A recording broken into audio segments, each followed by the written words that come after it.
Ton! Habe ich überhaupt das, wo wieder über Ton geht? Kruzifix, hab ich wieder nicht aufgepasst. Moment, ich drücke in Spotify schnell ganz 1 Sekunde lang auf Play, dann werden wir singen. Moment. Ja, geht schon. Was auch immer das gerade war, scheißegal, Alter. Okay. Hey, Captain Jack. Habe Evans, Birger, Samstag, 20 Euro. Ich hab gesagt, ich stream nicht, aber ich stream doch.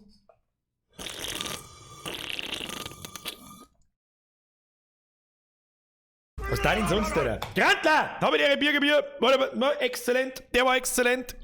Das Knoblauchbrot ist mir ein wenig ungereicht gekommen. Ansonsten war es ganz geil. Herr Grantler vergeht für den Zwickel 21, Alter. So. Bring me back to the Rainbow Track oder was? Ich habe Railroad Track verstanden. Schreibt der Herr Tom Black. Bring me back to the Rainbow Track. Ist es echt Rainbow Track? Na, Herr Jager, na. Und Feuer. Dankeschön. Dankeschön. Lauter Popo-Männer. Moment, jetzt pass auf. Und Feuer. Merci für deinen Zehner. Bei gewissen Leuten sage ich, weißt, langsam erweckt es wahrscheinlich den Eindruck so, ja, jetzt ist es ja schon wurscht. Das sind aber halt immer dieselben Leute. Da kann ich sagen, was ich mag. Habe die hier an!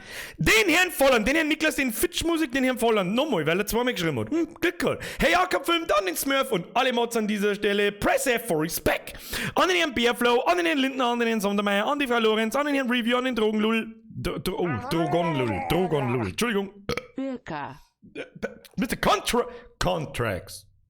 Vergesst gefühlt in euch wieder. An den oder die Ela, an den LNS, an den Herrn Löscher, an den Herrn Hupfer, an den Herrn Milling, an die Sissi, an den Herrn Kulzer und dessen kompletten Clan, der wahrscheinlich auch vor dem Fernseher sitzt, weil wo ist da denn? Sonst der Herr Kulzer Clan, genauso wie alle anderen. So, wo haben wir den Stiebel? Grüezi, fixer Chat. Macht sich wieder selber kaputt. Mr. PL, B zu P zu dem L und der Meatsman auch. Genau. Meatsman erst morgen Mittag. Ja? Morgen um 1, glaube ich. 1, 3/4, irgend sowas, ich weiß nicht mehr. Stay crappy! Vergesst gerade für den Euro, Brudi! Special Greets an alle Twitch-Zuschauer und überhaupt sowieso! Wo ist denn das jetzt wieder gestanden? Wer war denn das jetzt wieder? Wer war denn das jetzt wieder? Der Fuchs streim mich mit einem Zückel! Merci, Frau Platz! It's Franziska! Vergesst für den Zückel. Und heute reißen wir uns ein wenig zusammen, damit das klar ist! Wieder voller Rage wieder einen Donation Sound ausmachen muss. C-Fix Mari Hollerstein 17 Mal in Fudeck gesucht. Das ist ein neuer Name. Da muss ich die Ansage leider halten. 10er ist 2 und du weißt das! Step! Please, get some help! USMWOJD. Aus dem Wald. Da wo der Hund noch aus dem Marschloch ballt, so wie der Bibo zu sagen pflegt. Merci dir, Alter, 10 ist 2 und du weißt es aber auch. Bürger auf Angabenstream. Herr Kraus, ich hoff's, denn, vergeht's für den Euro, wir spielen heute Transport Fever 2. Einfach, weil ich's kann und zweitens, weil ich mag. Was? Wann das jetzt wieder? Der Mietsmensch schon wieder. Mixed. Was? Hab ich schon wieder ein Kassgerät, oder? Hab ich schon ein Kassgerät? Sag's, was es ist. Merci dir, Mr. Meatsman. Jenny! Bei mir passt der Titel. Eftel einfach einmal aktualisieren. Ja, manche haben die, glaube ich, vor allem, ich bin mir nicht ganz sicher, was da los ist. Also ich hab extra geschaut, dass auf Twitch der Titel auch passt. Also da ist auf alle Fälle auch Transport Viva eingestellt. Ja. Falls du am PC sitzt und immer noch den alten hast. Bonlands, habe dritt, alter Mann! Hey. Habe dritt, alter Mann. OIS fehlt. Semikolon. Eigentlich schon. Wie geht's euch so? Hat's gesund? Ja. Haben wir schon den nächsten drin? Haben wir irgendeinen positiv getesteten drin? Verplatz? Nee, Schuhe halt mit meiner Sis. Was? Du Schuhe halt mit deiner Sis. Frauen und Schuhe. It's always the same shit. Minge TV! Der seit wann hast du blonde Haare? Der seit wann hast du blonde Haare? Seit wann kriegst du einen 10 Minuten Timeout? Herr Minge! Merci dir. Ja, jetzt bei so Wacht. Wir haben jetzt folgendes. Jetzt zuselt mir erst einmal nur der Oni. Ja, ihr schmeißt es dabei weiter, weil ich kann es sowieso nicht ändern. Heute ist ein ruhiger Stream. Ich würde so gerne sagen, was wir heute tun. Werter Bürger, seine königliche Hoheit Bast unterstrich Show der Erste. wäre nun bereit, sich eurer Narretei hinzugeben. Heute ist sehr, heute sage ich euch, wie es ist, heute ist wenig Narretei. Heute ist wenig Narretei, heute ist ein Gemüttelstream. Ja? Heute ist ein Gemüttelstream, denn Herr Sieber, jetzt ist jetzt der Herr Sieber auch noch da. Obligatorischer Dublonenmissbrauch. Google sagt, hey yo Captain Gag, bring me back to the railroad track. War echt Railroad Track, oder? Immer falsch verstanden. Ja, Schande über mein Haupt. Ja, ihr hättet mir, das leid, was soll ich denn auf die Sachen schon wieder? Birgit! Servus. Ja, das FFB war Idee Grias Anlage. Schauen zusammen D. Das hört sowieso nicht auf. Das hört einfach nicht auf. Ich schaue halt mit meiner Sis und Feuer.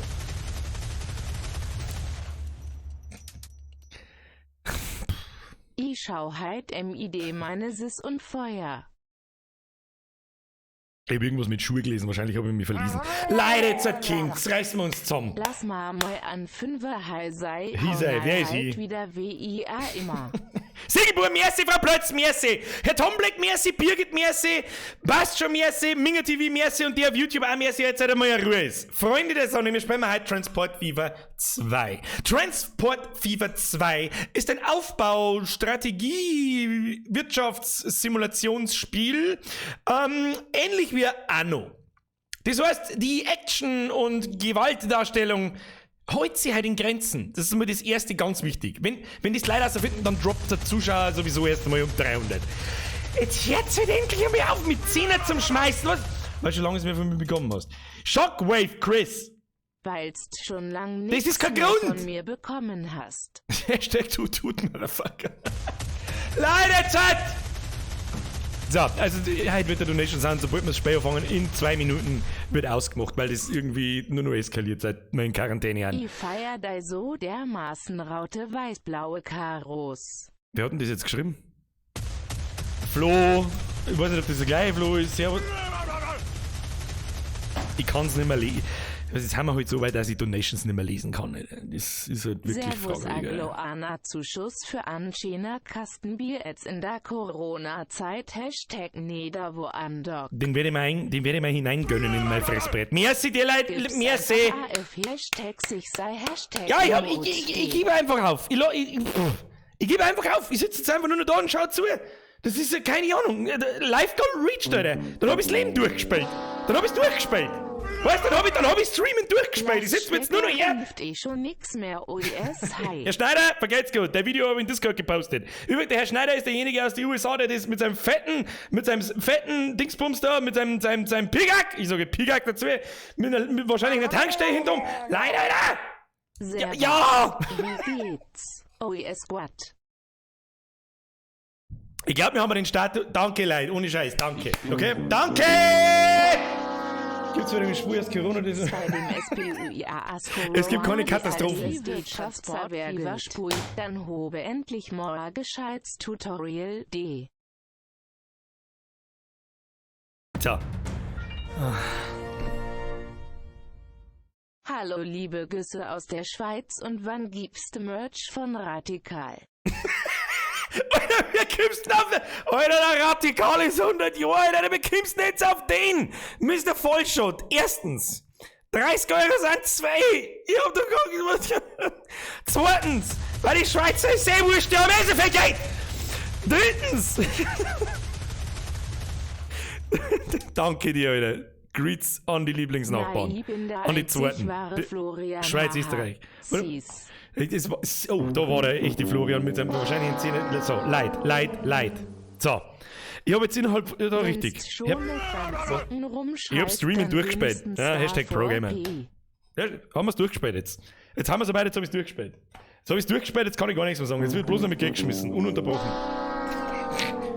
Durchgeschafft. Passt, Alter. ProGamer. Bin raus. Habe ich dir. Hat Bürger durchgespuit.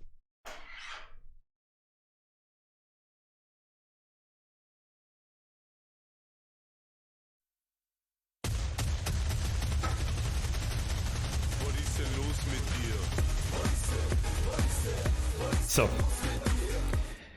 Mr. Killer, Special Grüße am Wauzi. Mohi, Killer, merci. Tobi, Herr Heinzinger, vergeht's für die Mitgliedschaft. So, jetzt werden Donation Sounds ausgemacht. Weil wir so nicht zum Sprechen kommen, Leute. Ja? So, Schnauze jetzt.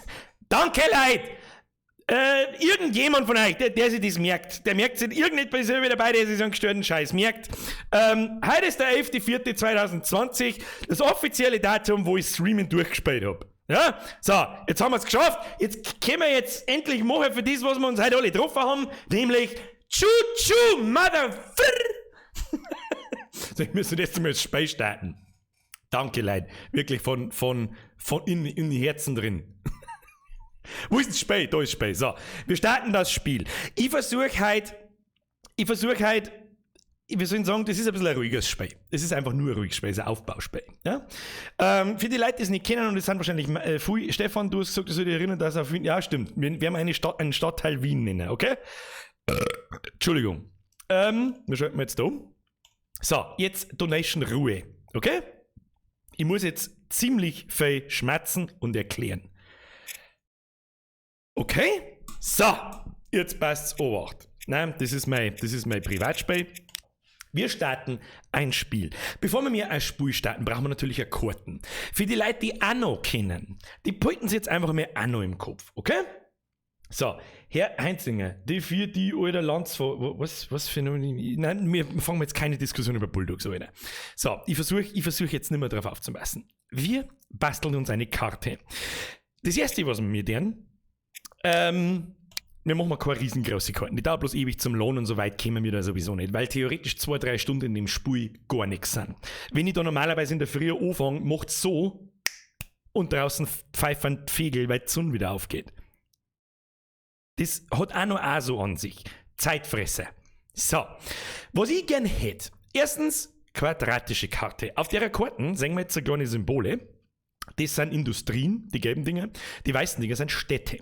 Das Ziel des Spiels ist, Transportketten aufzubauen, so wie man das zum Beispiel aus Anno kennt. Du hast eine Produktion von Holz, dann fährst du die Holzdinger zu Holzbredel in ein Sägewerk, die machen aus den Baumstämme, machen die dann Bretter, dann fährst du die Bretter weiter zu irgendeiner Fabrik, die so eine Art Endgüter herstellen, wird zum Beispiel, muss ich kurz überlegen, also irgendwelche Industriewaren, und dann musst du das von der Industrie wieder weiterfahren in eine Stadt rein, und zwar ins Industriegebiet. Und das Wichtige dabei ist, das muss so effizient gemacht werden, wie es geht. Mr. Vollshot! Special Greets nochmal in die warte mal, normalerweise kriegt er jetzt, auch derjenige, der gerade vorher Mitglied geworden ist, das hören wir uns nicht auf. Gibt's die Tröte. So. Das ist das einfachste Grundprinzip, aber das zeige ich euch jetzt alles in-game. Da gibt's jetzt so viel zum Labern, oder? Ich sag's euch gleich schon, holt euch eine halbe, holt euch was zum Futtern, keine Ahnung, lernt euch zurück, das wird halt richtig schön gemütlich, richtig schön anschlecken, richtig einfach ein bisschen dahin bauen. Jetzt bitte schön auf, Leute, bitte. Es geht sogar weiter, wenn man den Ton nicht mehr hört und wenn ich nicht mehr drauf aufpasse. Herr Sieber, merci. So, mir gefällt die Karten also nicht. Es gibt das Ganze über Land per LKW, du kannst Züge bauen, also quasi Gleise bauen und Stationen bauen, du kannst Passagiertransport machen, das heißt quasi, du musst die Leute Bushaltestellen bauen für ihren Wohnhäuser zum Gewerbegebiet und zum Industriegebiet annehmen und so weiter und so fort. Aber das sehen wir jetzt alles in-game. Ich drücke jetzt da ein paar Mal, ich mag auf alle Fälle nur einen, ja genau, so, jetzt pass auf, lassen wir mal die Karten da generieren. So, jetzt haben wir da einen Haufen Städte. Städte hätte ich gern sehr hoch, weil ich gern so viele Städte hätte, wie es geht. Und dann schauen wir das so ein bisschen an, ob da genügend Städte am Fluss sind, damit man mit Schiffen schon mal arbeiten kann. Ja, dann kannst du einen Passagiertransport machen mit Schiffern. Und was auch nicht ganz unwichtig ist, wenn jetzt zum Beispiel, du hast irgendwo jede Stadt hat seine 2 Güter, die es braucht. Angenommen, irgendeine Stadt braucht Benzin. Aber, und zwar die da links oben. Seht ihr mit dem Mauszeiger? Aber die Ölgenerierung ist da rechts unten. Dann wird es echt eine knifflige Scheiße, das da auf zum Transportieren und das so effizient wie es geht, damit du da Geld verdienst. So, jetzt klicke ich aber da ein paar Mal an, so lang, bis mir das gefällt, was wir da sehen. So, 2-mal Wasser. Dinge, das gefällt mir zum Beispiel sehr gut. Wenn wirklich der Fluss so quer durch die Karten durchgeht, wir haben unten einen Teil mit Städte, wir haben Städte, die direkt am Fluss sind und oben die oberen Hälften. Deswegen glaube ich, sage ich dir, wie es ist, große Karten soll nicht passen. Wir machen mal eine hohe Anzahl an Industrien, damit wir, wie soll ich sagen, vielleicht nur Zeug einfach auch haben. Und jetzt gehen wir einfach weiter. So, fertig. Dann können wir uns aussuchen, was wir uns auch noch aussuchen hätten können, wie die Landschaft ausschaut. Gemäßigt, das ist quasi so europäisch einfach. Dann gibt es trocken, dann schaut. Oh, scheiße, ich habe es jetzt kaputt gemacht. Nein, aber nicht. Und dann gibt es tropisch, ja, einfach wie die Umgebung ausschaut. Ich spiele aber eigentlich immer gemäßigt, weil mir das einfach optisch am besten gefällt. Was wir noch mal kennen, ist am Wald in Tätern, weil Wald ist gut! Wald ist eins gut! Wir müssen mal ein bisschen an die Umweltdinger, ja. Jetzt sagt man da schon, okay, das schaut jetzt ganz gut aus. Nehmen wir weiter. So, dann können wir uns entscheiden, wie unsere Fahrzeuge ausschauen. Wir nehmen europäische Fahrzeuge, Fahrzeuge aus den USA oder aus Asien. Das ist im zweiten Teil neu. Ich nehme eigentlich immer Europa, weil mit dem ganzen Scheiß kann ich nichts anfangen. Okay? Schwierigkeit. Ich habe mir jetzt etwas überlegt. Da ich das Spiel schon so hart gesuchtelt habe, dass ich eigentlich fast nicht failen kann, spielen wir auf schwierig. Allerdings weiß ich nicht so hundertprozentig, was dann genau schwieriger ist. Ich glaube, man hat einfach weniger Geld oder wie auch immer. Deswegen wir spielen wir ganz normal. Kann man da eigentlich noch höher schalten als 2000? Nein. Wir überspringen auch, wir sollen sagen, das Startjahr kommen auf, warte mal, wie weit kann man das zurücksetzen? Auf 1850. Weißt du, dann fährst du in deiner Stadt mit Kutschen umeinander. Das ist halt auch, also du kannst halt da, wenn du das in normaler Geschwindigkeit spielst, was wir nicht tun werden, weil sonst sitzt man nämlich mit dem Mai noch da, ohne Pause im Stream. Und muss dann jetzt mal, wenn halt so alle 10 Jahre oder alle 5 Jahre werden dann neue Fahrzeuge freigeschaltet der technischen Entwicklung der Echtzeit halt. Das überspringe ich eigentlich immer, weil das früher oder später bist sowieso bei 2000, das geht so schnell. Dann wird es unrealistisch, dann bist du irgendwann im Jahr 2010 und irgendwo in irgendeiner Metropole von Kutschen umeinander. Ne? Aber das ist halt totaler Scheiß einfach. Das ist halt nur lästig. Also wer das mag, wer das so erleben mag, diesen technischen Fortschritt und so gediegen dahinspielen mag, okay, gern, aber das, wenn man den hat, dann schluft man alle ein. Dann schluft auch ich ein, sag ich, wie es ist. Darum, wir spielen mal Europa, wir spielen mal ohne Mods, wir spielen mal komplett Vanilla. Jetzt im Stream zumindest, privat mache ich das oft einmal nicht, aber das ist wurscht. Schwierigkeitsgrad Mittel, Start. Tut, Motherfucker! Wir fangen jetzt einfach mal an. Ich werde jetzt da sowieso, so viel schmatzen, dass sie wahrscheinlich am Schluss wieder keine alte Sau auskennt, was ich da tue. Aber, ja. So. Mir geht's gut. Wir können mal die Ladezeit überbrücken, die tatsächlich etwas dauern kann. Never, ja, gut, so.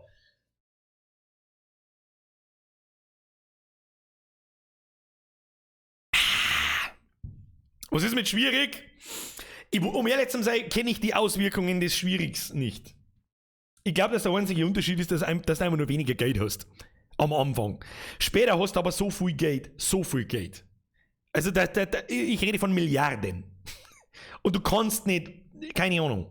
Also die erste Produktionslinie, wenn du hast, Güterproduktion wohlgemerkt, dann bist du reich.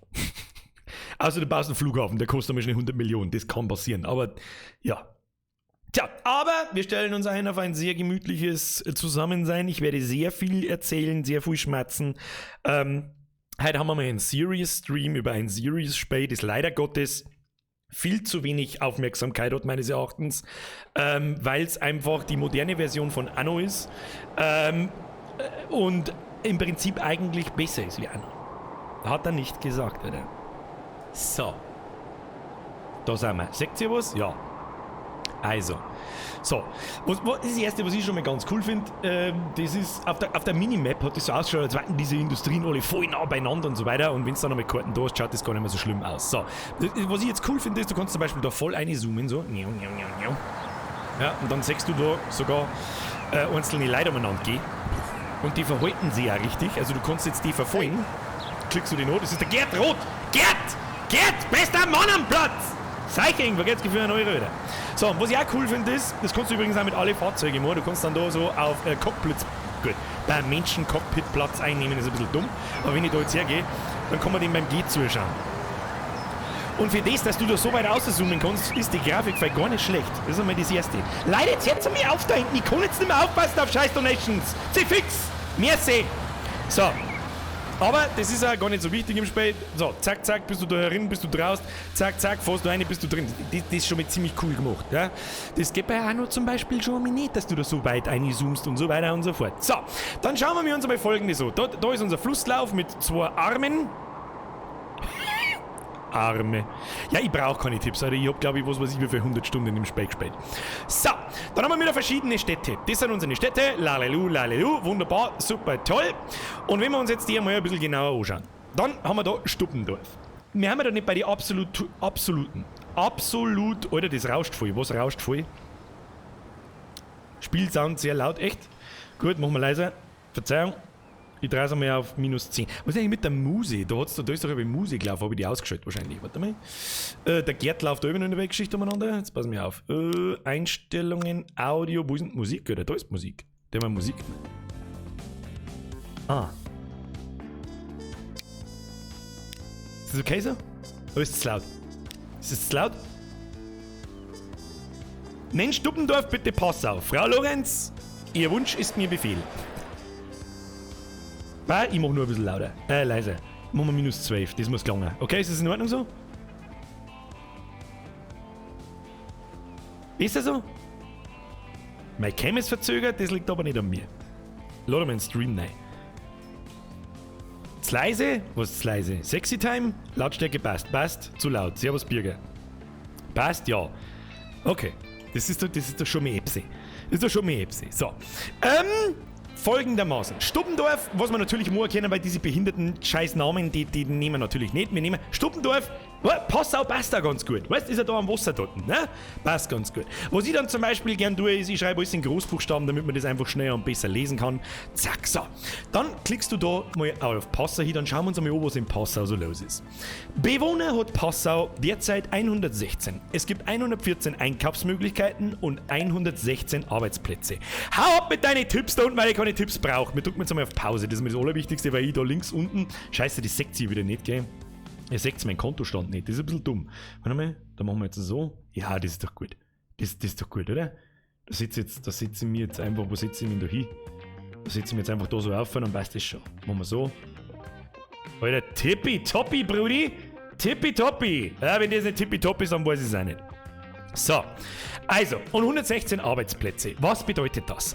Das Einwohner ist einfach in Passau leben momentan 116 Leute. Alle Städte fangen so, es gibt kleine Städte und große Städte vom Start weg, aber damit diese Städte wachsen können, haben die da 2 so Bedürfnisse. Versorgung. Einmal, das ist ein Symbol, sagt man das da? Moment, das ist ein bisschen. Das ist ein Symbol für Benzin, für Treibstoff, glaube ich. Genau, Treibstoff. Und das andere für Lebensmittel. Was im zweiten Teil nice, jede Stadt hat andere Bedürfnisse. Was haben wir da? Schafheim. Hat zum Beispiel auch zufälligerweise jetzt Treibstoff oder halt Waren. So, was haben wir da noch so alles? Da haben wir Diesburger Hof. Die haben Lebensmittel und Maschinen. Und dann haben wir Zarten. Das werden wir im Laufe der Zeit alles umbenennen, je nachdem, mit was für Städte das wir anfangen. Dann haben wir Treibstoff und Werkzeuge und so weiter und so fort. So, wir gehen aber zurück zu Passau. Mit Passau fangen wir an. Sag ich euch, wie es ist. Mit Passau fangen wir an. Was haben wir dann noch? Ziele. Was bedeutet das? Der öffentliche Verkehr. Du kannst, werden wir gleich sehen, es gibt 2 verschiedene Arten und Weisen von Transporten in diesem Spiel. Das eine ist der Personentransport und das andere ist der Gütertransport. Der Personentransport besteht aus Stadtbus, Passagierzüge, Passagierflugzeug, Passagierschiffe. Und der Gütertransport, das ist dann, funktioniert auch komplett anders wie der Personentransport. Da haben wir zum Beispiel da ein Feld. Und da kommt der Gockelhahn. Hashtag Gockelmann. Ab in den Chat. Haben wir da zum Beispiel einen Stuppendorf Bauernhof. Stuppendorf Bauernhof produziert, was produziert er? Getreide. So, das produziert er da. Und dieses Getreide, das müssen wir mir quasi abtransportieren. Wie das genau funktioniert, sehen wir jetzt dann gleich. Und zwar, da ist eine schöne Produktion beieinander. Da haben wir noch mehr Getreidefeld. Und da herum haben wir eine Hilmersdorf Lebensmittelfabrik. Das heißt, wir müssen quasi das Getreide, ein Draht, oder was weiß ich nie, wie man sagen, daher transportieren, dann machen die da Lebensmittel draus. Okay, dann macht diese Firma da macht dann Lebensmittel draus und dann müssen wir es von dieser Firma nach Passau transportieren und da, Moment, da muss ich selber jetzt schnell schauen, wie das gleich wieder gegangen ist. Ja, genau. Da kann man da herum so einen Filter einschalten. Und dann sagt man, okay, das sind die Gebäude, die die Lebensmittel brauchen. Die blaue, das ist quasi das Gewerbegebiet. Und das gelbe ist Industriegebiet, die brauchen Treibstoff. So. Und ich darf jetzt einfach mal vorschlagen, das habe ich jetzt auch nicht auf Anhieb gesehen, das ist immer random, wie diese Fabriken da verteilt werden und du musst da jetzt halt da was ausdenken. Aber das Schönste wirklich vor der Haustür, Getreide zu der Brotmaschine, Hashtag Brotmaschine, und das Brot transportieren wir dann schön brav da oben nach Passau. Und dann haben wir eigentlich schon den ersten Kreislauf. Ne? Passau hat 3 Flüsse zu fix. Ja, dann machen wir noch einen dritten eine. Sie fix. Die machen wir nachher rein. Das kostet einen Haufen Geld. Terraforming, also du kannst da die ganze Umgebung da anpassen, du kannst Löcher eingraben und was weiß ich, was alles sehen. Das braucht alles ein bisschen. So. Anfangs haben wir, man sieht es da unten, da, haben wir 50 Millionen Dollar. Warum Dollar, weiß kein Mensch nicht. Ich hätte gern Euro, aber das ist ja wurscht. Muss ich mal schnell schlürfi. So, das war, weil der Patch wieder schreibt, oh Gott, Alter, das ist 2 für mich. Das ist gar nicht so kompliziert. Das ist am Anfang massiv schwierig, da reinzukommen. Habe ich auch gebraucht. Aber wenn du die erste Produktion laufen hast, dann, und du sagst so, wow, lecker, und jetzt fängt das so zum Wachsen und so weiter und so fort, dann ist das richtig cool. Also, jetzt passt's Obacht. Die erste günstige Variante, Güter von Punkt A nach Punkt B zu transportieren, ist mit Lastwagen, nicht mit Zügen. Alter, Bahnhöfe sind schweineteuer, Züge sind schweineteuer, also schweinst teuer, und Waggons und was weiß ich, was du alles brauchst. Darum fangen wir an mit Straßentransport. Und wenn der jetzt nicht mit seinen Scheiß-Tipps aufhört, ich scheiß auf deine Tipps, du Spacken! So, darum fangen wir ganz easy an. Wir haben da herunten Straßen, da können wir Straßen bauen und so weiter. Ähnlich wie in SimCity zum Beispiel. Da haben wir Schienen, da haben wir Schiffe und Depots und was weiß ich. Da haben wir Flieger, die brauchen wir noch lange nicht, weil die schweineteuer sind. Wir gehen da her. Beziehungsweise, scheiße, wo gehen wir überhaupt hin? Wir gehen zum Straßenbau auf Gebäude und dann können wir jetzt da verschiedene Sachen bauen. Zum Beispiel Bus- und Tramhaltestellen, eine große Bus- und Tramstation oder LKW-Stationen. LKW-Stationen sind das Wichtige für uns. So, wähle ich jetzt aus und dann habe ich da dieses Ding. So, mit M und N, das muss man sich jetzt nicht unbedingt merken, außer die Leute, die es schon spielen. Vielleicht habe ich da so ein paar so kleine Tipps, wie ich das mache. Mit M und N kannst du das drehen. Hoppala, was habe ich jetzt da? Habe ich es kaputt gemacht? Der haben wir das weg. Da wäre immer da die ganze Zeit mit Geld, weil Flocko, merci dir. Habe ich heute merci für den Zwickel. Merci an euch alle, die ich jetzt gerade nicht übersehe, aber ich rede jetzt einfach die ganze Zeit. Es hilft sowieso nicht. So, und dann kann ich das da easy peasy an die Straße da anschließen, wo wir ja schon sehen, die geht da auf, so, da müssen wir gar nicht viel machen. Und wunderschön. So, was wir jetzt gleich einmal sagen für die Leute, die das Spiel schon kennen. Ich kann natürlich dieses Tramdepot, davon diese LKWs reinholen, die Ladung ab und fahren dann weiter. Die kann ich natürlich nicht da herum hinbauen. Ja, weil dann kommt er noch nicht zu dem Getreide da unten oben. Sondern, vielleicht sagt man das, wenn jetzt ich das da an die Straße anhalte, ist da so eine weiße Linie und irgendwann, sagst du es, dann wird das weiß markiert. Zack, zack, zack, zack, zack, zack, zack. Das heißt, wenn ich in diesem Einzugsbereich drin bin, dass das weiß markiert ist, dann hat diese LKW-Station, ist dann erreichbar für die Getreidestation. Und ich tue das immer so weit weg wie möglich, dass quasi, wie soll ich sagen, der Weg des LKWs so kurz ist wie möglich. Darum baue ich das jetzt rein, kostet 135.000, zack, eingebaut. So, haben wir da, steht unser erster LKW. Unser erste LKW-Station steht, oder Hashtag ProGamer. So, jetzt müssen wir diese Dinge natürlich da auffahren. Jetzt ist es ein bisschen dumm. Ja, obwohl, sechst ist, so. Ich kann das eigentlich, die haben ziemlich nah beieinander. Das ist sehr selten übrigens, aber das ist egal. Steht zum Demonstrieren. So. Gehen wir mal nicht da ohne. Bauen wir mindestens da so her. Ja, passt. So, nächstes Ding ist, ich baue das von der Straße ein Stückchen weit weg, weil ich später diese Straße zweispurig, dreispurig und vierspurig machen, dann brauche ich nicht wieder alles abreißen. Aber das spare ich mir jetzt alles, weil wir noch kein Geld nicht haben. Wir müssen mal Geld sparen. So. Zweite Station. Mein Plan ist jetzt, wir fahren von Station A, Getreide, zu Station B, Lebensmittelscheiße da produzieren. Dann muss das da oben bei der Lebensmittelstation natürlich wieder abgeholt werden. Ja? Darum bauen wir noch ein Depot da herum, ein zweites. Ich baue immer gleich ein zweites Depot da herum. Theoretisch könnten die fertigen Lebensmittel auch da drin schon abgeholt werden. Da das aber später da so viele LKWs umeinander fahren, dass es nicht mehr feierlich ist. Was? War nicht weiß markiert. Wer immer da gut aufpasst hat, der hat gut aufpasst. Rückerstattung. Haben wir schon wieder Geld ausgeschmissen. Verdammt, wer da immer schon wieder gut aufpasst hat, irgendjemand hat gut aufpasst. Sehr gut. Good, very well done, dann machen wir so. So, deswegen mache ich da immer gleich, ich mache quasi ein Eingangsdepot und eine oder Station besser gesagt. Eine Eingangsstation und eine Ausgangsstation. Und wenn man da jetzt einmal schaut, wie weit das diese... Was ist denn da kaputt, Alter? Haben wir jetzt einen Grafikfehler, oder was war denn das wieder? Ja, habe ich mir schon gedacht, dass das nicht hat. So, dann machen wir so. Das ist gut. So, bauen wir das da her. So, jetzt haben wir 3 Stationen. Ausgangsstation 1, Eingangsstation 1. Ausgangsstation 1 und von da aus fahren wir jetzt Richtung Passau. Okay? So, Passau braucht Brett! Und zwar Pro-Gamer Brett! Jetzt brauchen wir Folgendes. Und zwar, wir müssen jetzt so ein Depot mitten in die Stadt einbauen. Und zwar, wir haben jetzt da so eine Station, da wo die LKWs dann hinfahren und das Zeug abliefern. Und da mache ich es gleich schon so, dass ich da eine große Station einbaue. Okay? Man kann es da rechts unten einstellen, Plattformen links, Plattformen rechts, Länge 30 Meter, was auch immer das bedeutet. Seht ihr das da? Ja, das ist eine fette Station, die brauchen wir eigentlich nicht. Das ist eigentlich ein totaler Kass. So, Länge, was passiert eigentlich bei der Länge? Ah ja. So, und für das reise ich jetzt da erstmal einen Haufen Scheiß weg. Wir müssen irgendwie zentral mit unserem Einzugsbereich alle diese blauen Häuser abdecken. Und das Ding ist, die Stadt wächst und wird immer größer. Darum soll jetzt das so zentral wie möglich irgendwie einer platzieren. Deswegen war da eigentlich ziemlich gut, weil später da herum halt mit Sicherheit der ganze Gewerbeteil ausgebaut wird und dann bleibt die eine Station für immer in Passau genau im Zentrum vom Gewerbegebiet. So, das machen wir jetzt einfach. Da wenn ich noch mehr laber, dann kommt bloß ein Käse raus. Deswegen, schau her, und jetzt haben wir schon so weit. Da kostet diese Scheiße da wegreißen, kostet 1 Million, Alter. 1 Million. Aber weg mit dem Schund, haben wir nicht so Gaudi da, gell? So nicht, Freunde der Sonne. So, Pro-Gamer-Tipp mit Shift N und M kannst du das einen kleinen Winkel dran lassen. Dann machen wir jetzt so. Zack, jawohl, Alter, jawohl.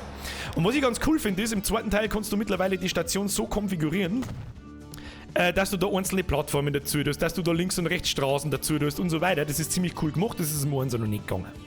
So, haben wir schon da, theoretisch, haben wir jetzt alle unsere Stationen beieinander, um unseren ersten, und das geht wirklich ziemlich einfach, muss ich gerade sagen, also so schön vor der Haustür habe ich schon lange nichts mehr stehen gehabt, das ist purer Zufall, aber das machen wir jetzt einfach. So, wir haben lange nicht fertig, wir haben alle unsere Stationen. Getreidestation haben wir da, die fährt es da weiter, dann werden da eine Lebensmittel produziert, die Lebensmittel werden abgeholt, dann fahren wir da die Straße runter, blub, da über die Brücke rum, fährt da einer und liefert mir das Ganze in Passau ab.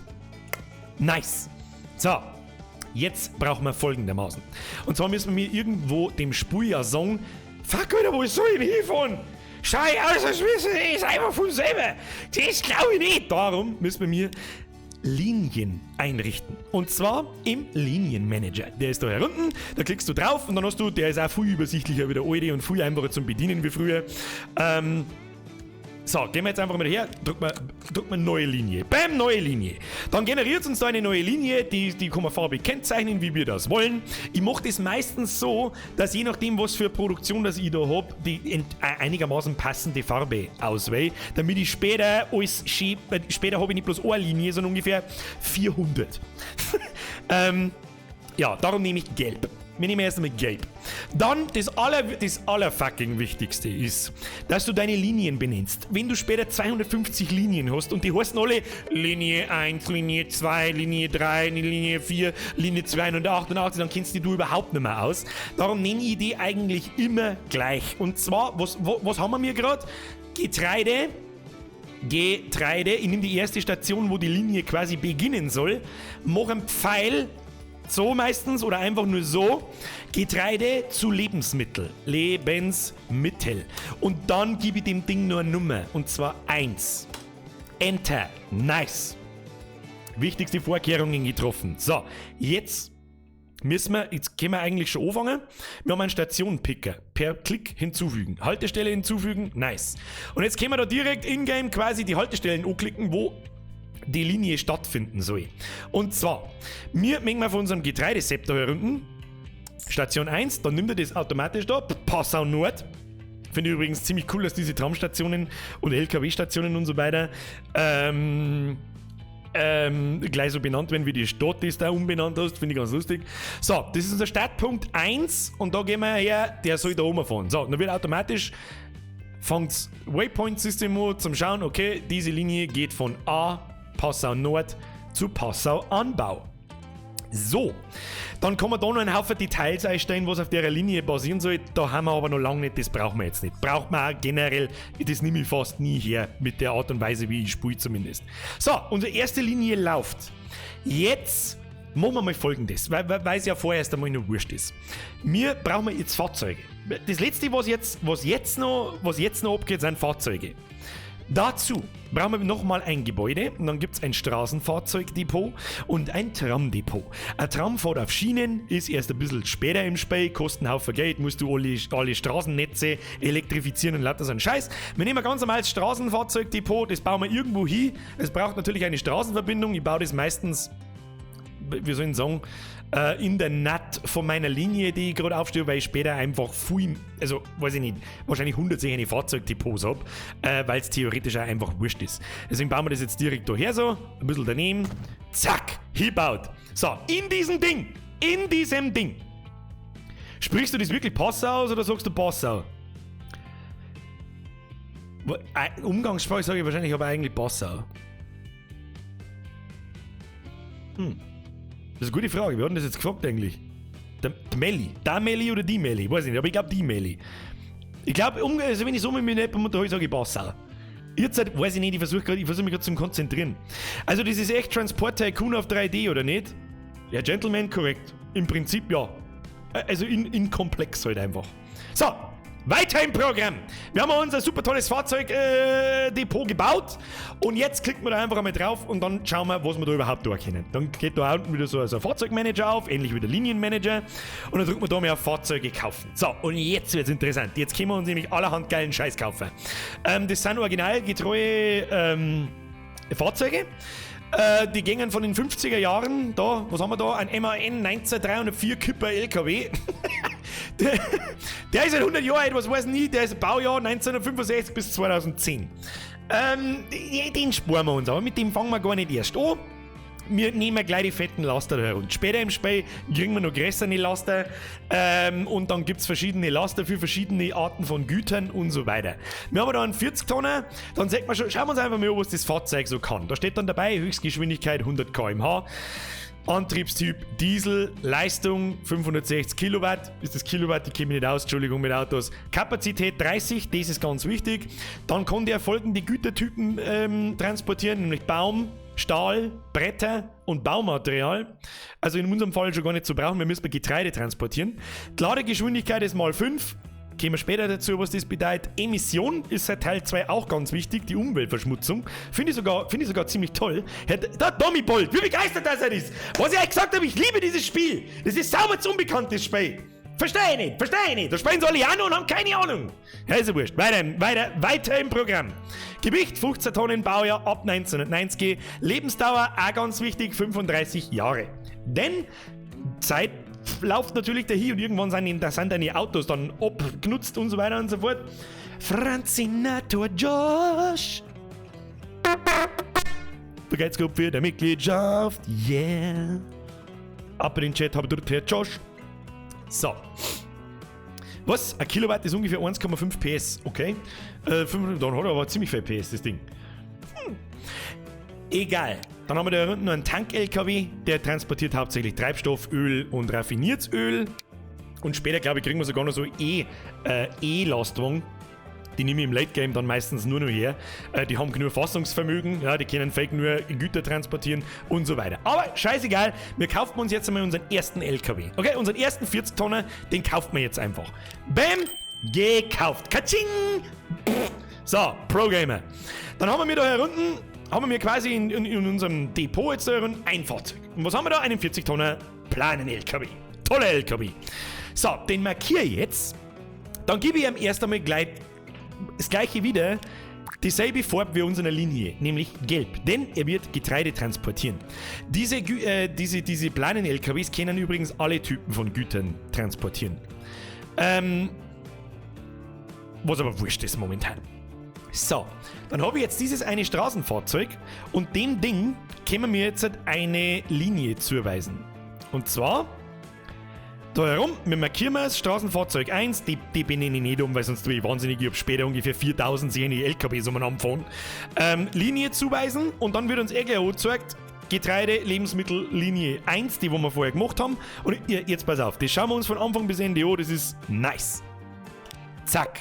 So, und jetzt müssen eigentlich, müssen wir auf Play da, machen wir Play da unten. So, unser erster LKW von außen, schau hier, was er tut. Schau dir noch, bester LKW EU West. Ja, genau so nennen wir ihn übrigens auch. Achtung, nicht Straßenfahrzeug 1, sondern Best LKW, nein, noch besser, Pro Gamer LKW, Hashtag Bitch. So, ich hab das übrigens, man hat dafür jetzt Ding, da kann man das so umbenennen und so weiter und so fort. Und dann drücken wir auf Enter und dann ist der Pro Gamer LKW, oder der geht voll ab. Der geht voll ab und jetzt drücken wir auf Play. So, der fährt jetzt aus dem Depot aus, sucht sie automatisch den Weg zu der Linie. Ich zeige euch das nochmal, der ist ein bisschen langsam da auf der geschissenen Landstraße natürlich. So, da ist unsere gelbe Linie. Ja, da fährt unser kleiner Pro Gamer LKW umeinander. Aber er fährt jetzt da umeinander. Jetzt bei Beobacht. Jetzt passiert nämlich Folgendes. Es dauert jetzt ein paar Tage. Oder eigentlich, nein, also Ingame-Tage natürlich. Da ist schon die erste Produktion. Jetzt, ach Gott, sie fix. So, jetzt gespannt, das geht der Bauernhof. Gespannt jetzt, oh, da ist ein LKW mit einer Linie verbunden. Der erwartet Getreide, ich muss produzieren jetzt. Und das tut er auch. Nämlich in unserer Station. Getreide, blablabla. Und er hat bis jetzt 14, Achtung, 15 Getreide produziert. Das kennt das Spiel übrigens automatisch, wenn eine sinnvolle Linie gemacht worden ist. Und jetzt fährt unser LKW da rein, schau dir noch. Schau dir den Pro Gamer LKW an, das ist wirklich, der ist brutal, Alter. Der ist brutal, Alter. So, jetzt fährt der da rein, gemittelt ein wenig umeinander, dreht mal eine Runde da. Simsei, vergesst ihr für den Euro, ich kann gerade nicht aufpassen, es passieren gerade die einzige actiongeladene Sache im Spiel. So, jetzt lädt er lädt ein, gibt er mir brutal, Alter. So, jetzt hat er eingeladen, jetzt nehmen. Und er hat dabei 23 von 25 Getreide. Nice. Brudi, nice. So, und jetzt düst er da auf und liefert die da herum ab. Was passiert jetzt also? Jetzt drücke ich da mal kurz auf Pause. Was? Da kann man ja noch was da lassen. Frau, was? Ich hab schon wieder Franziska Plötz gelesen. Herr Josh, vergeht's mir für den Zwickel, Brudi. Merci dir. So, was tue ich? Ich drücke jetzt nochmal auf Pause, weil, jetzt pass auf, der Pro Gamer LKW, der ist so hart Pro Gamer, oder? Der düst jetzt da in diese, in Passau, Hombau, nee, wo? Ah, da düst er jetzt ein und liefert das Getreide ab. Und das liefert er quasi dieser Lebensmittelfabrik. So, was tut jetzt aber diese Lebensmittelfabrik mit diesem Getreide? Ja, nix, weil, die erste Runde macht er das. Aber dann produziert er Lebensmittel, aber keiner ist da, der es abholt und irgendwo hinfährt. Ja, die müssen ja irgendwo hin. Die müssen nach Passau, verstehst du mich? Darum braucht man eine zweite Linie. Und das machen wir jetzt einmal ein bisschen schneller. Ich erkläre aber noch. Später macht man das einfach so. Und dann muss da jeder mitkommen. Ja? Haben wir nicht so Gaudi da. So, wir brauchen eine neue Linie. Wir öffnen den Linienmanager. Wir machen eine neue Linie. Zack, benennen wir das Ganze um. Und zwar in Lebensmittel. Das mache ich anders. Da das schon die Endstrecke ist. Ja? Das ist quasi zum Endort. Nach Passau nämlich. Und da drin wird dann die Lebensmittelkacke konsumiert und verschwindet dann. Mache ich das, wenn ich Städte beliefert, also wenn ich wirklich den Schluss der Produktionskette erreicht habe, nämlich die Stadt, was anderes gibt's nicht, nenne ich das Passau, Bindestrich und schreibe hin, was geliefert wird. Nämlich Lebensmittel und dann 1. Warum 1? Weil man mir später verbraucht Passau so viel Lebensmittel, dass wir mir da wahrscheinlich 3 Bauernhöfe und 5 Lebensmittelfabriken angeschlossen haben. Schauen wir mal, wie weit wir kommen. So, wir haben ein Passau, Lebensmittel 1. Dann wechseln wir gleich mal die Farbe in Orange. weil das Brot, das da angezeigt wird, ist auch ein bisschen orange. Aber ist egal. Und dann können wir direkt Stationen hinzufügen, nämlich wir starten bei unserer Lebensmittelfabrik. Da, zack. Oh, ist Oberbassau, Station Oberbassau. Der soll dann da oben fahren, da über die Brücke kommen und dann da einer in unser Zentrum. Zack. Und dann findet er automatisch, sagt mir sofort den Weg und dann passt es. So. Und das war's eigentlich auch schon. Was müsste man dann tun? Ein Fahrzeug zuweisen. Fahrzeuge kaufen! 40 Tonnen, Planten, Dingsbums, weil der kostet 767.000. Nehmen, dann der wir den umfahren, zack, den macht man auch orange, dann wird die Fahrerkabine fahren, wird orange, nice one, und dann fügt man den sofort einer Linie hinzu, nämlich Passau Lebensmittel. Zack. So, jetzt wird's interessant. Jetzt schauen wir uns das Ganze mal an, wenn's lebt. Play. Da unten ist unser Pro-Gamer-LKW. Bitch! Und der düst jetzt auf, Alter. Der hat einen Wurz dabei, dass du sagst, Alter, hat der einen Wurz dabei. Frau Blötz! Also wir haben noch da keine Angst, Franziska Blötz und... Dankeschön! Stop it now! Get some help! So, was passiert jetzt? Mr. LKW, Sie düsen jetzt da mal in die Station rein. Trollololololol. Trollolololol. Trollolololololol. Hey, er braucht ein wenig. Es gibt übrigens 3 Geschwindigkeitsstufen. Ja? Ich mache jetzt das einmal für alle, die nicht mitkommen, auf normaler Geschwindigkeit. Später läuft es auf Geschwindigkeit 3 und dann sagt keiner mehr irgendwas. So. Zack. Und jetzt ist was Wichtiges passiert. Haben wir alle den Katsching-Sound gehört? Jetzt haben wir das erste mit Geld verdient. Jedes Mal, wenn irgendein Fahrzeug irgendeinen Transport abschließt, wird das in Geld umgewandelt. Ich meine, es ist ja egal, irgendwie müssen wir Geld verdienen. Und dann passiert Folgendes. Jeder Lastwagen kostet laufende Kosten. Ja, das ist quasi dein Minusgeschäft, weil die fahren nicht von selber. Noch nicht. Noch nicht. Und du musst quasi diese Linien so bauen, dass du mehr auslieferst, als dass die Dinger halt kosten. Und wenn ich jetzt da zum Beispiel den LKW anklicke, einen Programmer-LKW, haben wir da herunten $30.312 plus.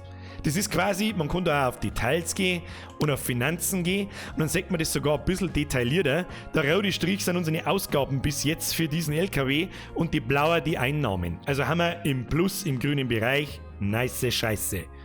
Und jetzt kommt er gleich weiterfahren. Zack. Was hat er jetzt eigentlich genau da? Der hat jetzt Getreide abgeliefert für unsere lustige, wunderbare Lebensmittelfabrik.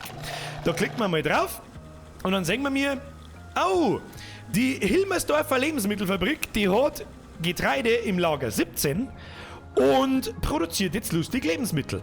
Und genauso wie die Getreidesache da unter uns, produziert diese Lebensmittel in diese Station da links einer. Und da sind jetzt drin Lebensmittel 4. Wow! Und was tut unser lustiger LKW da? Der macht erst einmal 21.000 minus und möchte Baumstämme umeinander fahren. Was? Ich glaube, der ist besoffen. Das ist den lassen wir jetzt einmal umdrehen. Mal wichtig. So, jetzt müssen wir ihm zuschauen. Jetzt pass auf. Das können wir uns aus der Ich-Perspektive anschauen. Das ist super. Pass auf. Oh! Nice! Nice, Alter. I fucking love it. I fucking love this game. So, ich muss ja rechts abbiegen. Hab ich schon gesehen. Da biegt er an. Da biege ich an. So, rechts ist unser... Ja, 60. Ja, pass auf. Kann man eigentlich... Ah ja, ich kann da ein bisschen First-Person-mäßig ein bisschen umeinander anschauen. Ich meine, natürlich haben wir da... Oh, schau hin. So, was tut jetzt der? Oh, da hat Lebensmittel gestapelt. Siehst du das? Auf die Paletten nochmal. So, jetzt werden wir mal umdrehen da. Das ist mal sauber. Ja, schön. Das können wir einfach so laufen lassen. Das ist super. Super, Alter. So, jetzt halt. Eilon, hopp, hopp. So, wunderschön. So, weißt du, was mir da dazu einfällt? Warte mal.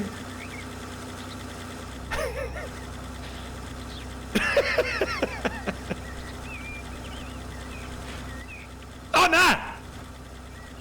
Was?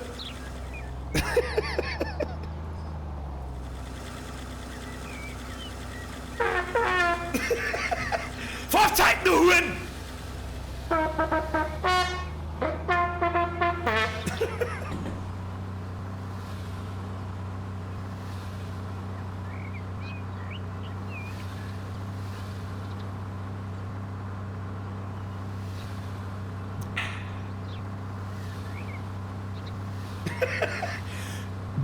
Beep, beep, motherfucker!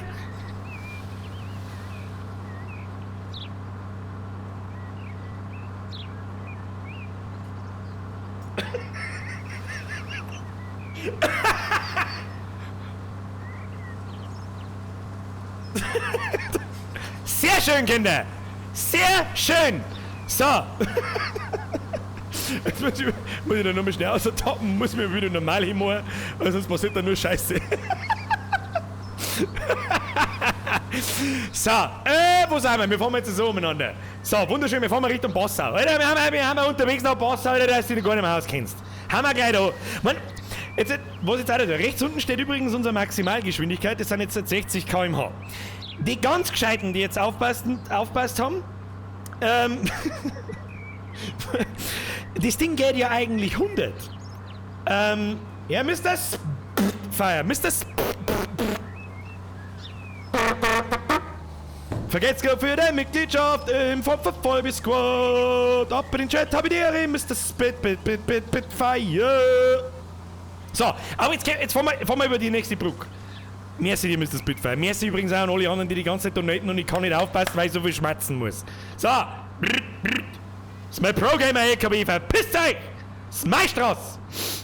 So, damit das Ding übrigens schneller geht, also schneller wie 60 km/h fahren kann, müssen wir mir die Straße upgraden. Nämlich von einer verfickten Landstraße zu einer Autobahn. Oder halt zu einer großen Landstraße. Herr Kagel! Wir waren jetzt an der Frau Plötz, glaube ich. Dankeschön, Herr Kagel! Das kann man sich gut anschauen mit einem der Speckerbier. Das ist, ich sage, das ist halt was Gemütliches und ich bin selber sehr erstaunt, dass 1200 Leute da sind. Es ist echt, ja. So, bevor wir immer weiter, Alter, Passau ist 100 Meter weg.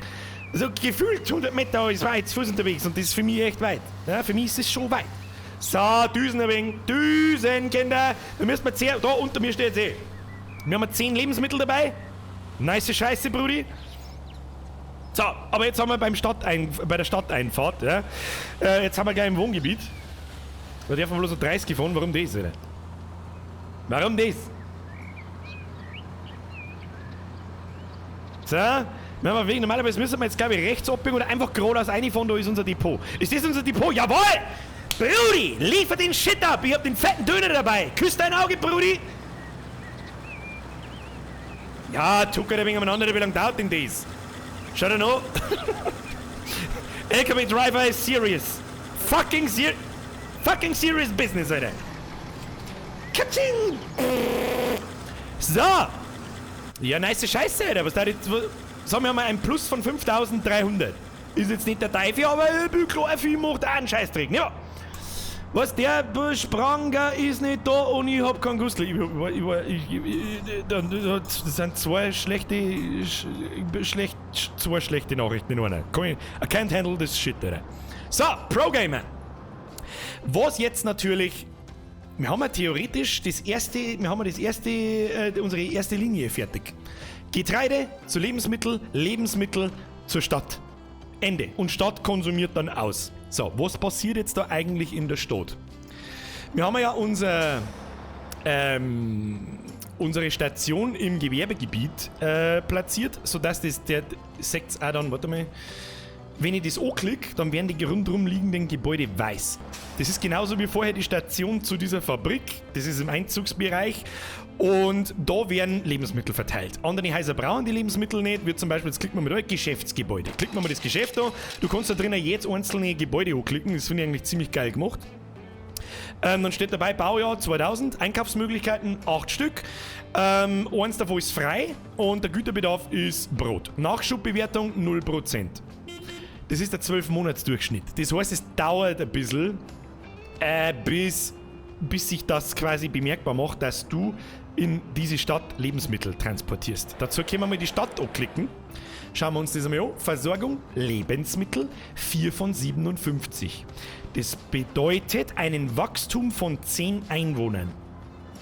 Hat jetzt der Kreis, wie soll ich sagen, hat zumindest der Erste irgendeinen Klick verstanden, was wir mir da tun. Dadurch, dass ich da jetzt Lebensmittel hin transportiere, jetzt haben wir es eh kurz gesehen, da haben sie jetzt eine Straße gebaut, ein paar Häuser bauen sie um und so Sachen. Jetzt wird wird halt einfach, wie soll ich sagen, die Stadt immer größer. Und immer, je mehr, dass wir wieder hinliefern, desto größer wird's. 4 Lebensmittel ist natürlich ein bisschen wenig. Der Maximalkonsum liegt quasi bei 57. Je mehr Einwohner die Stadt hat, desto höher wird der Konsum von den Lebensmitteln. Desto mehr müsste man so einen Scheiß transportieren. So, schauen wir uns doch einmal unsere erste Linie an, bevor wir jetzt die zweite anfangen und das Ganze noch unnötig, wie soll ich sagen, komplizierter machen, wie es eh schon ist. Wir haben jetzt auf unserer ersten Linie, da wo wir Getreide von A nach B liefern, einen Lastwagen. Der Lastwagen kann maximal 25 so Getreidedinger transportieren, mit einer Fahrt hin und her. So, wenn wir uns jetzt aber mal die Abholstation da anschauen, zack, dann liegen da 46 Getreide rum mit einem Ausrufezeichen. Was bedeutet das? Ich meine, ich sehe es ja optisch auch. Alter, die scheiß Station geht über! Die geht über! Ich gehe da über, Alter! Jetzt gibt es 2 Optionen. Entweder wir machen die Station größer oder wir kaufen einen zweiten LKW. Dass da 2 umeinander fahren. Dann gehen wir mit dem Mauszeiger da einmal drüber. Was sagt er? Ich sehe es da rechts um. Ich hoffe, man kann das einigermaßen lesen. Einige Gütereinheiten gehen verloren, weil die Station überlastet ist. So, haben wir unser erstes Problem schon. Wie löst man das Problem? Natürlich nicht mit Gräser bauen, sondern einfach mit einem zweiten LKW auf die Linie schicken. Wie macht man das? Wir klicken die Station an. Dann haben wir da unsere Linie, dann klickt man diese Linie an, dann sagen wir Linie verwalten. Was möchte ich jetzt auf der Linie? Eigentlich gar nichts, ich möchte eigentlich das Fahrzeug verwalten. So, ich klicke das Fahrzeug an, Programmer LKW, Bitch! Den Namen kopieren wir uns schnell. So, dann gehen wir auf Fahrzeuge verwalten. So, jetzt haben wir die Linie da und alle die Fahrzeuge, die dieser Linie zugewiesen sind. Das ist nach wie vor nur ein LKW, jetzt brauchen wir aber mehr. Was der wir da, und das ist wirklich super gut gemacht im zweiten Teil, du kannst jetzt hergehen, markierst das eine Fahrzeug, das da ist, und dann kannst du das Fahrzeug klonen. Ja, du gehst einfach her, zack, zweites Fahrzeug drin. Und wo kommt das jetzt daher? Da fahren wir da auf, wieder in unser Fahrzeugdepot. Zack, das Bündchen kommt der zweite LKW raus. Brudi, beste LKW. Junge, Brudi muss los. So, LKW Programmer Bitch Nummer 2. Und jetzt macht sich der da auch langsam aber sicher auf den Weg nach da unten und hilft quasi dem LKW, dem ersten da aus, und dann wird schon mehr Getreide transportiert. So, schauen wir uns einmal die Getreidefarm an. Beziehungsweise einen Bahnhof. Ne, klickt man an. Was kann man da so machen? Produktion 200. Versand 200 von 200. Transport 62%. So, Folgendes passiert jetzt, wenn wir den Transport auf 100% kriegen. Ich meine, wir haben ja momentan bloß einen LKW. Der holt immer so und so viel ab und dann ist der nie ganz voll. So, und jetzt steigt es aber schon rapide, sagt ihr selber wahrscheinlich, das ist der zweite LKW gerade reingefahren. Oder der erste hat gerade abgeliefert. Und wenn das auf 100% ist und eine Zeit lang auf 100% bleibt, dann baut sie der Bauernhof aus, dann wird er Stufe 2. Und dann produziert er nicht bloß 200, sondern 400. Nächste Stufen produziert er 800. Dann produziert er 1600 und dann glaube ich sogar. Maximum ist an 1600. Und dann brauchst du da keine LKW mehr, sondern Züge, die so lang sind wie die Map. Und dann wird es richtig interessant. Manu, habe die Ehre vergessen für den Euro wieder. So, auf alle Fälle sehen wir jetzt da 2 lustige LKW umeinander gucken. Das ist ja schon mehr Epsi. Und dann da ich sagen, machen wir das gleiche, nämlich auch gleich einmal mit unserem lustigen Lebensmitteltransporteur, der nämlich ein minus 60.000 Euro macht. Das ist ein totales Minusgeschäft, Alter. Der muss mehr abtransportiert werden. Das geht ja so überhaupt nicht. Da gehen wir genauso her. Und kopieren wir das Ganze und machen wir 2 LKW draus. So. Nice Scheiße, Brudi. Nice Scheiße. Wie gefällt's euch? Ich glaube, ich habe schon lange nicht mehr so viel geschmerzt in einer Stunde. Oder in einer Dreiviertelstunde. Wie geht's euch so? Passt sie überhaupt auf? Oder schmerzt sie untereinander wegen? Oder... So, und ich habe das ganz große Gefühl, dass wenn Leute Transportfieber hören, immer an diesen, ich fahre mit dem Laster von A nach B, da wo ich wirklich verstehen kann. Ja, das schaue ich mir nicht an, das spiele ich nicht. Ich möchte, keine Ahnung. Das Spiel ist mega gut, hab damals immer OpenTTD gespielt. Transport Tycoon, irgend sowas war das, oder? Ist im Prinzip genau dasselbe. Bloß halt in komplex und in gut gemacht. Also, das andere ist auch gut gemacht, aber weniger komplex, okay? So.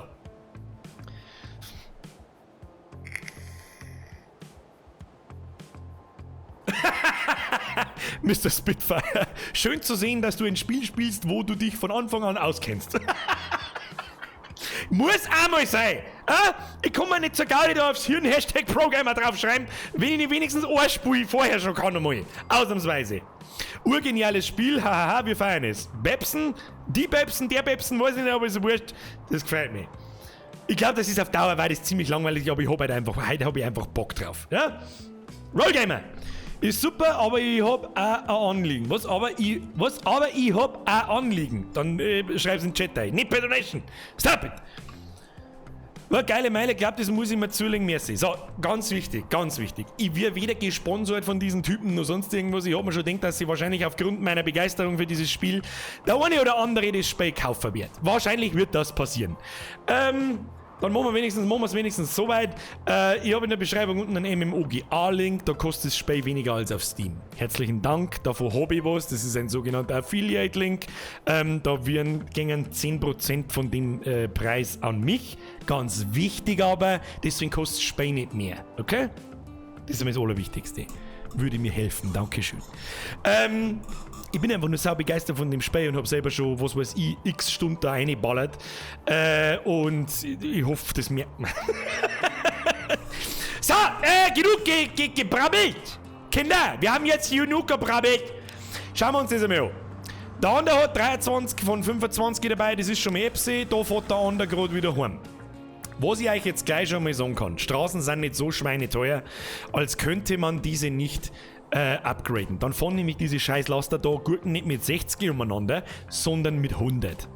Und das war schon nicht schlecht. Dazu.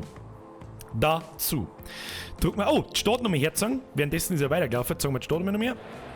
So, haben wir schon weit. Haben wir schon 18 von 65 Lebensmittel im Bedarf rechts oben. Man sieht, wir haben mehr Einwohner, wir haben mehr Bedarf. Es muss immer höher, weiter, schneller. Okay, irgendwann ist natürlich Schluss, aber das hilft ja sowieso nicht. Was wir mir jetzt gleich mit denen ist das mit den Straßen, weil das ist echt nervig. Das ist echt nervig. Wenn die da mit 60 umeinander gucken und vor allem diese verwurstelten Scheißstraßen da und so, das ist ganz schlimm. Ich mache das meistens so. Das kostet aber meistens was, oder? Kostet das was? Nein. Die Straße aber. Rollgamer. Was war denn das jetzt wieder? Hast den Chat nicht gelesen? Hier mein Anliegen. Kannst die Stadt rechts von Passau am Fluss Linz und ganz rechts dann wer?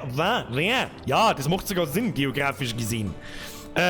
Merci dir. Merci für den Tipp. Der Stefan hat mich auch schon erinnert. Pass auf. Für den Rollgamer macht man Linz. Gehen Sie mal her. Wieningen. Weißt du, was du mir kannst mit Wieningen? Da macht man Linz. So. Und ganz rechts, was haben wir da? Da haben wir Wien. So, oder Wien bei euch? Ich weiß nicht, ich sag Wien. Ich sag ganz normal Wien. So, Wien. Wunderschön. Der Linz, da haben wir Passau. Was ist denn links von Passau? Was ist denn westlich von Passau? Wern. Sagt man echt Wern? Also ich sag nicht Wern, ich sag schon immer Wien. Regensburg. Kommt da nicht dazwischen der Deckendorf? Kommt da dazwischen nicht der Deckendorf? Schon, oder? Erst Deckendorf und dann Regensburg. Ja, machen wir halt doch so. Schafheim brauchen wir nicht. Deckendorf. Scheiße, schreibt man das mit 2 oder 1? Bin jetzt komplett behindert. Und dann haben wir Regensburg. Regensburg. Nice, Alter. So, und dann wenn ich jetzt so geistig runtergehe an der Isar entlang, also theoretisch braucht man eigentlich eine Isar da oben. Die haben wir aber heute nicht, das hilft heute nicht. Dann ist da Passau, dann haben wir direkt südlich von Passau. Was ist direkt südlich von Passau? Weiß ich nicht. Was habe ich geschrieben? Deckendorf, aber schreiben wir schon mit 2 G, oder? Ist ja wurscht. Bürger, wie immer, Best Entertainment EOB. Herr Wirt, vergesst für den Zirkel 21, es ist mir eine Ehre, Sie belustigen zu dürfen. Ich habe auch Spaß, so ist es nicht.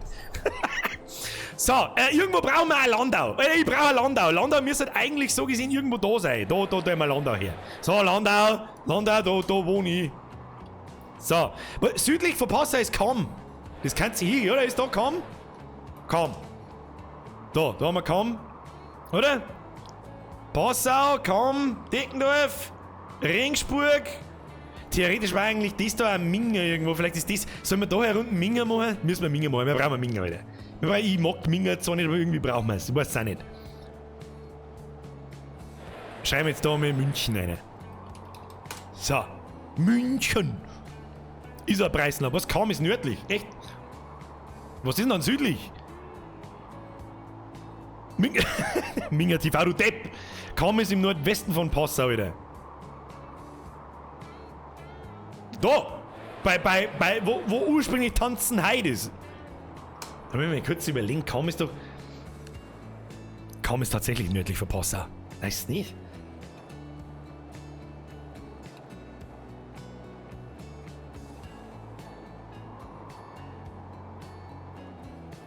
Kaum kommt doch von uns aus gesehen vor Deckendorf. Nein, da war ich noch nie. Fertig aus Amen. So was der wir südlich von Passau. Ich brauch südlich von Passau. Nördlich habe ich verstanden. Südlich, Brudi. Oder was ist denn nördlich? Da war eigentlich Straubing, hä? Straubing. Ist Straubing nix? Straubing. Oh, Straubing nehmen. Ausgeschmatzt ist. So. Basting. Basting habe ich in meinem Hauptspiel. So, ich zeige euch nachher mein Privatspiel, meine Privatkampagne, da ist Basting drin und Mamming und Landau und Fichtheim und der ganze Scheißdreck, oder? So, Straubing, und das muss ich gleich mal so verstehen, aber gleichzeitig können wir sowieso nicht bearbeiten und irgendwas machen drauf. Wir upgraden jetzt unsere Straßen folgendermaßen. Dazu müssen wir ziemlich viel abreißen, weil dieses Kauderwelsch-Gefahre da, das ist der Bock ja eigentlich überhaupt nicht. Darum machen wir jetzt Folgendes. Abriss, Abriss, Abriss, Abriss, Abriss, Abriss, Abriss. Das da können wir eigentlich so lassen. So, jetzt machen wir mal den ersten. Herzlich, Stigi, vergeht's gut. Habe dritt. Scheiße, ich habe einen Hashtag nicht lesen können. Entschuldigung, aber merci dir. So, wir reißen die ganze Straßenscheiße, die reißen wir ab. Oh, das ist ziemlich laut, das ist gleich so laut. Ja, das darfst du schon schäbern! Hau nicht so gar nicht an! Oh, mach da einen Haufen Dreck und das darf auch laut sein. Das darf laut sein. Peng, peng, peng, peng, peng. So. Und jetzt machen wir da eine fette Landstraße. Und ich würde sogar vorschlagen, eigentlich direkt da gleich nördlich aussehen. Ja? Gib mir her. Straßen. Manu! Leute, jetzt chillt's mal. Was? Kaum ist in der was von mir in der Oberpfalz. Kaum ist in der Gneichten. Was ist denn Gneichten, Alter? Oder lese ich es falsch? Ich weiß nicht, Alter. Ich hab mir schon gedacht, dass da wieder der Krieg ausbricht, wenn ich da jetzt in die Städte irgendwelche Namen gebe. Da befasst man später damit, wenn wir mir den Personentransport planen. Da ist aber noch ein sehr weiter Weg hin. So, wir upgraden die Straße. Es gibt zwei Typen von Straßen. Es gibt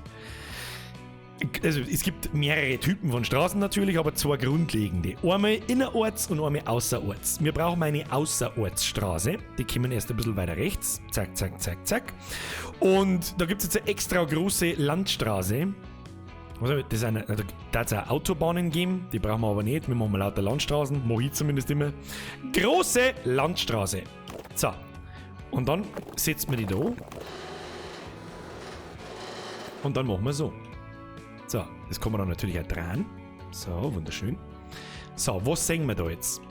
Jetzt haben wir da eiskalt einfach eine Landstraße über was weiß ich, was das für, über Donau zusammen. Und dieser grüne Bereich sagt, ob da noch Schiffe drunter durchfahren können oder nicht. Ich kann verschiedene Typen von Dinger da machen, von Brücken. Funktioniert so nicht. Dazu müssen wir hergehen und müssen wir das ein bisschen anders machen. Und zwar kann man dann, wenn man da auf den Pfeil geht, zack, kann man das Ding ein bisschen anheben. Das macht man. Brücken bauen ist aber ein bisschen friemelig. Ein bisschen friemeliger Scheiß. Das nervt mich auch selber ganz oft. Und dann drücke ich auf OK. So, jetzt gehen wir weiter und ihr seht es dann schon. Ah, ja. Die schönste Brücke der ganzen Welt ist es nicht. Aber, ich hätte gerne so Pfeile. Seht ihr? Ja, das muss gelingen. So, und dann kann man die da wieder absetzen. Und da sieht man jetzt, das grüne zeigt da können noch Schiffe durchfahren. Brauchen wir später noch, weil wir jetzt dann einen Personentransport von Passau nach Linz und nach Wern machen. Ja? Ist das okay? Ist das okay? Du weißt, das ist ganz klar Donau. Was ist Donau? Warum? Warum ist es ganz klar Donau? Jetzt bei so Wacht. Können wir auch mal so machen? Ja, das ist jetzt nicht die schönste Brücke dabei, das meine ich mit. Es ist einfach ziemlich frickelig. Ja, sehr frickelig. Schauen wir mal, ob wir das da so einrasten lassen können. Das ist gut.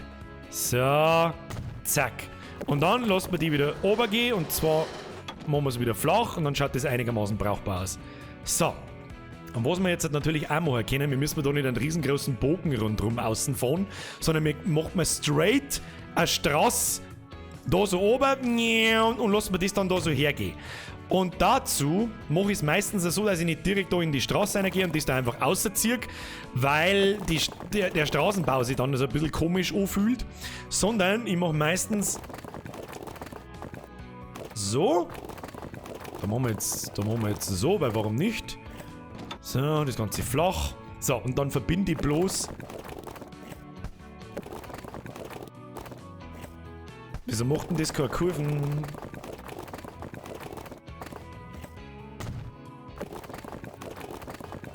Wieso macht denn das keine Kurven, so wie ich mir das vorstelle? Haben die an der Straßenbauweise irgendwas geändert? Sehe ich nicht Anschläge. Oder? Ja, lassen wir es so. Schönheitspreis gewinnt's keinen. Aber das ist ja jetzt auch wurscht. So, dann gehen wir da rauf. Verbinden wir das da damit. Zack, das Böhnchen. So, was wir jetzt auch machen können, was vollkommener Bullshit ist natürlich die Station da. Da muss der Laster muss jetzt da auffahren, dann fährt er wieder auf diese kleine Drecksstraße da und dann wieder da oben. Was wir da jetzt da können ist, wir reißen die Bude ab. Wir reißen die Bude ab, Abriss bestätigen, jawohl. Und wenn man, bevor diese Zeit da abläuft, eine andere Station wieder da herbaut. Ja, so, zack, zack, zack, zack. Und das wieder so weit weg wie irgendwie möglich, bis das weiß markiert wird.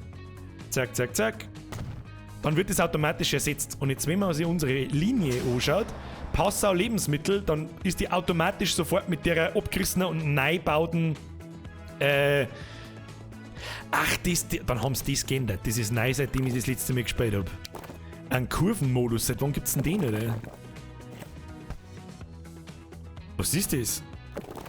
Ah, jetzt habe ich es verstanden. Okay, das ist neu. Dann muss da irgendwann ein Patch gekommen sein. Hab ich nicht gewusst. Entschuldigung. Dann machen wir es gleich nochmal rein. Weg mit dem Ding. Weg mit dem. So, bauen wir Kurven. Ja, so mag ich das. So schaut das gut aus. Ja, ist einigermaßen cremige Kurven. Und da haben wir jetzt eine schöne Linie. Wunderbar. Dann, was man natürlich auch machen kann, du brauchst diese Straßen nicht unbedingt abreißen. Du kannst da hergehen, weißt aus, was für Straße das Tom möchtest. Machst Zauberstab und dann kannst du da so machen. Siehst du das? Ich gehe dann mit dem Zauberstab da drüber, dann wird automatisch aus dem Stück als Straße da oben eine zweispurige. So! Und dann schaut doch das gut aus, da ich sagen. Ja, machen wir das da auch noch zweispurig. Häuser, die nicht hinpassen, werden dann abgerissen. Aber die bauen sie dann mit der Zeit schon wieder auf. So, und jetzt können wir wieder auf Play drücken, weil unsere Laster fahren müssen. Wir haben nämlich, schauen wir uns mal unsere Finanzen an. Finanzen! Wir haben noch 41.400.000, also wir haben noch keinen Cent Geld verdient. Und da steht Einnahmen, minus 4,95 Millionen. Pro-Gamer, Baby! Schauen wir mal. 2001 haben wir mal ein ganzes Jahr abgeschlossen. Währenddessen ist schon ein ganzes Jahr verlaufen. 2001 haben wir Einnahmen 317.000. 317.000. Fliegenschießer, also gar nichts. Investitionen 4,7 Millionen. Zinsen müssen wir zurückzahlen, 500.000, weil wir haben die 50 Millionen ja irgendwie gekriegt. Das ist nicht gut. Also minus 5 Millionen ist keine gute Bilanz. Aber das wird schon noch. Kinder, das wird schon noch. Und ich sag's euch, wie es ist. Wir kriegen da mit Sicherheit. Oh ja, da haben wir schon soweit. Da ist der zweite LKW ist schon nicht mehr voll, schau hin. Das ist nix. Ist der wenigstens voll? Der hat auch bloß 3 Lebensmittel dabei. Na ja, gut, jetzt müssen wir mal Geschwindigkeitsstufe 2. Zack. Na, dann fahren die Dinger schon mal ein bisschen schneller. Dann passiert auch schneller was.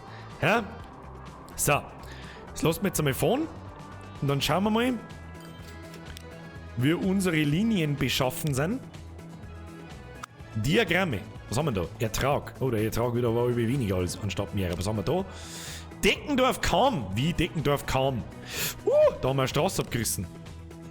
Jetzt bei so Wacht. Straßen. Nehmen wir die Landstraße. Dann verbinden wir das da wieder. Zack. So. Das Spiel jammert nämlich sofort, wenn Stadt A keine Straßenverbindung zur Stadt B hat. Ja, gibt's keine Straße mehr von Passau nach Deckendorf. Das war nix. Oder das war nix. Das war ja nix. So. Kinder, wir haben immer nur 41,5 Millionen auszugeben und wir müssen jetzt irgendwelche produktiven Linien einführen. Unser Lebensmittelding schaut momentan nur aus, als darf man nicht viel Geld damit verdienen. Das wird aber noch. Das wird schon noch. Ja, das muss jetzt ein bisschen akklimatisieren. Die müssen jetzt da ein paar Mal hin und her fahren und auch vor allem die zwei Zuliefererlastwagen müssen sich einpendeln mit dem Hin- und Herfahren und dann verdienen wir da garantiert Geld damit. 100%ig. So. Wo soll man hinfahren? Mir gelüstet es noch Personentransport. Personentransport per Schiff. Der ist sehr lukrativ am Anfang. Und ich würde sagen, entweder verbinden wir Passau mit Deckendorf oder Passau mit Linz. Oder gleich alle drei zusammen. Auf was haben wir Bock?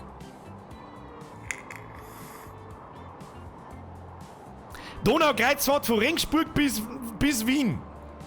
Das werden wir mit 40 Millionen wahrscheinlich nicht schaffen. Aber das war möglich. Ja, das war möglich. Das war definitiv möglich. Und zwar die Linie von daher nach Passau, nach Linz und dann nach Wien. Und in Wien müssten wir halt einfach einen Bus dann bauen, der die Leute von Wien an Hafen bringt. An Schiff bringt, Alter, ich bin so behindert. Aber wir fangen mit 2 Städten an. Eins nach dem anderen und sehen wir, was das ungefähr kostet. Weil ich das meistens nämlich so mache. Jetzt pass auf. Und zwar, unser Hafen muss daher. Den platzieren wir daher und am Hafen machen wir das jetzt folgendermaßen. Wir haben einmal einen Passagierhafen oder einen Güterhafen. Wir brauchen natürlich einen Passagierhafen. Machen wir so. Zack, zack, zack, zack. Und dann sehen wir schon, dass der da mit irgendwas kollidiert. Das ist natürlich nichts. Da, so. Perfekt. Perfekt, oder? Dann gehen wir direkt daher bauen. Straight up daher. Da gefällt mir das auch gleich richtig gut, weil wir parallel dazu, wir müssen ja irgendwie Leute an den Hafen bringen. Ja, wenn die da alle zu Fuß gehen müssen, dann kriegen ja die alle einen Vogel. Darum gehen wir jetzt her und machen wir unsere erste Busfahrt. Ja? Eine Busfahrt, die ist lustig, eine Busfahrt, die ist schön. Dazu machen wir ein paar Straßen. Oder macht man erst einmal eine Bushaltestelle? Machen wir eine Bushaltestelle. Da macht man zur Sicherheit eine große, keine so einfache Bushaltestelle und das direkt vor der Haustür. Straight vor der Haustür. Zack, zack. Und dann modifizieren wir das Ganze und bauen wir da noch eine Straße her. So. Und die Straße lassen wir weiterfahren.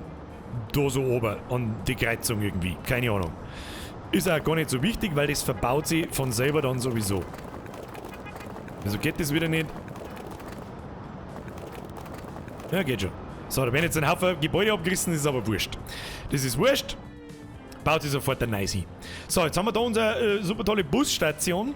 Wir brauchen da aber eine Rundfahrt. Also da muss der Bus da in Passau rundherum fahren und halt Leute einsammeln und abliefern, wo die Leute hinwollen. Und dazu bauen wir mir kleine Bushaltestellen. Wir haben jetzt einmal da Bushaltestelle und ich gehe jetzt einfach her und baue da eine zweite und dann fahren wir, ich fahre quasi geistig in der Stadt im Kreis rundum. Dann haben wir da so erste Station, zweite Station. Dann sollen wir da so weiterfahren. Mache ich da Station, dann mache ich da eine Station, dann mache ich da eine Station, mache ich da eine Station, da eine Station, dann fahren wir am Rand außen rundum. Ja, schön. Schön. So. Dann fahren wir da eine, dann fahren wir da eine. Und dann fahren wir da noch einen her. Und dann fahren wir da noch einen her. So.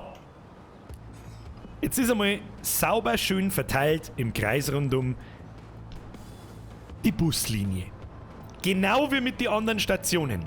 So eine Bushaltestelle funktioniert jetzt ganz genau so. Und zwar braucht man als erstes einfach eine neue Linie.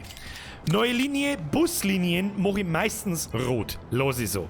Und ich benenne das, wie vorher auch schon, wir haben ja in der Stadt, darum Passau als erstes, Bindestrich, Bus 1. Beziehungsweise, Bus 1, und ich mache in Klammern meistens dann dazu ein R für rechts und links. Warum? Erkläre ich gleich. Mache ich wo ich eigentlich nicht. Mach mal im Late Game. Lass mir das weg. Es ist der erste Bus, der im Kreis rundum fährt und fertig. So, jetzt müssten wir unbedingt eben mehrere Stationen hinzufügen. Okay? So, wir fangen mal an bei unserer großen Busstation. Zack, und der Bossau. Und der Bossau.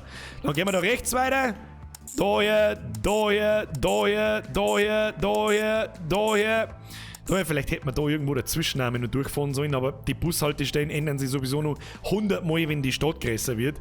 Da hier, da hier, da hier, da hier, da hier. So, jetzt haben wir da 15 Stationen und da fährt der Bus schön im Kreis rundum und lädt Leute aus rein. Herr Zankel, hast du aber... Ich hab's nicht lesen können, es tut mir leid, aber merci für deine Donation, Bruder. Ich krieg's Bussi aufs Nussi. So, Buslinie fertig. Linie fertig, Stationen fertig, jetzt braucht man Busse. Und da dazu baue ich mir, also entweder lassen wir die Busse jetzt von da oben runterfahren, ja, die lassen wir von da oben runterfahren, weil es wurscht ist. So, wir gehen mal wieder in unser Fahrzeugdepot, das was wir da rum aufgebaut haben, da wo wir auch unsere LKWs gekauft haben. Fahrzeuge kaufen, nur brauchen wir jetzt Passagierfahrzeuge und da gibt es momentan nur diese Auswahl. Was kauft man? Ich hab's so gut wie noch nie hingebracht, dass eine Buslinie Geld abwirft. Und ich habe schon alles ausprobiert. Also mit alles meine ich alles. Linienüberkreuz, 2 Linien in verschiedene Uhrzeigerrichtungen. Weniger Busse, ein Bus, 100 Busse, scheißegal. Ich habe noch nie geschafft, dass die Busse im Passau haben blau. Okay, dann machen wir es blau. Dann machen wir es blau. Schau, Bürger, ich glaube, du hast statt Dicken auf Dicken draufgeschrieben. Oh, habe ich vertippt, oder? Schau ich gleich. Merci für die Donation, Alter. So. Darum werde ich da auch gar nicht lange umeinander tun.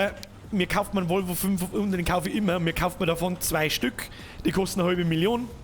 Im Jahr kosten es 90.000. Wird Minus machen. Immer. Aber es ist wichtig.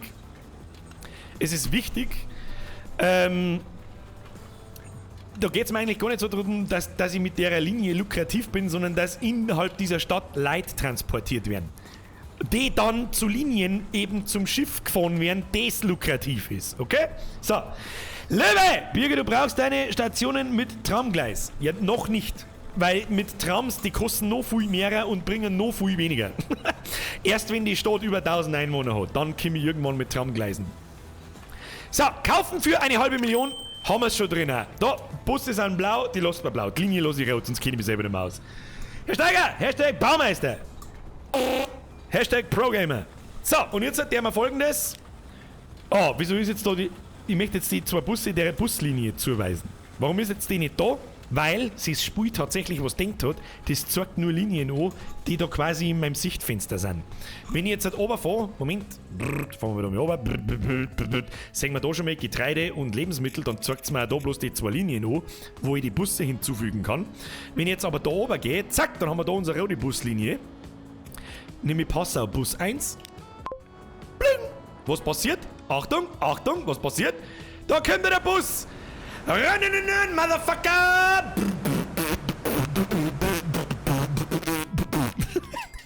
Oh Gott, ich bin so geistig behindert. Nice. Und schon haben wir Busse. So, jetzt ist nur noch... Oh, und die ersten Passagiere haben wir auch schon die warten. Das nice Scheiße, Brudi. Nice Scheiße. An jeder Bushaltestelle, wo so eine Person dort ist, siehst du das? Da, in der Breslauer Straße. Am Marktplatz, der unten an der Ding ist, macht überhaupt keinen Sinn, aber egal. Am Mayweg, gibt's einen Mühlweg in Passau? Gibt's die Breslauer Straße in Passau? Wahrscheinlich sind vorgefertigt die Straßennamen, die kann man auch noch umnennen wahrscheinlich, oder? Kann man tatsächlich auch noch umnennen. Da warten jetzt zum Beispiel schon 2 Leute, sagt man da rechts um. Man kann diese Pop-Ups, die kann man sich übrigens für alles, was man anklicken kann, rumschirmen. Lieber Kasse, Bürger vor Bürgermeister, ja? Wenn ich Bürgermeister wäre, dann darf es so abgehen. Dann darf es nur noch abgehen. Schau dir das so. Und da kommen auch schon unsere 2 Busse. Brudi, der Bus kommt. Und da wartet da einer. Schau hin. Da, wieso fahren die einfach weiter? Bist du besoffen, du Huren? Ah, der fährt jetzt zu Station 1. Das da oben ist ja Station 1. Oh, da ist aber auch einer. Pass auf. Ah, wo ist denn da? Jetzt ist er eingestiegen. Schau, ist eingestiegen. Da, er hat einen Passagier von 17 dabei. Und den fährt er jetzt irgendwo hin und lässt ihn irgendwo aussteigen. Geil! Ja, haben wir den Personentransport auch schon mal geregelt. Nice! So. Was ich jetzt ziemlich cool finde an dem Spiel. Du kannst jetzt, theoretisch, ja, größer gedacht, du kannst jetzt Städte miteinander verknüpfen per Bus, per Schiff, per Flugzeug, per Zug und so weiter. Dann gibt es Arbeitsplätze in anderen Städten. Dann kann es sein, dass in Passau ein Einwohner einen Arbeitsplatz in in fucking Cham hat und dann fährt der quasi erst mit dem Bus zum Schiff, dann fährt er mit dem Schiff nach Regensburg und von Regensburg mit dem Zug dann nach Cham. Und du kannst ihm wirklich von dem Zeitpunkt, wo er aus dem Haus rausgeht, bis in seine Arbeit zuschauen, dann bleibt er in seiner Arbeit sitzen und dann fährt er wieder heim. Das ist so detailliert gemacht und das ist das, was ich halt so geil finde. Es passt natürlich nicht ganz mit der Zeit zusammen, währenddessen der da aus dem Haus geht, im Bus einsteigt und 2 Stationen vergingen im Datum rechts unten 5 Tage. Das ist so der Schmarrn. Aber um das geht es auch nicht. Die Zeit spielt keine Rolle. So, Kinder! Braucht was zum Trinken. Gar nicht so unanstrengend, wenn ich die ganze Zeit erklären muss und tatsächlich einmal nachdenken muss, was ich sage. Schritt 1 ist getan. Der Personentransport in Passau ist geregelt. Wir haben auch schon einen Hafen gebaut. Wunderschön. Das Schöne am Schiffballfon ist, man muss fast keine Straßen nicht bauen. Die suchen sich ihren Weg selber. Die erste Verbindung, die wir machen, die ist nach Linz. Ja, nach Linz, zu den Lieblingsnachbarn um mich. Und da machen wir es jetzt sehr, sehr ähnlich. Ich würde sagen, die Straße reißt man weg. Da machen wir unsere zentrale Bushaltestelle hin und da irgendwo unseren Hafen. Wunderschön. Passagierhafen, Brudi. Einmal im Kreis dran. So. Den connecten wir sauber daher. Jawohl. Schauen wir, dass wir vielleicht zu wenig Gebäude... nur 3 Gebäude abreißen. Schaut vielleicht auch nicht. Machen wir ein bisschen netter ohne. Zack. So, hat Linz schon mal einen Hafen, ne? Da können dann die Schiffe anlegen und können tun, was sie wollen. Dann müssen wir auf Pause drücken. Dann reißen wir die Straße da weg und bauen wir eine schöne Bus-Tramstation daher. Wunderschön. Wunderschön. Schaut euch das an. Wunderschön, die bauen wir daher. Zack. Dann erweitern wir diese Station um eine Straße und direkt. Ja, und jetzt haben wir soweit, das ist ein bisschen dumm gemacht, gell? Das haut wieder nicht hin. Warum haut das wieder nicht hin? Ich möchte, dass die da durchfahren können. Ich will es so haben. Warum ist jetzt da der Bau nicht möglich? Weil da wieder irgendwas... so geht's. Aber da werden wieder Gebäude abgerissen. Ja, dann machen wir es so. Hilft nicht. Ist ein kleiner Schönheitsfilm. Wer ist da? Herr Wirt, vergeht's auf einem Fünfer, Brudi. Mit der Behinderung kannst du echt haben. Was? Mit der Behinderung kannst du recht. Schnauzen, Brudi! Bussi aufs Nussi, merci für den Fünfer, Alter. So schaut's aus. Merci an alle anderen, die werden das. Ich sech's da schon rechts, aber aufploppen, aber ich kann nicht. Da können wir wieder keinen Meter nicht weiter. Vielen lieben Dank für eure Donations. Danke schön von ganzem Herzen drinnen her. Ne? So. Wir haben jetzt in Linz. In Linz ist es etwas knapp beschaffen mit dem persönlichen Transportmittel namens Bus. Darum müssen wir da selbiges machen wie in Passau. Ja, es kostet uns jetzt mit Sicherheit noch mit 2-3 Millionen, aber wir haben ja immer noch 37 Millionen, wie wir da unten lesen können. Bushaltestellen. Verhalten wir uns jetzt ganz genau also wie in Passau. Wir fangen da wieder an bei unserer Hauptstation. Zacki, zacki. So, dann machen wir da 2 her. Und dann machen wir da 2 her. Und dann fahren wir da so eine. Und dann fahren wir da so eine. Später, wenn das da ein bisschen zugebaut ist, das dauert halt ein wenig. Was haben wir da? Elias! Herr Simmelbauer! Fix, Mari, hol der Start, muss ich schon wieder reintreten. Achtung! Merci für deine Mitgliedschaft, Leute. Ab in den Chat, habe ich Mr. Elias. Herzlich willkommen im besten Squad der Welt. Wir haben Folgendes zu tun, da haben wir stehen bleiben. Deswegen baue ich jetzt da noch keine so eine Bushaltestelle, weil sonst fährt er da so eine und dann wieder zurück. Wobei, wie weit gelangt die? Schau her, der Einflussbereich von der einer Station, die geht bis da hinten. Da müssen die Leute da wegen gehen. Das meine ich jetzt übrigens nicht so Gaudi, die müssen nicht dann wirklich ein Stückel gehen, bis bei der Station haben. Vorerst, wenn wir dann damit Geld verdienen, dann bauen wir das alles sauber noch aus. Ja? So, da braucht sich keiner mehr beschweren. Ein wenig Sport schaut auch nicht, gell?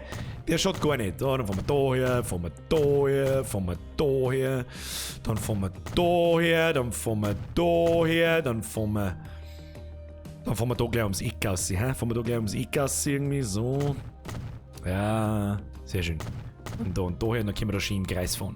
So, wir haben unsere Bushaltestellen einmal da im Kreis platziert. Ich baue die deswegen übrigens im Kreis. Weil ich mit der Kreisding einfach die besten Erfahrungen gemacht habe. Da habe ich zumindest einmal, da bringe ich zumindest von 10 Stück 2 in profitablen Geldbereich. Ja? So, dann brauchen wir wieder eine Linie. Neue Linie. Wir nennen die Linie nicht Linie 1, sondern Linz. Nicht Linie, sondern Linz, du Depp. Und nennen wir es Bus 1. Sehr schön. Farbe der Linie macht man rot. Was haben in Linz die Busse für eine Farbe, bitte? Bitte was haben in Linz die Busse für eine Farbe? Können Sie mir das bitte mitteilen? Das wäre sehr, sehr nett von Ihnen. Ich weiß es leider nicht. Der Mozart fragt, warum baust du da immer 2 Bushaltestellen? Weil ich später, das war das, wo ich vorher hingeschrieben habe, rechts und links. Später, wenn die Stadt größer ist und wenn diese Stationen überfüllt sind, mache ich quasi einmal eine Linie rechts rum und einmal eine Linie links rum. Und die eine Bushaltestelle ist quasi für die eine Richtung, die andere Bushaltestelle für die andere Richtung. Und dass ich das später nicht wieder jede einzelne andere Richtung hinbauen muss, mache ich das immer schon gleich, wenn ich Bushaltestellen baue. Rot, Rot, Gelb, Rot, Silber, Orange. Linz AG ist Silber. Bin aus Linz Silber. Wie kriegen wir einen Silber hier, oder? Da muss ich jetzt schauen. So, wir lassen jetzt nicht von unserem Depot von da links oben die Busse nach Linz da dreimal über die ganze Weltkarten fahren, sondern wir bauen da für Linz ein extra Fahrzeugdepot. Da bauen wir ein extra Fahrzeugdepot. Gebäude, Straßenfahrzeugdepot, das bauen wir ein bisschen außerhalb von Linz. Das bauen wir ein bisschen außerhalb von Linz. Ne, das bauen wir ein bisschen außerhalb von Linz. Das kostet uns 16.000. 16.000, das ist ja das nehmen wir aus der Haushaltskasse, nehmen wir das. Dann gehen wir daher, Fahrzeuge kaufen, einen Volvo. Dann gibst du mir den Volvo und dann nehmen wir auch 2 Busse fürs erste. Später mache ich meistens 3 Busse. 2-mal den Bus bitte. Dann geben wir dem Bus seine Farbe. Ja, wir haben leider keinen. Das ist nicht Silber, oder? Orange Silber, dann muss man was Orange machen. Ich kann leider bloß Orange machen. Ist das okay so? Ist ein bisschen klar, gell? Aber Orange. Orange, ist es okay? Sind wir da einverstanden damit? Ist es okay? Ist das in Ordnung? Mitten ins Naturschutzgebiet, sauber. Hallo, haben wir nicht so Gaudi da. Dafür pflanzen wir später ganz viel Baum. Ist das in Ordnung? Besser wird's nicht, glaube ich. Was, rot? Nein, ja, was jetzt? Rot. Dann machen wir's rot. Machen wir Raudibus. Raudibus! So, und dann weist man das ganz einfach der Linie in Linz zu. Oh, stopp, da haben wir die Fahrzeuge. Linie. Scheiße, wir haben da gar keine Buslinie gemacht. Alles klar, Linz Bus. Wir müssen jetzt die Stationen hinzufügen. Achtung, ich mache das diesmal ein bisschen schneller.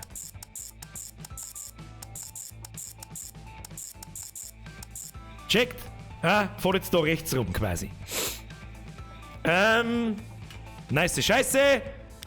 Fancy, müssen wir sagen, nicht nice Scheiße. So, und jetzt haben wir die 2 Busse da. Drücken wir auf Play. Was passiert? Selber Shit wieder, da kommen sie raus. Ist das in Ordnung so? Haji, ist das in Ordnung? Fahren wir heim auf Linz. Pass auf. Da fahren wir heim auf Linz. So, Herr Busfahrer. Der Busfahrer hat übrigens eine Krawatte. Schön, sehr schön. I like.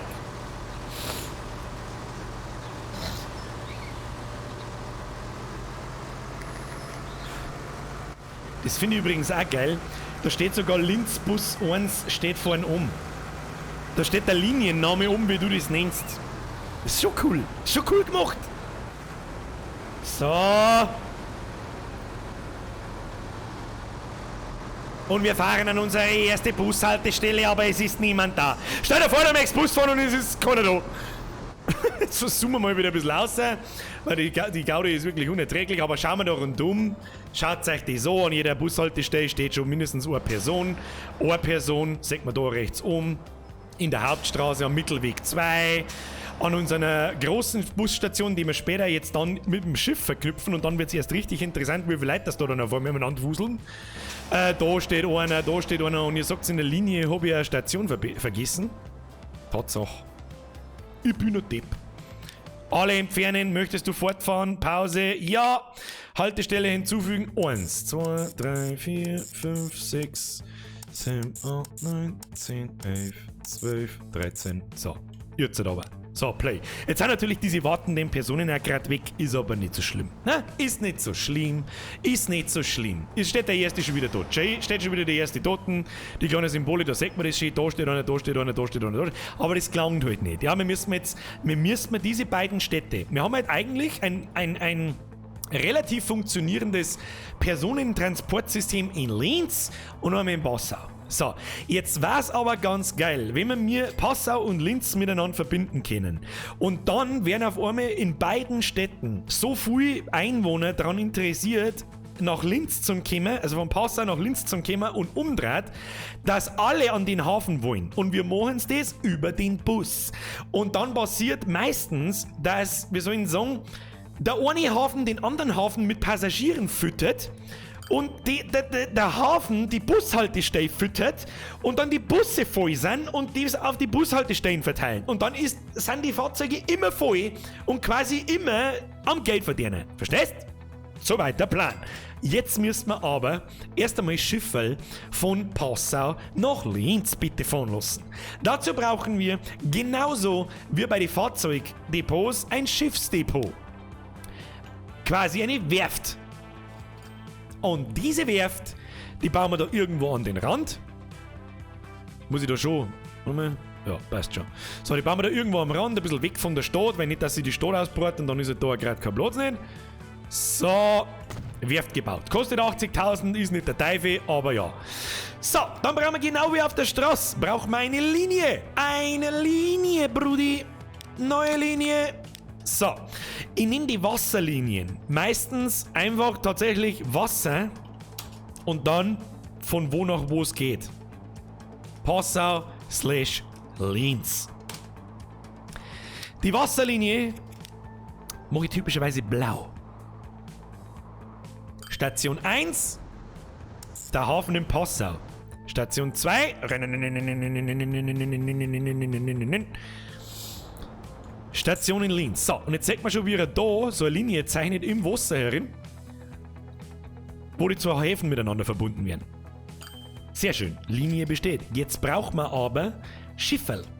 Und das ist ein bisschen schwierig zum Austarieren, was für Schiffe. Es gibt nämlich leider Gottes nicht viele Optionen für Schiffe. Das ist der Hauptgrund übrigens, warum ich oft mit Mods spiele, weil es dort bloß 3 verschiedene Typen von Schiffen gibt. Da, das sind alle Schiffe, die es gibt. Das ist irgendein uralter scheiß Dampfer von 1935. Da wo zwar 150 Leute gehen, aber wer möchte mit dem Dampfer anfahren? Ich will keinen Dampfer. Fuck you, Dampfer. Dann gibt es aber noch einen Graf Zeppelin. Oh, das schaut schon fast aus wie so ein Luxuskreuzer. Der ist von 1980. Kostet aber halt 325.000 im Jahr. Das ist einmal 5-mal so viel wie ein scheiß Laster. Und der kriegt 150 Leute ein. Und bis du 150 Leute in das Schiff einkriegst, kriegst du einen Vogel. Nur dazu ist das Ding scheiß langsam. Das muss quasi immer voll sein mit 150. Und zwar, wenn es von A nach B fährt und wenn es wieder von B nach A fährt. Darum mache ich am Anfang meistens Folgendes und nimm diese kleinen Hovercrafts. Da passen bloß 20 Leute ein. Die haben aber erstens sau schnell und zweitens kosten sie nicht so viel. Nicht ansatzweise so viel. Und haben halt eben viel schneller zwischen A und B. Da kauft man jetzt 2 Stück, die kosten uns 2,2 Millionen. Das halten wir aber auch noch aus. Wir haben ja immer noch 36 Mille. Die kauft man. Zack, das Böhnchen. Dann färbe ich diese meistens blau. Und dann da ich sagen, zack, und dann bitte begeben Sie sich auf die Linie von Passau nach links. Nach links. Ha! Nach links, obwohl links, rechts ist. Ja, egal. Play. Was passiert? Choo-choo, Motherfucker. Hovercrafts am Passau Radarsplatz. Und das muss man auch mal lassen. Das ist ziemlich geil gemacht. Es gibt halt einen Workshop über Steam. Und dann gibt es eine riesen Community, die jedes erdenkliche Fahrzeug zur Verfügung stellt. Und das immer auf realistisch getrimmt. Also echte Schiffe, echte Autos, echte Laster, echte Züge. Züge natürlich hauptsächlich. So, und jetzt sehen wir, wie unsere Hovercrafts da ausschwärmen. Einer fliegt einmal, ja, im Prinzip fliegt der Hovercraft auch. Fliegt nach Passau, eins nach Linz und dann schauen wir einfach mal, was passiert. Das dauert jetzt ein bisschen, bis sie das, wie ich vorher schon gesagt habe, akklimatisiert, dass da an den Hafen Leute kommen. Ja? Das wird ein bisschen dauern. Da gehen wir jetzt einmal daher und beobachten wir das. Und das. Oh Gott, was ist denn da passiert? Oh Gott, was ist denn da passiert? Complete Destruction, Alter! Ja, aber das technisch funktioniert. Ich mag jetzt den Hafen da nicht abreißen, weil... Warte mal, probieren wir mit das. Haut nicht hin. Haut nicht hin. Egal. Sag mal, kommen wir da schon? Ja, die haben schon miteinander verbunden. Das müsste schon passen. So, jetzt müssen diese zwei Hovercrafts so ein bisschen hin und her fahren, damit Leute und Einwohner checken, oh, da besteht eine Linie mit aktivem Transport und dann werden hier Leute kommen. Garantiere ich euch. So, drücken wir mal einfach ein bisschen schnell und das warten wir jetzt ab. So, da ist zum Beispiel der Bus, der hat jetzt da eine Person abgeliefert, die wo da umeinander geht. Das ist die Frau... Das ist die Frau Jung. Frau Jung, wo wollen Sie hin? Ziel Industriegebäude. Ja gut, die muss zur Arbeit, die arme Sau. So, jetzt schauen wir mal. Irgendwo müssen doch da Passagiere kommen. Gibt's ja nicht. Drücken wir mal auf Geschwindigkeitsstufe 3. Muss schon gehen. Tut, Motherfucker. Ah ja, da ist der erste Passagier, ist schon da. Schau her. Steht er da. Und da kommt schon der zweite. Schau hin. Steht er schon da. Wer ist das? Marianne! Du bist ein Boot fahren oder was? Und wer ist das da? Die Britta Beck. So. Die Frau Marianne Keller und die Frau Britta Beck möchten also bitte eine Runde drehen mit dem Hovercraft. Das sollen sie mal machen. Wo ist das Hovercraft? Ich kann's doch schon hören. Oh, da kommt's schon hin. Was hast du für ein Problem? Fahr her dann. So. I am the Hovercraft now. Ah, da gehen wir wieder raus, da scrollen wir ein bisschen weiter weg. Das ist nichts, das ist mir zu laut da. So, jetzt steigen die zwei ein. Es gibt leider keine Animation, wo die wirklich einsteigen und so, das war ein bisschen zu krass. So, wir klicken das so. 2 von 20 Passagiere dabei. Und die fahren jetzt nach fucking Linz. Bitte einmal nach Linz! Oh, da kommen schon wieder 2 neue Passagiere. Ja, fangt schon an, wird schon. Schauen wir mal da her. Dann steigen da jetzt nicht bloß eine Person aus dem Bus aus, sondern da steigen schon 5 ein und 5 aus. Und ich garantiere, dass mindestens einer von denen, die wo da umeinander wuseln, jetzt zu dem Hafen gingen. Und oh, da düst das Hovercraft davon schon hin. Nein. Da hinten gibt es andere. Ah, da ist noch keiner dabei, leider. Aus Linz ist noch keiner gekommen. Schaut dir das so. Alle wollen zum Hafen.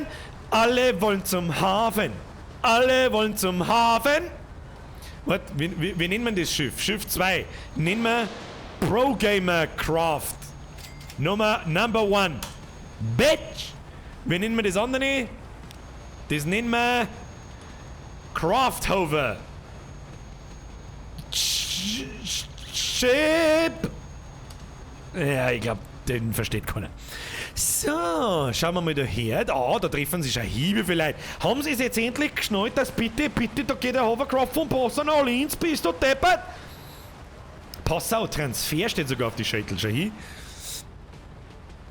Den nennen wir jetzt um. Das finde ich halt auch so geil gemacht. Machst so, ja, Passau Transfer, machst nicht Passau Transfer, sondern Passau Hafen. Dann gehst her und dann steht da wirklich auch Passau Hafen auf den Schädel dort. Das ist wie eine riesengroße Modelleisenbahn, Alter. Das ist so gut, das Spiel. The best game ever. Goddammit. Oh, das ist aber das beste Zeichen, wenn dann 2 so orange Menschkerl dort sind. Zack, Passau Linz, dann haben das über 10. Wenn es dann über 20 wären, dann haben 3 Menschkerl dort, über 30 wären es dann 4 Menschkerl und so weiter und das muss bombenvoll sein. Kommt jetzt da mal aus Linz jemand zurück? Nein, Kruzifix. Warum möchten da von Linz keiner nach Passau? Kann man das mal erklären? Was ist da los? Oh, doch, jetzt haben sie die Linzer verstanden. Die Linzer brauchen ab und zu mal ein bisschen länger. Erst, das ist aber nicht schlimm, weil er geht ja ein wenig gemütlicher von dahinter. Unsere 2 Passagiere sind ausgestiegen. Wen haben wir da? Marianne und Britta!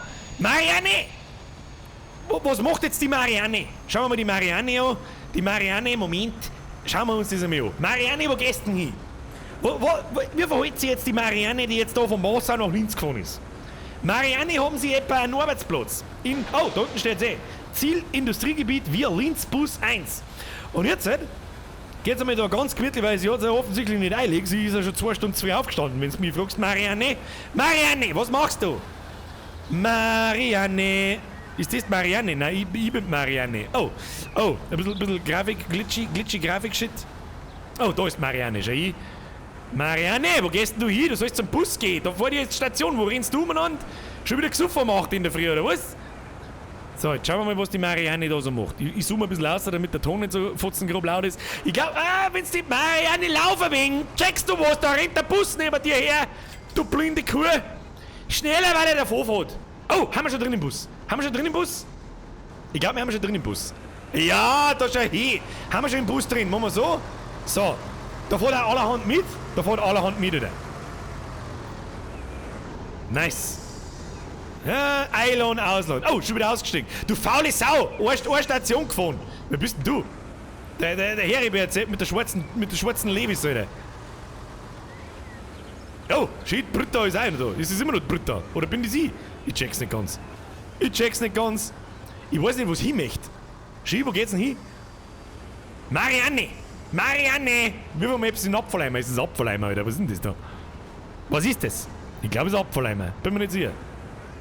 Ja, auf alle Fälle geht Marianne jetzt ganz cremig in die Arbeit und ist da mit dem Schiff gefahren. Warum nicht, Alter? Schau hin, wie sie sich in Linz treffen. Linz Zentrum.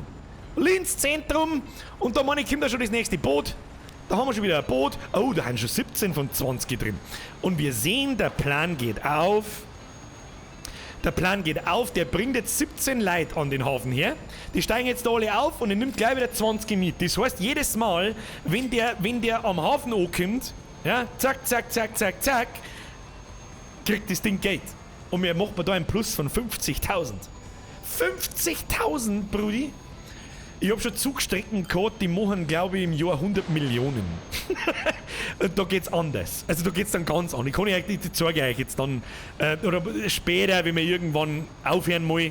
Wie spät ist es eigentlich? Erst 9:45. Ich hab noch nichts zerrissen. Keine Ahnung. Ja, gut. Auf alle Fälle steigen jetzt da ein Haufen Leute aus. Seht ihr das? Zack. Und das ist das, was ich vorher gemeint habe. Scheißegal, ob ich mit der Buslinie Geld verdiene. Die sollen nur die Leute von A nach B bringen. Dass umso mehr Leute in den Hafen eingestopft werden, desto mehr Leute fahren mit denen Boote. So, da kommt der Feuerbus, der bringt 14 Leute, die steigen jetzt alle aus und rennen alle in den Hafen. Und das ist das Ziel. Und das jetzt in jeder Stadt an der Küste. Und dann... Oh, Linzer Hafen, bitte. Heißt der Linzer Hafen? Linzer Hafen! So. Was haben wir da? Moment. Da steht's. Linzer Hafen. Linzer Hafen, wunderschön. So, wo haben jetzt die alle hingegangen eigentlich? Weiß nicht. Herr Gerstner! Frau Gerstner! Entschuldigung, servus aus Minger, hau rein! Grüß auf Minger zurück, hauen Sie selber rein! Merci dir!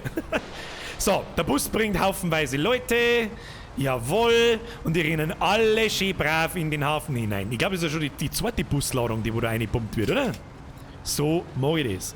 So, was ich jetzt gerne hätte, ist, dass die Häfen überfüllen, dass ich nur ein drittes Boot dazu gehe. Und dann machen diese Dinge richtig Kohle wieder. Richtig Kohle.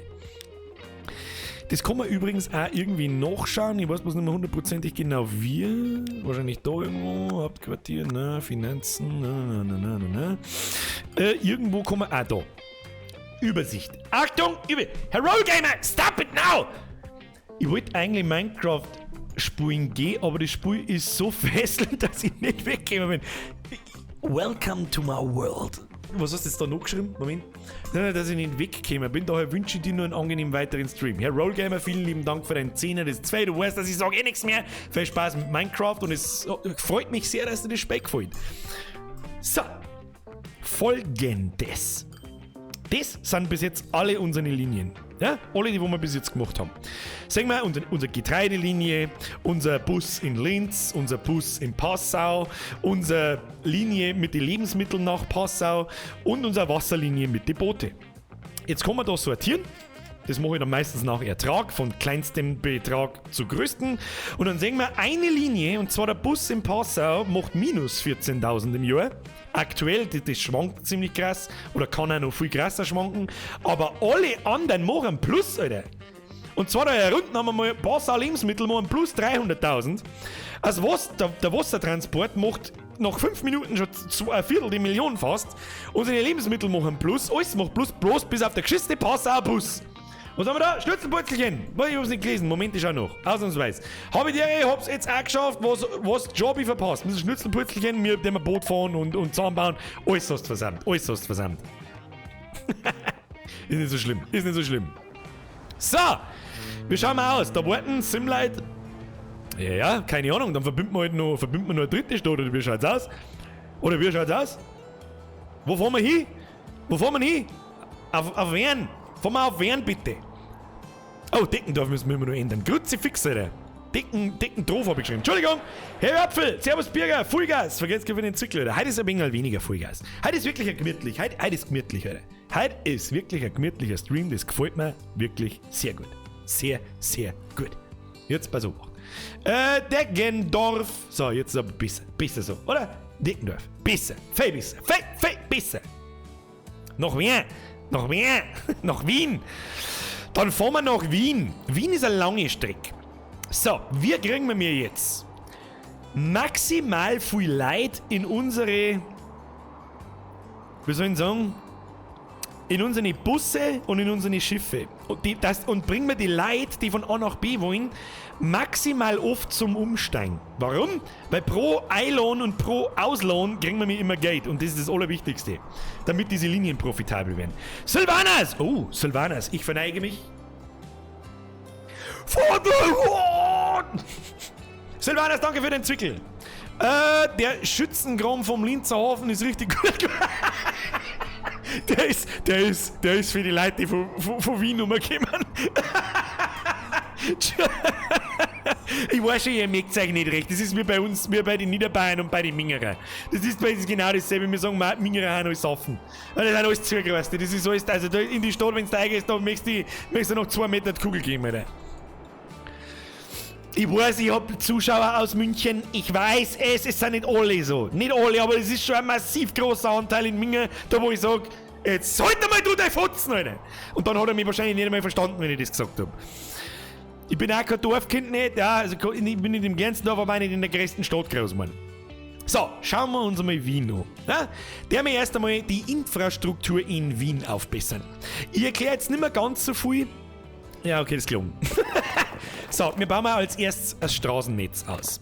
Ich nehme da immer Doppelstraßen und mache die erst einmal zack, die wichtigsten Hauptstraßen durch die Ding, mache ich erst einmal zweispurig. Ja, weil wenn da Busse später durchfahren und Laster und was weiß ich, dann kannst du das später machen und dann reißt du da irgendwelche 10-stöckigen Häuser ab und das kostet richtig viel Geld und das macht richtig viel kaputt.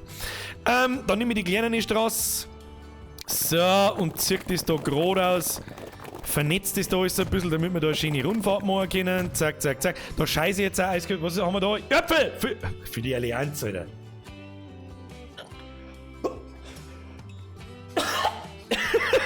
Entschuldigung. Ich verstehe die Frage nicht. Was? So, da tun wir weiter. Da gehen jetzt ein Haufen Gebäude kaputt. Das hilft nicht. Die bauen sich schon wieder auf. So, ich drücke jetzt so eine Rundennahme auf Geschwindigkeitsstufe 2, damit da ein bisschen was vorwärts geht, ja. Wir warten nämlich normal schon lange im Plus, wenn ich da normalerweise spiele, immer auf Geschwindigkeitsstufe 3. Jo, jetzt habe ich leider nicht Sylvanas nochmal, nein, nicht Sylvanas nochmal, wir waren dann für die Allianz. Herr Scherer, vergesst für den Zwickel, Leute. Habe ich die super Spur immer schön auf Halbgas fahren. Nein, Halbgas ist ja Halbgas. Ja, obwohl, es ist schon Halbgas. Ich meine, im Vergleich zu irgendeinem Shooter ist es immer Halbgas. Aber es ist auch okay so. Ja? Ich hab einfach Bock drauf heute. Hilft nicht. So, unser Problem. Problem in Wien. Wir haben ein Stückel bis zum Fluss. Wir bringen mir jetzt die Leute. Entschuldigung, mein Fehler. Von der Stadt bzw. vom Wohngebiet und von der Arbeit etc., weil es wird dann so sein, dass das Leute in Passau eine Arbeitsstelle in Wien haben und in Wien haben die Leute eine Arbeitsstelle in Passau und so weiter und so fort. Je mehr Leute es werden und. Bringen wir die von A nach B. Das heißt, wir brauchen einmal eine zentrale Bushaltestelle in Wien und einen Buskreis, der rundum fährt und die Leute da holt und so weiter und so fort. Jetzt pass auf. Fangen wir an mit dem Passagierhafen. Das ist immer das Einfachste. Da ist es vielleicht einfacher nachzuvollziehen, von wo ich eigentlich schmerz. Wir bauen jetzt da den Hafen her. Zack, das Böhnchen, das ist der Wiener Hafen. Wunderschön. Und dann brauchen wir natürlich, das ist aber ein bisschen ein Gefrickel da. Nein. Machen wir gleich zweispurig. So, die kleinen blauen Zipfchen da, die sagen uns, dass wir mit dem Hafen verbunden sind. Zack, zack, zack. So, wunderschön. Dann machen wir da ein großes Ding raus. Zack.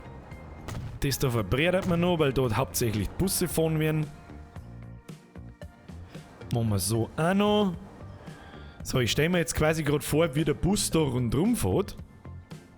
Da haben zwar noch keine Häuser, aber das machen wir gleich so. Zack, zack, zack. Also die blaue Linie ist auf alle Fälle mal die Busrundfahrt. Das machen wir so, so, so. Genau. Wunderschön. So. Dann braucht man eine zentrale Busstation in Wien. Und zwar wirklich mitten in der Stadt, wo so fein miteinander verknüpft ist, wie es noch gerade irgendwie geht. Die bauen wir mitten, wo bauen wir die? Ist dieses Zentrum da ungefähr? Ja. Die bauen wir mitten da eine. Machen wir so. Ja, das geht schon. Ein bisschen gerade machen. Zack, zack, zack, zack, zack. Wunderbar, wunderbar. Zack, so. Dann haben wir da unsere zentrale Station. Dann brauchen wir kleine Stationen rundherum.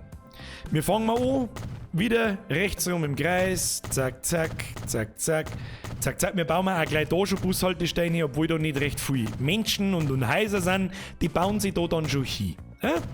Zack, zack, zack, zack, zack, zack. Und dann fahren wir da noch eine Kurve aus. So, wunderschön. Dann selbes Spielchen wieder, neue Linie in Wien. Bitte, meine Damen und Herren, welche Farbe der Busse haben wir in Wien? Welche Farbe haben die Busse in Wien? Ich weiß das nicht, darum sagen Sie es mir bitte. So, ich mache dabei einen Rest. Wir haben da Wien, Bus 1, wunderschön. Wien, Bus 1. Wir starten, hoppala, nein, da müssen wir Haltestelle hinzufügen. Wir starten hier 1, 2, 3, 4, 5, 6, 7, 8, 9, 10, 11, 12, 13, 14, 15. Wenn wir 15 Haltestellen, dann fährt er wieder da rein und fährt da im Kreis rundum. Was er da bei 2 für einen verdammten Schlenker macht, das weiß kein Mensch nicht. Was soll der Käse wieder? Manchmal hat es ein wenig einen spinnenden Display. Manchmal hat es ein wenig einen spinnenden. Rot-Gelb, Rot-Rot-Gelb. Ja, was jetzt? Rot-Gelb. Rot, Rot-Rot. Also auch rot. Okay. Also ich vertraue mir auf euch, dass es rot ist. Dann brauchen wir wieder ein Straßenfahrzeugdepot. Das müssen wir für Wien auch wieder extra bauen.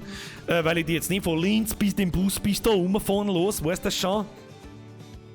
Zack, das Böhnchen. Fahrzeuge kaufen. Ich erkläre jetzt da nicht mehr recht lang umeinander. Wir nehmen nicht 21 Busse, wir nehmen 2 Stück. Wir fahren mir diese Busse rot, jawohl, und dann schicken wir sie in Wien auf die Linie 1. Dann hat zumindest schon einmal Wien ein in sich geschlossenes Bussystem, wo ich hoffe, wir drücken mal auf Play, beziehungsweise auf ein bisschen schneller, wo demnächst irgendwo hoffentlich der erste Passagier aufploppt. Hey, seit wann kosten ein Bushaltestellen Geld? Ist das auch neu? Da ist jetzt doch gerade minus 10 dort gestanden auf jeder Bushaltestelle. Seit wann kosten denn die Gebühren? Hab ich nicht gewusst, schon her? Noch mal was Geld kostet. So, könnte in Wien jetzt bitte sich jemand bequemen und zur Bushaltestelle gehen? Denn ich muss mit dieser Buslinie ein Geld verdienen. Verstehen Sie? Verstehen Sie? Kinder, verstehen Sie? Nein, ich auch nicht. Warum tut Sie da bitte nichts? Dann drücken wir mal auf Geschwindigkeitsstufe 3. Wo ist der erste Passagier in Wien? Wo ist der? Oh, da ist er. Da ist der zweite. Da ist der dritte. Oh, geht schon zu. Geht schon zu. Wer pflagt da schon hin? Da haben wir an der Waldstraße haben wir einen, an der Talstraße, in Unterwien. Das ist da mitten in Wien, Alter. Das nehmen wir nicht unter Wien, das nehmen wir mitten in Wien. Mitten in Wien. So, unsere Hauptstation. So, was jetzt? Was wir jetzt noch mal erkennen. Jetzt haben wir ein in sich geschlossenes Passagiertransportsystem innerhalb von Wien. Wir müssen jetzt aber die Leute von Wien irgendwie an diesen Hafen da umbringen. Darum Folgendes, meine sehr verehrten Damen und Herren. Wir bauen uns jetzt... Das machen wir so. Hauptsache, das ist verbunden, das klangt. Schöner ist bereits gewinnt's keinen, aber wir bauen jetzt da eine Busstation hier. Die muss gar nicht so lang sein. Das ist völlig okay. Geht das eigentlich? Ah, schau her, was wir da erkennen. Jetzt pass auf, dann machen wir das so. Genau. Dann ist jetzt die Busstation mit dem Hafen verbunden. So. Zack. Oh, Habe ich es falsch rumgebaut. Rückerstattung. Wird schon gelungen. Moment, bei Winter. Oh, so. Zack, das Böhnchen. Jedes Böhnchen gibt ein Tönchen, aber nur wenn's mag. Dann müssen wir eine Straße bauen. Zacki, zacki, zacki, zacki. Zacki, de Kacki. Zack, zack, zack. So. Und dann braucht man mir eine Linie von dem Hauptstationsding und zu dem, wir sollen sagen, wie ein Nebengleis, was zum Hafen hin. Damit da Leute hin und her fahren können, die dann wieder in die Schiffe einsteigen und dann damit nach Linz und nach Passau fahren. Verstehen Sie? Verstehen Sie? So. Selbes Spielchen wieder. Linie. So. Die ganze Geschichte nenne ich Fernbus. Fernbus. Und zwar Wien Hafen. Das ganze Ding mache ich blau. Und dann gehe ich her, Fernbus Wien. Wir nehmen eine Station. Nein, du sollst auf dem Fernbus Wien gehen. Kruzifix, Alter. Gehst du mitten in Wien. Außen zu. Siehst du das? Sehen Sie das bitte schön, die blaue Linie. Und das müsste jetzt eigentlich funktionieren. Eigentlich haben jetzt alle Wiener Zugriff. Alle Wiener haben jetzt Knacker. Ha!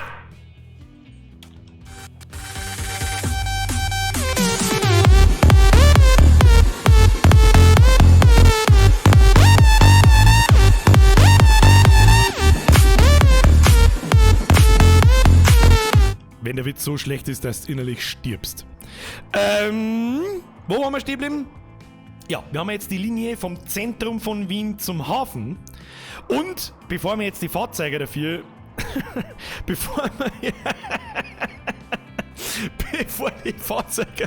wir jetzt die Fahrzeuge kaufen... und jeder so, what the fuck? Bevor wir jetzt die Fahrzeuge kaufen, macht man gleich nur die Wasserlinie hinten neu. Ja? So, blaue Linie. Wir haben Wasser und zwar von Wien nach Linz. So, zacki zacki, Wasser Wien Linz. Dann fügen wir hinzu den Hafen in Wien zum Hafen in fucking Linz, oder? In fucking Linz, Brudi. So. Und dann können wir hergehen, kauft man einen Bus, einen großen. Herr Innenstädter, servus, kannst du bitte noch eine Stadt Landshut benennen? Landshut machen wir noch. Machen wir mehr Landshut. Und wir sind in Landshut eigentlich hin. Weißt du was, Landshut machen wir in Stadt Minge. Ist das okay? oder haben wir Minge eigentlich schon? Jetzt warte mal. Ja, eigentlich, warum ist denn eigentlich keine Stadt mehr dazwischen, Kruzifix? Warum ist denn da so Stadtleer? Da hätte man locker noch eine Stadt reingebracht. Ich weiß nicht, wo ich da Landshut hin tun soll. Landshut war eigentlich da irgendwo. Beziehungsweise Landau war eigentlich da irgendwo und überhaupt und sowieso. Dann müssen wir Landshut ganz woanders hin machen. Du, das hilft uns nichts. Das hilft uns nichts. Weißt du was? Da machen wir rechts, das ist ja wurscht. Du, das ist ja wurscht. Weißt du was? Machen wir da Landau runter. Das ist noch halbwegs realistischer. Dann machen wir da Landshut draus. Ist das was? Landshut. Ist das was, Kinder? Ist das was? Okay? So, haben wir zufrieden jetzt? Bevor der Städtekrieg losgeht. So, wie ihr übrigens seht, wir machen im Jahr momentan minus 12 Millionen. Sicherheitshalber schaue ich da jetzt einmal auf meinen Linienmanager. Moment, wo ist der Gewinn da war? Und schaue bei uns in die Linien da rechts, so da ist alles blau. Alles blau bis auf 1 mit minus 61.000. Das heißt, wir verdienen wir konsequent Geld, aber wir bauen wir die ganze Zeit noch, deswegen haben wir halt einfach im Minus. Ich hoffe, dass, wenn wir jetzt so schauen wir das Wasser an. Schau mal, die Wasserlinie macht mittlerweile schon 1 Million. 1 Million! Das ist vielleicht schon mal was, gell? Dann müssen wir jetzt noch Wien dazu schalten und dann geht da ordentlich was, ja? Brudi, dann geht hier ordentlich was. So. Wir haben jetzt Linien. Einmal vom Zentrum Wien zum Hafen und einmal vom Hafen Wien. Dem nehmen wir jetzt auch Wien, Hafen, zack, zack. Und damit da was geht, müssen wir jetzt Fahrzeuge dafür kaufen. Fahrzeuge kaufen, wir kaufen einen großen Bus, da gingen 17 Leute rein, da gingen 23 rein, 21, 19, da kaufen wir jetzt so einen fetten. Da kaufen wir so einen fetten, einen Berghof Dufedeck. Was auch immer der Berghof Dufedeck ist, keine Ahnung. Aber das Ding bringt einfach ein bisschen mehr Leute rein, das passt schon. Der kostet 100.000 im Jahr.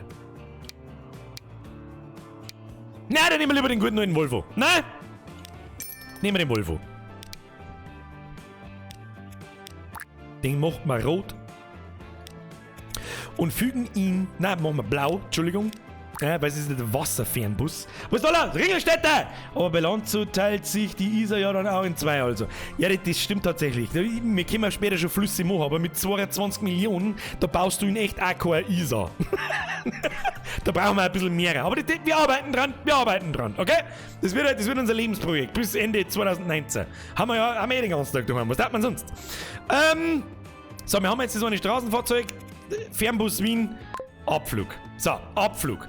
So, jetzt fährt dieser Bus, ja, der wo jetzt da schön aus der Tram aus der Düse, Trambahn, die Düt, Motherfucker. Mr. Wulpix, vergesst für den Zückel. Servus, was hab ich versandt? Einiges, Alter, einiges. So viel Bus fahren, wir haben noch keinen einzigen Zug gebaut, Kinder. Ja, wir haben noch keinen einzigen Zug gebaut. wir haben noch nicht einmal die Spitze des Eisbergs gesehen, von dem Spey. Also noch nicht mal die Spitze, Alter. Ich zeige euch nachher dann, je nachdem wie weit wir kommen, bevor wir aufhören, zeige ich euch mal mein normales Spiel, wo ich weiß nicht wie viele Stunden reingeballert habe. Das ist zwar immer noch witzlos gegen ziemlich krasse YouTuber, die das Spiel spielen, ja, also die haben ja teilweise da, die haben im Jahr 3829, keine Ahnung, da schaut es dann schon ganz anders aus, aber ich bin stolz auf das, was ich gebaut habe, ja, so. Jetzt ist es so, dass dieser Bus die ganze Zeit zwischen dem großen Bahnhof hier, der großen Station da und da außen hin und her fährt, aber da noch keine Leute nicht kommen werden, weil warum sollen die da rausfahren? Ja, da passiert ja noch nichts. Da ist zwar der Hafen, aber da kommt ja noch keiner. Darum braucht man in unserem Schiffsdepot, zack, zack, Fahrzeuge kaufen. Wir kaufen mal Hovercraft. 2 Stück, genau wie vorher, die kosten wieder 2,2 Millionen, aber wie wir vorher schon gesehen haben, die machen auch 1 Million Gewinn im Jahr. Kaufen, zacki zacki, die ganzen Tüten macht man blau, zacki zacki und dann setzt man es mir Wasser Wien-Linz. Wien-Linz, bitte einmal fahren, bitte, dankeschön. Sehen Sie das, da kommt da das Hovercraft aus dem Depot heraus und macht Rün, Motherfucker. Nice. Lieber Sommelier, brauchst unbedingt Zweitstoff Anstoff. Wie heißt das Sing? In meinem Privatspiel ist Anstoff auch drin. Da ist Landau drin, Anstoff, Simbach ist drin, Moosburg, glaube ich, habe ich oft, Basting habe ich fast immer, Fichtheim habe ich fast immer drin und lauter so ein Scheiß. So, jetzt machen sie die 2 Hovercrafts machen sie auf den Weg, wir schalten mal ein bisschen Geschwindigkeit in den Tee. So, Geschwindigkeitsstufe 3, die fahren jetzt hier voll Düse, Alter. Gib ihm Pumpe Düse. So, was genau passiert denn jetzt eigentlich da an dem Hafen? Da gehen wir jetzt mal drauf, dann sehen wir rechts oben, da in diesem Diagramm, wir haben da jetzt 2 Linien miteinander verbunden. Einmal Passau-Linz und einmal Wien-Linz. Und auf der Linie Passau-Linz warten aktuell 39 Leute und auf der anderen Linie noch keiner. Wie vorher dauert das auch ein bisschen, ja, bis da Leute einfach hingefahren werden und überhaupt kapiert haben, hey, da existiert jetzt diese Linie. Was haben wir da? Der bringt 18 Leute. Schau hin. Der bringt 18 Leute, buttert den nach Linz rein. Wunderschön. Wunderschön. Bleibt stehen, nimmt 20 Leute wieder mit. Was stellen wir fest? Das scheiß Hovercraft ist voll, aber es warten immer noch 20 Leute da dort. Was sagt uns das? Was sagt uns das bitte? Wir warten das jetzt wieder. Leute, wie soll ich denn da aufpassen? Was sagt uns das? Wir werden jetzt testweise mal ein weiteres Hovercraft hinzufügen zur Linie Passau-Linz. Verstehen Sie? Verstehen Sie, was ich sage? Verstehen Sie das? So, wir kaufen Wasser, Passau-Linz, ein weiter und damit fahren auf der Linie jetzt 3 Hovercrafts. Das heißt, mehr Transport, mehr Leid, mehr Geld. Und was übrigens auch sehr, sehr, sehr gut ist, wir schauen mal die Statistik in Linz an. In Linz sehen wir uns die Statistik an. Und zwar haben wir jetzt mit Ziele, ja, wir haben jetzt nicht den Bedarf von irgendwelchen Maschinen oder Waren gedeckt, aber der Privatverkehr ist um 50% gestiegen und der öffentliche Verkehr um 40%. Und das beschert uns gleich ganze 90 Einwohner. Und jetzt, wenn wir das auch noch mit Wien verknüpfen, dann werden das noch mehr. Und so weiter und so weiter.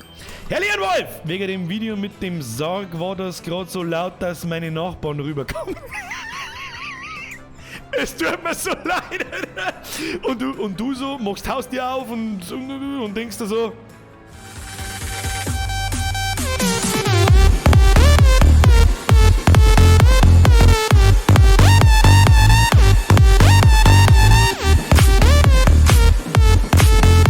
So, wollen wir den Witz einmal nicht überstrapazieren? Oh, schau, okay, da wollen schon die ersten 4 Leute. Da seht ihr es, rechts oben, die ersten 4 Leute wollen von Linz nach Wien. Von Linz nach Wien, bitte, danke. Und wie schaut's da unten aus? Keine alte Sau möchte von Wien nach Linz. Was ich jetzt noch gern tue, für die Leute, die das Spiel schon kennen. Wir haben ja jetzt 2 so Hovercrafts direkt aus dem Depot nach Wien geschickt. Jetzt passiert Folgendes. Die 2 fahren fast gleichzeitig, ja, direkt nach Wien an den Hafen und da passiert einfach gar nichts. Da ist keiner da. Und dann haben die so nah aufeinander, dass der erste da hinfährt, lädt ein, direkt danach kommt der zweite und hat keine Passagiere mehr, weil die nicht schnell genug nachkommen. Was tue ich mit dem Ding? Also, ich nehme das hintere Schiff und lasse das einmal, da gibt es so einen Knopf, da herum wenden. Ja, ich lasse das einmal umdrehen, zack, zack, drück auf Play. Ja, und dann fährt das schon mal wieder in die andere Richtung. Ja, das fährt schon mal wieder nach Linz und holt dann da gleich mal die ersten 4 Leute ab. Und bis das Schiff in Linz ankommt, haben sie wahrscheinlich schon ein paar mehr wahrscheinlich auch. So, jetzt suchen wir mal da auf Vollgas und jetzt schauen wir mal, ob unser Plan aufgeht. Währenddessen schauen wir jetzt erst einmal Donations, so weil ihr einfach nicht aufhören wollt. Leon Wolf, du Sack, haha, Grüße aus Moosburg. Mr. Leon Wolf, vergesst gerade wieder 1 Euro.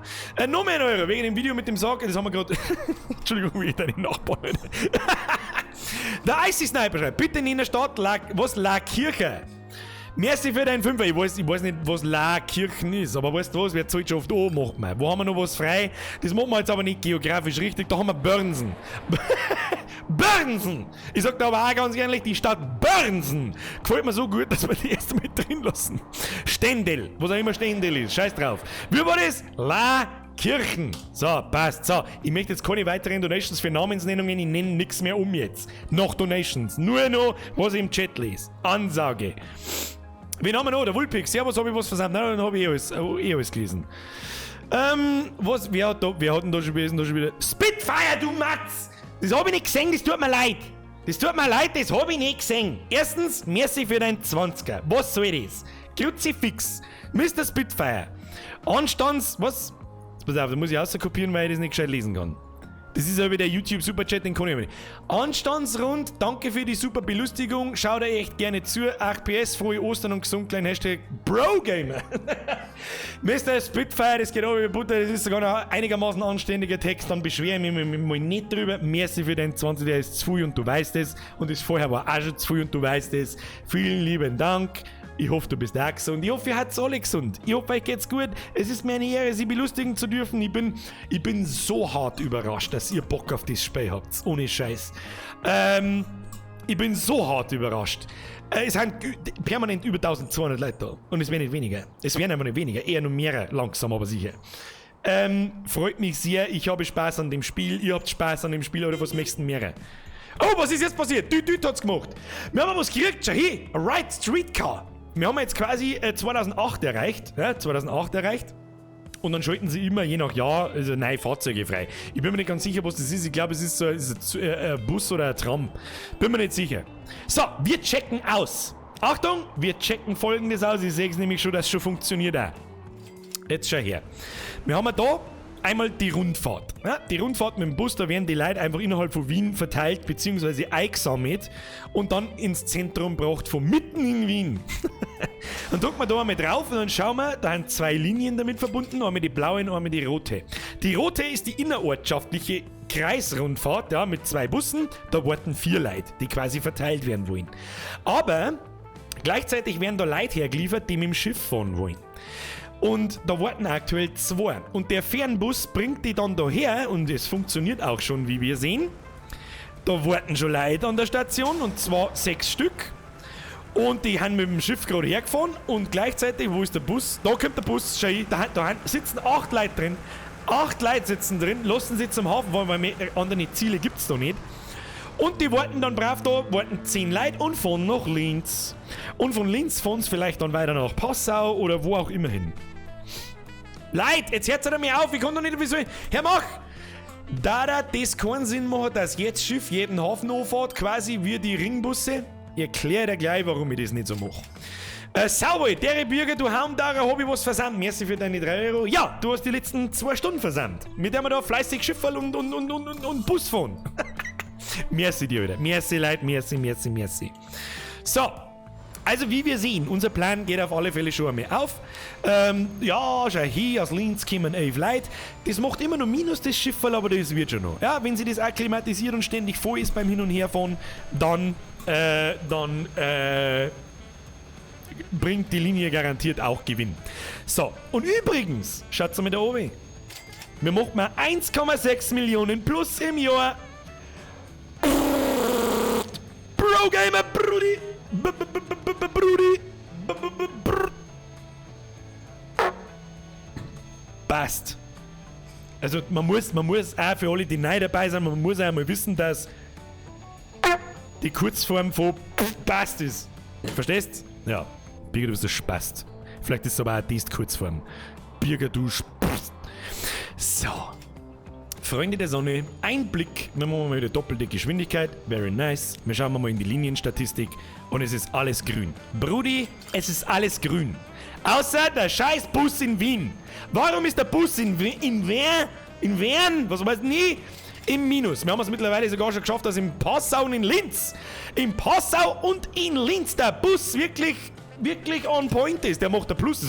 Haben die da was geändert dran? Ist irgendjemand da, der das spät kennt? Haben die da irgendwas patcht, was das betrifft? Das habe ich noch nie gehabt. Das Bus bauen. Schickt mir die JVA ein wenig Arbeit. So, dann darf ich nämlich sagen, wir schicken mal einen dritten Bus nach Passau und einen dritten Bus nach Linz, ja, damit hier noch mehr Personen transportiert werden. Klicken wir uns einmal so durch die Stationen durch. Da warten überall einer, da warten 2, 4, 5, 3, 2, schauen wir mal. Und der Bus ist permanent voll. Also der Busfahrer übrigens auch. Deswegen klicken wir da rum auf unser Depot. Beziehungsweise, das machen wir einfacher, das ist so gut gemacht mittlerweile. Ich bin so froh. Freddy! Bus bauen! Früher hast du wirklich jede einzelne Linie aussuchen müssen, ein Fahrzeug bauen müssen. Das dann suche in 100 Linien nicht, so kannst du einfach Fahrzeuge klonen auf derselben Linie. Das ist so angenehm. Fahrzeug verwalten und bin ich automatisch in der Passau-Buslinie, markiere einen Bus, drücke auf Kopieren. Es fährt automatisch aus dem nächsten Tramdepot ein Bus raus, bewegt sie nach Passau und integriert sie in die Kreisrundfahrt und transportiert damit einfach 17 Menschen mehr. So, in Linz, da warten 4 Leute, 2, 1, 8, 35? An der Bushaltestelle warten 35 Leute, was zum Teufel, Leute, was stimmt mit euch nicht? Was ist das? Ja, ich kann mir schon vorstellen, warum. Warum ist jetzt das so? Das Problem habe ich leider öfter. Warum ist jetzt das so? Weil die Bushaltestelle zum Hafen ist die Bushaltestelle näher als unsere große Station. Was passiert also, wenn da mehr wie 50 Leute warten an dieser kleinen Mini-Bushaltestelle? Dann geht die über und die Leute hauen ab. Das wollen wir auf keinen Fall. Jede Person, die wir transportieren können, ist bares Geld und da darf man keinen Überschuss nicht haben. Darum gehe ich jetzt einfach her und rasiere diese, weil da haben jetzt 2 Bushaltestellen so nah beieinander, die lösche ich jetzt einfach weg. Ja, die lösche ich einfach weg. In der Linie, innerhalb der Linie, schauen wir uns das einmal an, wird jetzt die Hauptstraße noch angezeigt, seht ihr das da? Und die löscht sie jetzt langsam weg. Ich bin jetzt nicht mehr 100% sicher, ob sie die dann auch automatisch aus der Linie auslöscht und es spätestens von selber dann wieder zusammen verknüpft. Aber theoretisch müssten diese 35 Leute jetzt alle in die große Bushaltestelle, seht ihr es, Linie wieder vervollständigt, hat sie alles von selber gemacht. Nice! Nicey Scheißi, Brudi! So, da haben wir jetzt eine Station weniger, das ist aber egal. Theoretisch müssten jetzt die 35 Leute an der großen Bushaltestelle warten, wo es auch warten sollen, weil wir das habe die große da hinbaut. Aber 100% perfekt ist das Spiel heute auch nicht, aber hilft nicht. So, wie schaut es bei unserem super tollen Hafen aus? Passau-Linz haben wir nur zwei wartende Personen. Jetzt hoffe ich, dass das Schiff voll ist. Das ist Gott sei Dank voll. Das ist ganz wichtig, dass die Schiffe immer voll sind, weil sonst werfen sie keinen Ertrag ab. Dann haben die Kosten einfach her mit Ausgaben und dann brauche ich kein Raketenwissenschaftler sein. Dann mache ich fucking Minus. Und das ist Bullshit. Jo. Wie schaut das Schiff aus, das von Linz nach Wien fährt? Jawohl, das ist voll. Hashtag Reimemonster, Bitch! Und dann haben wir da eins von Wien nach Linz. Das ist nicht ganz voll, das hat nur 19 Leute. Das ist aber in Ordnung. Das ist in Ordnung. Eventuell Beim Fernbus warten 13 Leute. Wo ist der Fernbus aktuell? Da ist der Fernbus. Der nimmt jetzt da 15 Leute mit und hat damit ausgeladen. Passt. Damenferry? Jetzt haben wir eine neue Fähre gekriegt. Schaut sich das an. Das ist für das Future-Teil. Was geht denn mit dem? Kostet 3,6 Millionen. Sollen wir so eins mal ausprobieren? Ich weiß es auch nicht. Schauen wir uns später. Sollen wir? Was? Zeig deine Karten. Das ist meine Karten jetzt. Wir haben ja gerade erst angefangen, vor 2 Stunden. Das ist Pipifax da. Pipifaxenfax ist das da. Meine Karten zeige ich, wenn wir aufhören später. So, wir machen 2,2 Millionen plus. Wir drücken mal auf Play und Stufe 3. Das soll jetzt ein bisschen schneller gehen. Herr Bauer, grüß aus Österreich, frohe Ostern, blaue Eier. Merci für dein Zwicker, das Special Greets an die Lieblingsnachbarn und merci und frohe Ostern auch euch. Bleiben Sie gesund und zu Hause. So, Freunde, was der wir jetzt? Tipp: Eisenbahngleise können gebaut werden, um Bahnhöfe und Zugdepots zu verbinden. Du kannst mir am Arsch lecken. Mit Zügen der wir jetzt einmal noch gar nichts. Wir haben da oben noch Ringsburg, wir haben Deckendorf auch noch.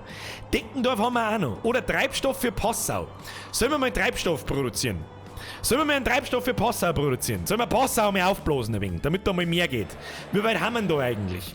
Weil es ist aber mittlerweile, muss ich das jetzt erklären, mittlerweile werden Städte prozentual gepusht. Das heißt, wenn du eine relativ kleine Stadt nimmst, wo bloß am Anfang 90 Einwohner drin haben, und du da x% drauf butterst, dann kann die Stadt nicht größer werden wie XY irgendwas. Harry Pfannstein, schöne Grüße aus Ernerding. Das hab ich jetzt nicht gelesen. Ich weiß nicht woher, aber schöne Grüße zurück aus Landau City, Brudi. Merci dir. Darum darf ich mir das gern sparen, die Treibstofflinie daher zum Bauen. Sondern als erstes eigentlich eine andere Stadt zu pushen, die einen größeren, wie soll ich sagen, Grundstock an Einwohnern hat. Bei Linz haben wir angefangen mit ungefähr 260. In Passau haben wir angefangen, da kann man in diese Diagramme gehen, bei 100. Das ist nicht so viel. 100 ist nicht so viel.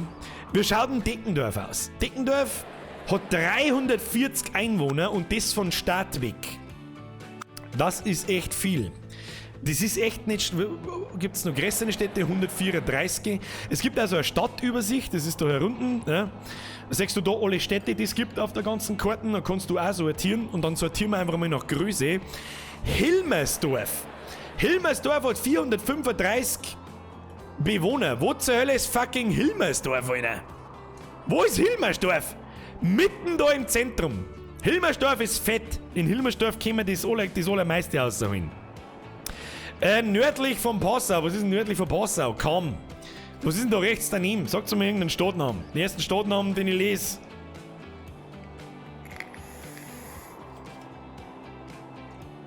Graz. Graz nehmen. Passt zwar geografisch nicht ganz, aber egal. Graz. Da nehmen wir Graz, Frale. Oder Salzburg. Salzburg. Nehmen wir Salzburg. Ich weiß es auch nicht. Was ist denn größer? Salzburg, nehmen wir Graz. Graz war das erste, was ich gelesen habe. Passt. So, Graz. Was haben wir in Graz? Und das wird jetzt kompliziert, oder? Spitfire, Passau braucht Bier. Hashtag Brogamer. Bier gibt's leider nicht. Es gibt auf alle Fälle aber Mods zum Oberlohn, wo du durchaus mit Sicherheit einen Mod findest mit Brauerei. Also wo du dann alle zusätzlichen Industrien kriegst, wo du dann einfach Bier als neue Produktionsketten hast. Bin ich mir sicher, dass es gibt. Herr Zankel, vergeht's gut. Hast du eigentlich was mit Eishockey zum tun? Nein, ich bin generell nicht recht sportinteressiert, muss ich ganz ehrlich sagen. Nicht mehr, weil es im meisten Zeit bloß nur um Geld geht. Im Eishockey ist das jetzt noch nicht so heftig, aber nehmen wir unser Hauptsportart Fußball, ja, zum Beispiel. Deswegen bin ich dem Sport so abgeneigt. Das ist wer am meisten Geld hat gewonnen. Das ist überall so, leider Gottes. So, Kinder, ich muss mal schnell was zum Trinken holen. Machen wir mal schnell 2 Minuten Päuschen. 2 Minuten Päuschen, ist es in Ordnung? Währenddessen gehe ich euch mit folgendem auf den Sack. Ist mir ehrlich gesagt eigentlich Banane, mit was ich euch auf den Sack gehe. Aber ja.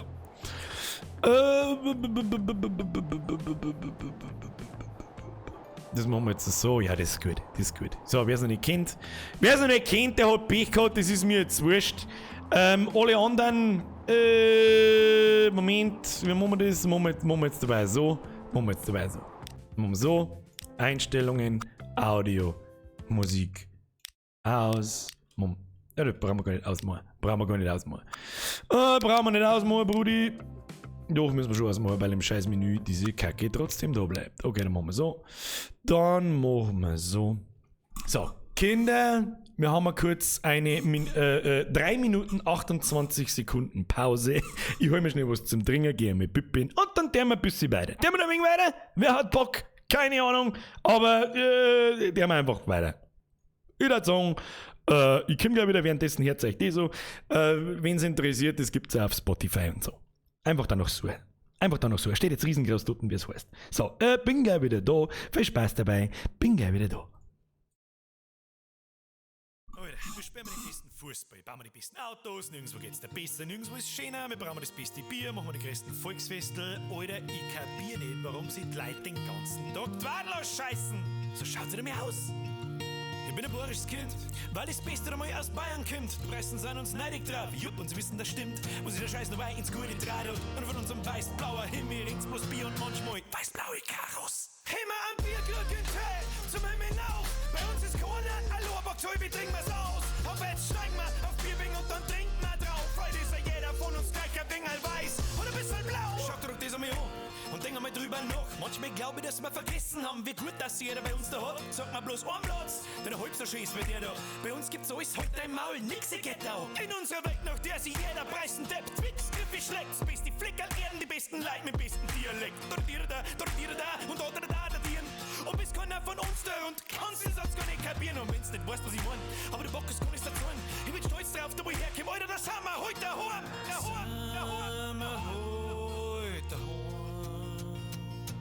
Wo sich jeder Scheiß noch weit ins gute Draht und von unserem weiß-blauer Himmel ringt's bloß Bier und manchmal weiß-blaue Karos. Immer am Bierglücken Tee, zum Himmel auf. Bei uns ist Corona, hallo, aber Tobi, trinken wir's aus. Auf jetzt steigen wir auf Bierbing und dann trinken wir drauf. Heute ist ja jeder von uns gleich ein Ding weiß und ein bisschen am Bierglücken Tee, zum Himmel auf. Bei uns ist Corona, hallo, aber Tobi, trinken wir's aus. Auf jetzt steigen wir auf Bierbing und dann trinken wir drauf. Heute ist ja jeder von uns gleich ein Ding weiß und ein bisschen blau. Gemütlich, grantig, Depf, heu bin Schweines Kniehelsulz. Was du dein Leben lang suchst, ist unser Standard-Lebensgefühl. Mein Bierst mit der Wurmst, bist nirgends richtig daheim. Ich kann auch nichts sehen, der Vier, das bei ich keiner mehr weiß, was Heimat heißt. Da freut mich bloß an sein. Hoch, auf unser Freistaat, wo es flauschig ist und auf Schneedewichs und auf das Maskriegel dabei hast. Es ist immer Bayern drin, wo heute mal Bayern draufsteht. Und ich bin mir sicher, dass zum bloß wegen uns da her und aufgeht. Kann nicht überall so schön sein. Nope, aber hilft er nicht, gegen uns da der Zeit. Leider kein Schuss, Pulver nicht. Nicht überall. Wo sich jeder Scheiß noch weit ins gute Draht und von unserem weiß-blauer Himmel ringt's bloß Bier und manchmal weiß-blaue Karos. Immer am Bierglücken Tee, zum Himmel auf. Bei uns ist Corona, hallo, aber Tobi, trinken wir's aus. Auf jetzt steigen wir auf Bierbing und dann trinken wir drauf. Heute ist ja jeder von uns gleich ein Ding weiß und ein bisschen blau. Bierglücken Tee, zum Himmel auf. Bei uns ist Corona, hallo, aber Tobi, trinken wir's aus. Auf jetzt steigen wir auf Bierbing und dann trinken wir drauf. Heute ist ja jeder von uns gleich und bei euch nicht. Oh. Immer am Bierglücken Tee, zum Himmel auf. Bei uns ist Corona, hallo, aber Tobi, trinken wir's aus. Auf jetzt steigen wir auf Bierbing und dann trinken wir drauf. Heute ist ja jeder von uns gleich ein Ding weiß und ein bisschen am Bierglücken Tee, zum Himmel auf. Bei uns ist Corona, hallo, aber Tobi, trinken wir's aus. Auf jetzt steigen wir auf Bierbing und dann trinken wir drauf. Heute ist ja jeder von uns gleich ein Ding weiß und ein bisschen blau.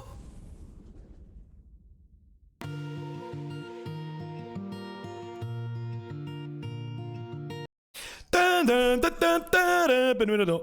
Wer ist noch da? Hallo. Wenn ihr brav seid, dürft ihr vielleicht heute auf die Nacht noch eine Sneak Preview für morgen hören. Manche haben sie ja eh schon gehört. Manche. Zwar noch nicht die ganz finale Version, aber die fast finale Version. Morgen Mittag kommt was Neues. Ja? Im Hintergrund das Blubbern von der Pip. Aber das ist echt gehört. C-Fix. Ich habe extra noch nachgeschaut, ob das Mikrofon ausschluckt. C-Fix.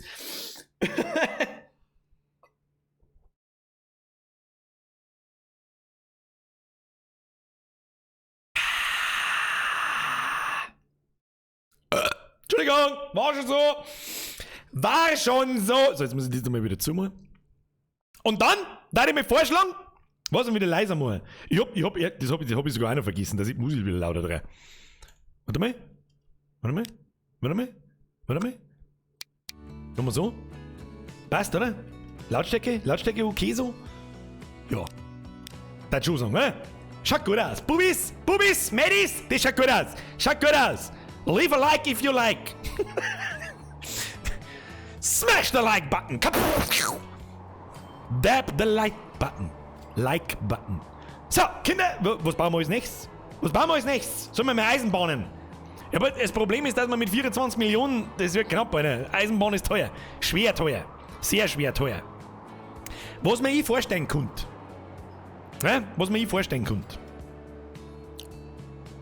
So ein Eisenbahnerkreis zwischen Landau, Straubing und Wern.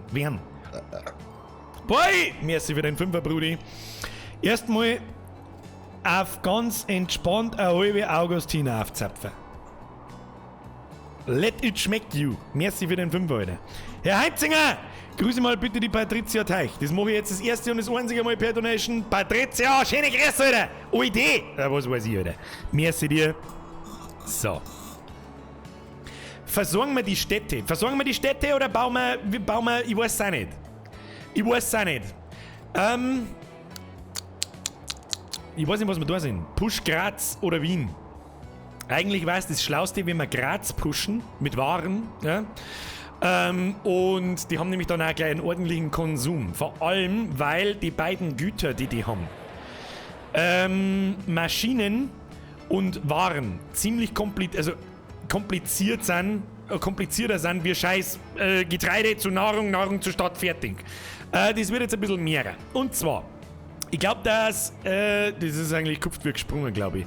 Schauen wir uns doch einfach einmal an, wo werden Waren produziert. Da werden zum Beispiel Waren produziert. Das war gar nicht mal weit weg. Das war sogar ziemlich gut. Kann man sogar per Laster straight da reinfahren und auch gleich nach Husby. Da brauchen wir dann auch noch einen Städtenamen, machen wir später.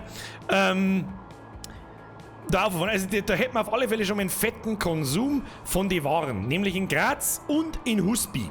Das ist wahrscheinlich schon zu viel, weil ich weiß, wenn die Stadt dann fett ist, also richtig groß ist, dann gelangt so eine Industrie für eine Stadt und nicht mehr. Aber das machen wir mal. Was braucht man dafür? Um Waren zu produzieren, braucht man Stahl und Kunststoff. So, wie wird Kunststoff produziert? Aus Ölquelle zu Ölraffinerie, glaube ich, wenn ich mich richtig erinnere. Und wo haben wir und jetzt wird's schon, da schon her, da unten haben wir eine Chemiefabrik. Leute, jetzt hört mal mit der Donaterei auf, was soll ich Neues schauen? Ich gebe Mr. Icy, bitte in die Stadt ganz oben, links, hinter Dupfing. Bist der Beste.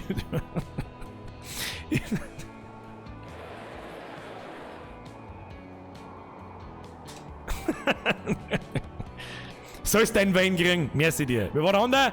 Boy, erste Mal Afghanistan haben wir schon gesehen. So. Das heißt jetzt Folgendes. Wir müssen von der Ölquelle Öl zur Raffinerie transportieren. Von der Raffinerie müssen wir es zur Chemiefabrik transportieren. Und von der Chemiefabrik müssen wir es zu der Warenfabrik transportieren. Merkt ihr jetzt schon, dass haben wir da schon 5 Industrien involviert. So. Bolte, Husby wird was? Husby wird Neumarkt, Alter. Fix Programmer. Das nehmen wir aber nicht Neumarkt, sondern das nehmen wir Neumark. So wie sich das gehört. Berndl, kannst ja Passagierbahnstrecken zwischen Graz und Linz machen. Ja, werden wir dann machen. Werden wir dann auch so machen.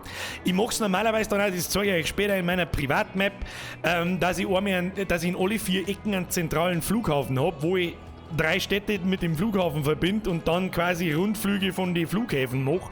Und da knattert es so hart Kohle ein, dass du nicht mehr weißt, wo ich damit. Und mit Züge später dann auch. Wenn du die großen Städte miteinander verbindest, dann macht das so viel Geld, dass du das nicht mehr ausgehen kannst. Haben wir jetzt schon mit 2,8 Millionen im Plus. Schauen wir mal unsere Linien an. Das einzige, der Wiener Bus, der ist im Minus, alles andere funktioniert wie Sau. Der Linzer Bus, 29 von 34. Ich darf einmal sagen, in Linz können wir auch mit gemütlich, da, blinde, brauche ich gar nicht nachschauen, einen dritten Bus dazu, vor den Linzer dritter Bus umeinander. Nice Scheiße, Alter. Nice fancy Schissel. Jo. So, Schritt für Schritt. Wir brauchen auf alle Fälle mal den Kunststoff da her. So, das ist aber noch nicht alles. Wir brauchen auch noch Stahl. Ja? Haben wir da Stahl? Okay, wie wird Stahl produziert? Um Gottes Willen. Haben wir da herunten. Da herunten haben wir Stahlwerk. Das war auch gleich daneben. Jetzt wenn wir noch Werkzeugproduktion in der Nähe haben, dann war es wirklich fett. Also dann war es wirklich krass gut. Haben wir aber nicht. Da oben haben wir eine, die ist ziemlich weit weg da oben. Haben wir da ein Rind vielleicht irgendwo eine? Nein, haben wir nicht. Ja, und ihr seht schon, da wird's dann kreislig. Da wird's dann richtig kreislig. Irgendwo haben wir jetzt da so eine Zahnradlproduktion. Warte, Kai! Lieber 8 Mark wie 9 Mark. Was? Wieder 8 Mark? 8 Mark wie 9 Mark. Der hat ein wenig gedauert, Entschuldigung, aber okay. Merci dir. Und da haben wir noch eine. Da haben wir noch eine Maschinenfabrik. Und da herum haben wir eine Maschinenfabrik. Ich sag's euch gleich schon, wie es ist. Mit 27 Millionen kriegen wir das nicht geregelt. Sag ich euch gleich schon, wie es ist. Wird nicht laufen. Ja, wir wollten ja Waren produzieren. Ne? Bin ich ein Volldepp? Ich bin ein totaler Volldepp. Wir brauchen ja, was reden die für einen Scheißdreck, Alter? Wir müssen dann das Stahl, wir brauchen ja bloß, was brauchen wir für Stahl? Stahl brauchen wir Eisenerz und Kohle, was da zu Genüge rundherum ist. Da Kohle und da haben wir Eisenbergwerk, Eisen. Da haben wir Eisen, das geht gut.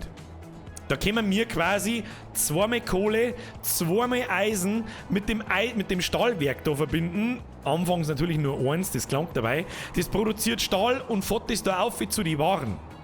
Easy! Ich hab mich jetzt ein bisschen vertan. Ich hab mich kurz vertan. Wir bauen keine Maschinen, sondern Waren als erstes. So, wir fangen da jetzt an. Wir fangen an mit dem Kunststoff. Ölquelle zur Ölraffinerie, das raffinierte Öl zurück zur Kunststoff, Kunststoff Richtung Stahl. So. Okay, eins nach dem anderen. Wir rasieren erst einmal die Straße weg. Die Straße, die braucht da wirklich keine alte Sau. No. Ja, wie laut können was sei, Spey, Alter? Bist du deppert oder was? Mach Soundeffekte, mach Soundeffekte auf 3, Alter. Aber da zerreißt mein Shell.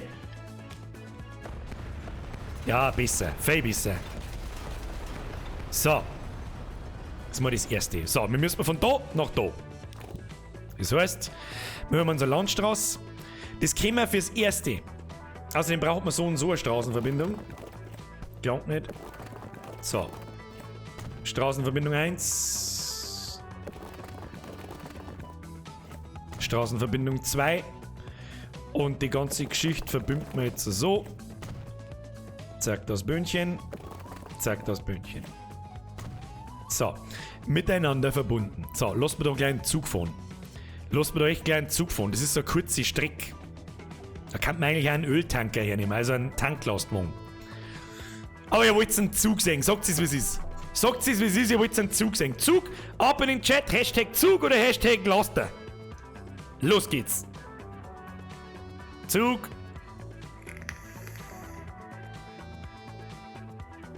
Zug. Ich sag's euch gleich, es ist effizienter als der Laster am Anfang wahrscheinlich. Laster, Zug. Ich glaube, es war der Zug. Wir brauchen später sowieso einen Zug, weil die Versorgung nicht mehr ausreicht. Probieren wir es mal mit dem Zug. Ja? Wir müssen das sowieso jetzt irgendwie intelligent auf ihr später bauen, dass das am besten eine Gleisstrecke ist, damit da nicht 25 Gleisstrecken durch die ganze Wegschicht durchgehen, sondern am besten eine geschlossene Linie mit 2, 3 Parallelgleisen da sauber hin und her fährt und wir so wenig Zugstationen bauen müssen wie möglich und. Darum denken wir gleich weiter. Wir verbinden da nach da, dann gehen wir da oben und dann gehen wir straight da um. Das ist die kürzeste und effizienteste Art und Weise, wie wir das machen können. Dafür müssen wir aber vorbereiten. Wir hauen die scheiß Straße weg, weil die nur nervt. Ja, so, zack, Scheiß auf die Straße. Nein, bitte nicht. Ja, nicht wieder alles wörtlich nehmen, was ich sag. Dankeschön. Scheiß auf die Straße! Hashtag Scheiß auf die Straße. So, dann machen wir da gleich mal vierspurig hin. Das hat noch nie geschaut. Nee. Das ist das Einzige, was mir noch nicht so gut gefällt. Dass man da nicht sauber... Ja, geht. Machen wir so. Ja, das passt. So. Dann machen wir da noch eine Straße. So, damit wir das da sauber verbunden haben. So. Und jetzt folgendes. Zugstationen. Gehen wir auf die Gleise und dann bauen wir erst einmal die Bahnhöfe. Und zwar gibt es wieder zwei verschiedene Bahnhöfe. Einmal den Passagierbahnhof und einmal den Güterbahnhof. Und dann gibt es einmal einen Kopfbahnhof, ja, der wo halt Endstation ist, und einmal einen zum Durchfahren. Und das heißt, wir gehen da her. Zack, zack, zack. Das ist eine Endstation. Dann haben wir da unseren Bahnhof. Ja, und der ist sehr mickrig. Ja, also da machen wir gleich einmal 2 Gleise hin, das ist einmal das Allerwichtigste. Da machen wir 240 Meter lang, weil wir da fette Züge fahren lassen werden später. Stahl ist eines der meistgebrauchten Dinge, die wir überhaupt im Speicher haben. Dann haben wir Hochgleisgeschwindigkeit draus und mit Oberleitung. So, dann folgendes. Bauen wir den da so her, damit der da sauber verbunden ist. Machen wir ein bisschen schräger, damit das da einigermaßen parallel läuft und nicht ausschaut wie Kraut und Rüben. Wie viel kostet uns der? 750.000. Okay, das ist akzeptabel. Einigermaßen akzeptabel. So, dann brauchen wir nur einen Kopfbahnhof und zwar beim Kunststoff. Dafür drehen wir das Ding da einfach um, schließt man es da an die Straße an und lässt man es einigermaßen in die Richtung zeigen, wo er dann hin muss. Ja, machen wir das so noch. So.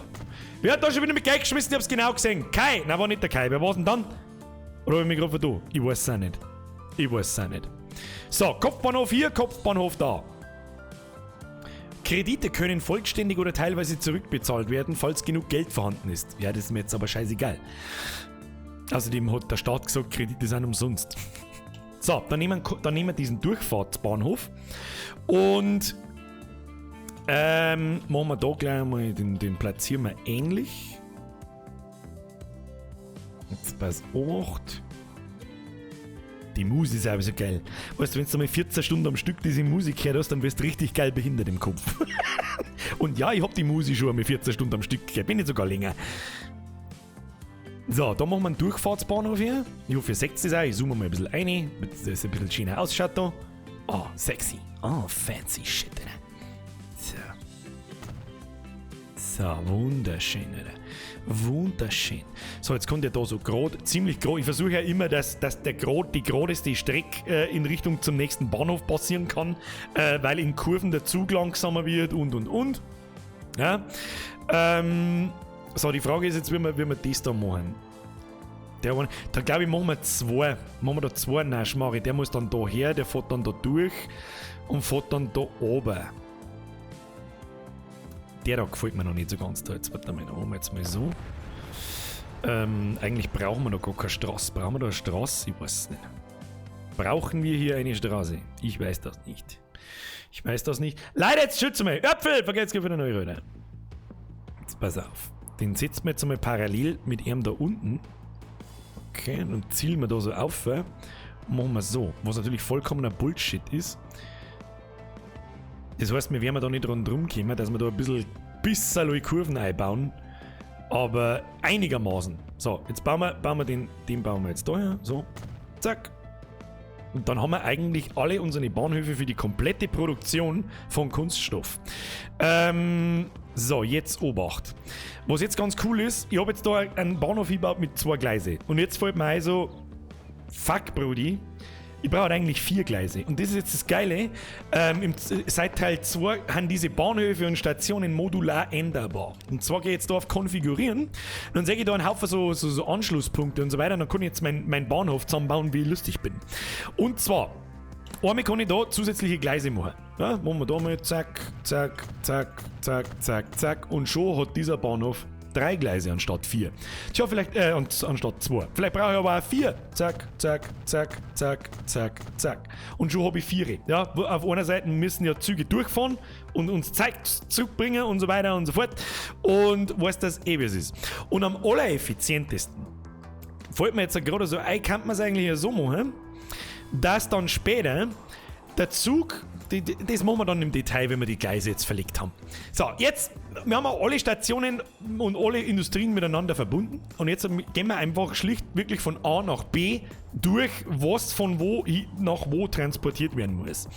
Fangen wir da an. Dann gehen wir ins Gleisebaumenü. Gleise, Gleise, Gleise. Nehmen wir Elektrogleise mit Oberleitung. Ja.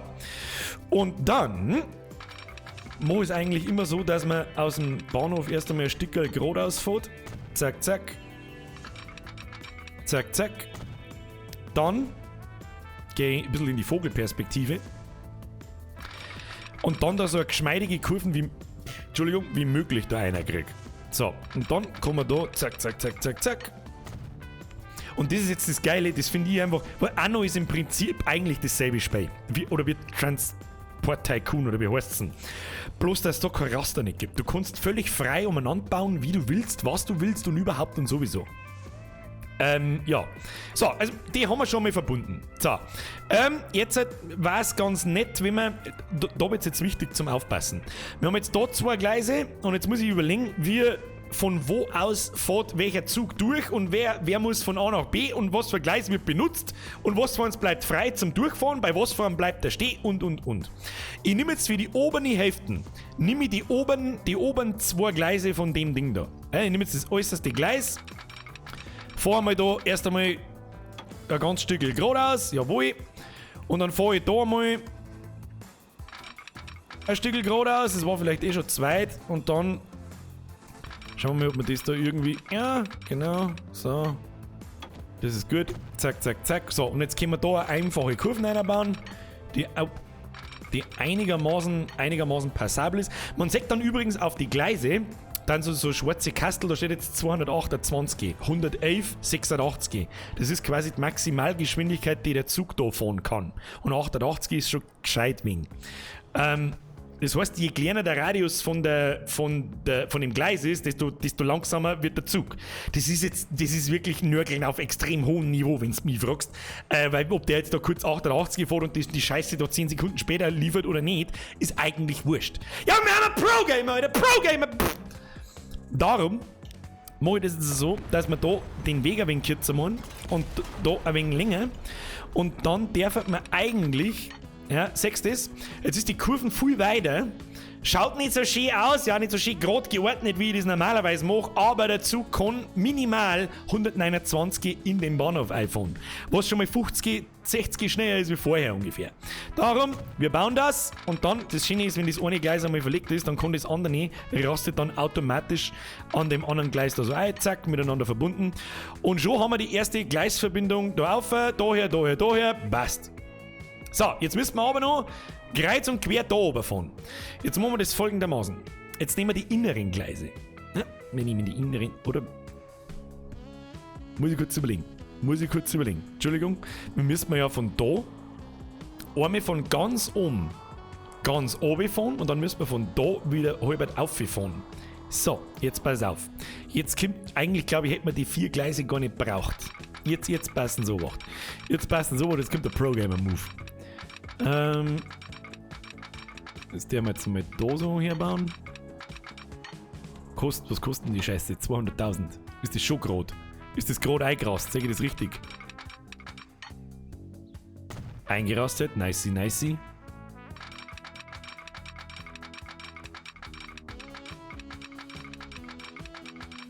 Dann machen wir da so. Dann müssen wir da wieder ein bisschen zurück aus. Das gefällt mir nämlich nicht.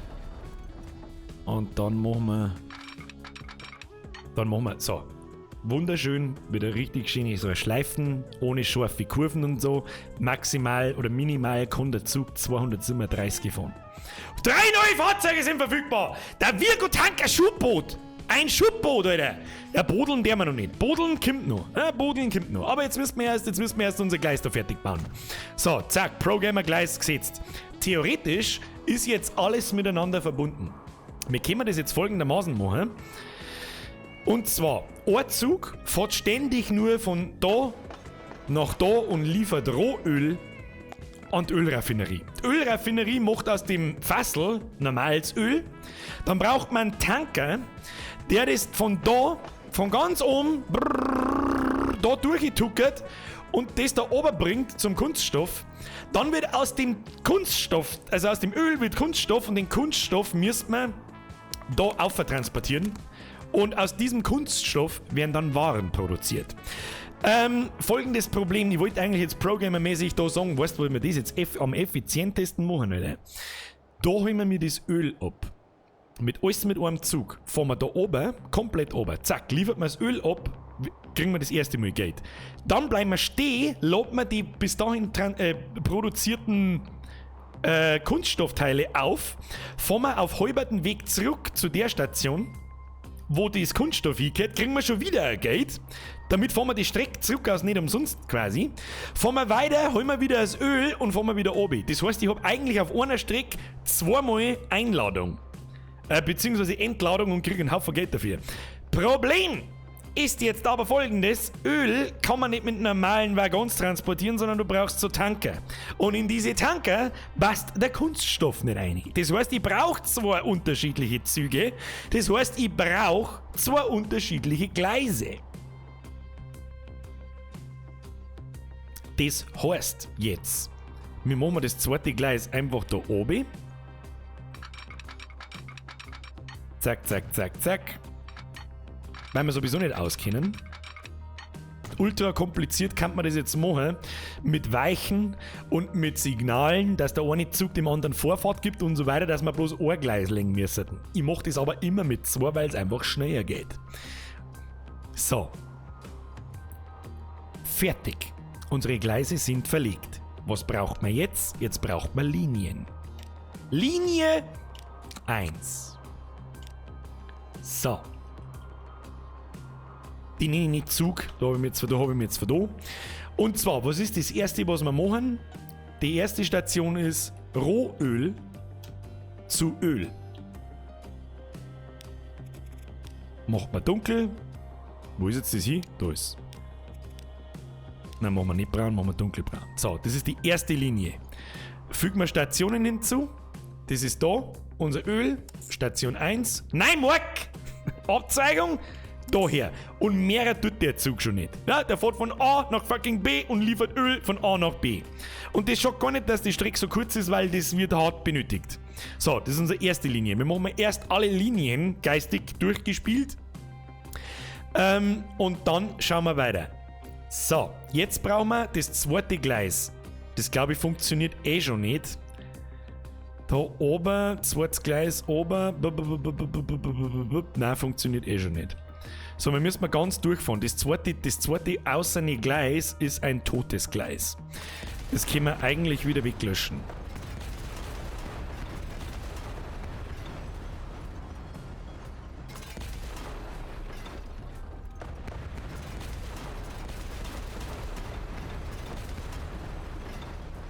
Hoppala, ein bisschen zwei gelöscht. Und dann da ich auch sagen, dass man den auf dem.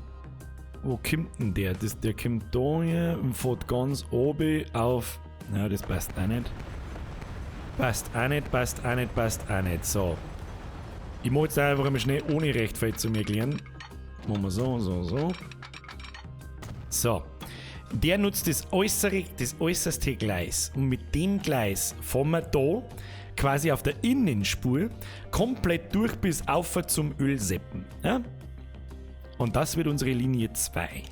Linie 2. Wir nehmen als Öl. Oh, da unten habe ich Öl geschrieben. Ist jetzt auch nicht so wichtig, aber mein innerer Monk sagt: Alter, du schreibst Öl anstatt Öl, du Mongo! So, Öl. So. Öl in Richtung Kunststoff. Das machen wir wieder dunkelbraun. Es gibt leider kein Schwarz. Es gibt Mods dafür, dass man mehr Farben hat. Das hätte ich mir auch mal installieren sollen, aber dann, ja. Wir holen wir von da herum. Zack, aus Neumark holen wir mir das Öl und fahren wir es da oben nach Lackirchen. Ja? Und das, man sieht schon, das ist eine ziemlich lange Strecke. Das wird ziemlich lang minus machen, diese Strecke. Aber es hilft nicht. So, mehrer kann das Ding schon gar nicht tun. Außer, was ist billiger? Ein Zug und 5 Waggon Tanker und 5 Waggon Kunststofftransport, damit wir mir diese eine Linie nutzen können und diese 2 Ladungen haben, die ich vorher erklärt habe. Oder später, wenn es Geld scheißegal ist, kaufe ich mir dann einen zweiten Zug, der das Öl separat fährt und Kunststoff separat fährt. Deswegen machen wir das jetzt. Fahren wir da oben, dann soll ich da unten gleich wieder einen Kunststoff aufladen und wieder da zurückfahren. Ja? So, jetzt haben wir quasi 3 Stationen. Dann fährt er da her, dann fährt er automatisch wieder rauf, holt Öl, fährt ganz oben, liefert Öl ab, lädt Kunststoff auf, nimmt den Kunststoff mit auf halber Strecke nach Neumark Anbau, lädt das aus, generiert wieder Geld. Nein, jetzt haben wir geile Dinge gekriegt. Jetzt haben wir einmal den G-Fang kleinen LKW gekriegt, da kann man fette Sachen einbauen. Und einen Haufen so Speziallieferanten und dieser Dual Stocks ist einer der coolsten Züge, die das Spiel hat. Die haben ziemlich kurz, also von der Länge her passen haufenweise leider, kostet nicht viel und ist sauschnell. Ziemlich cool eigentlich. So. Mehrere Strecken braucht man nicht. Das, was jetzt wichtig wird, ist, wie wir das Ganze konfigurieren. Nämlich folgendermaßen. Gebäude. Genau wie auf der Straße braucht man da Zugdepots.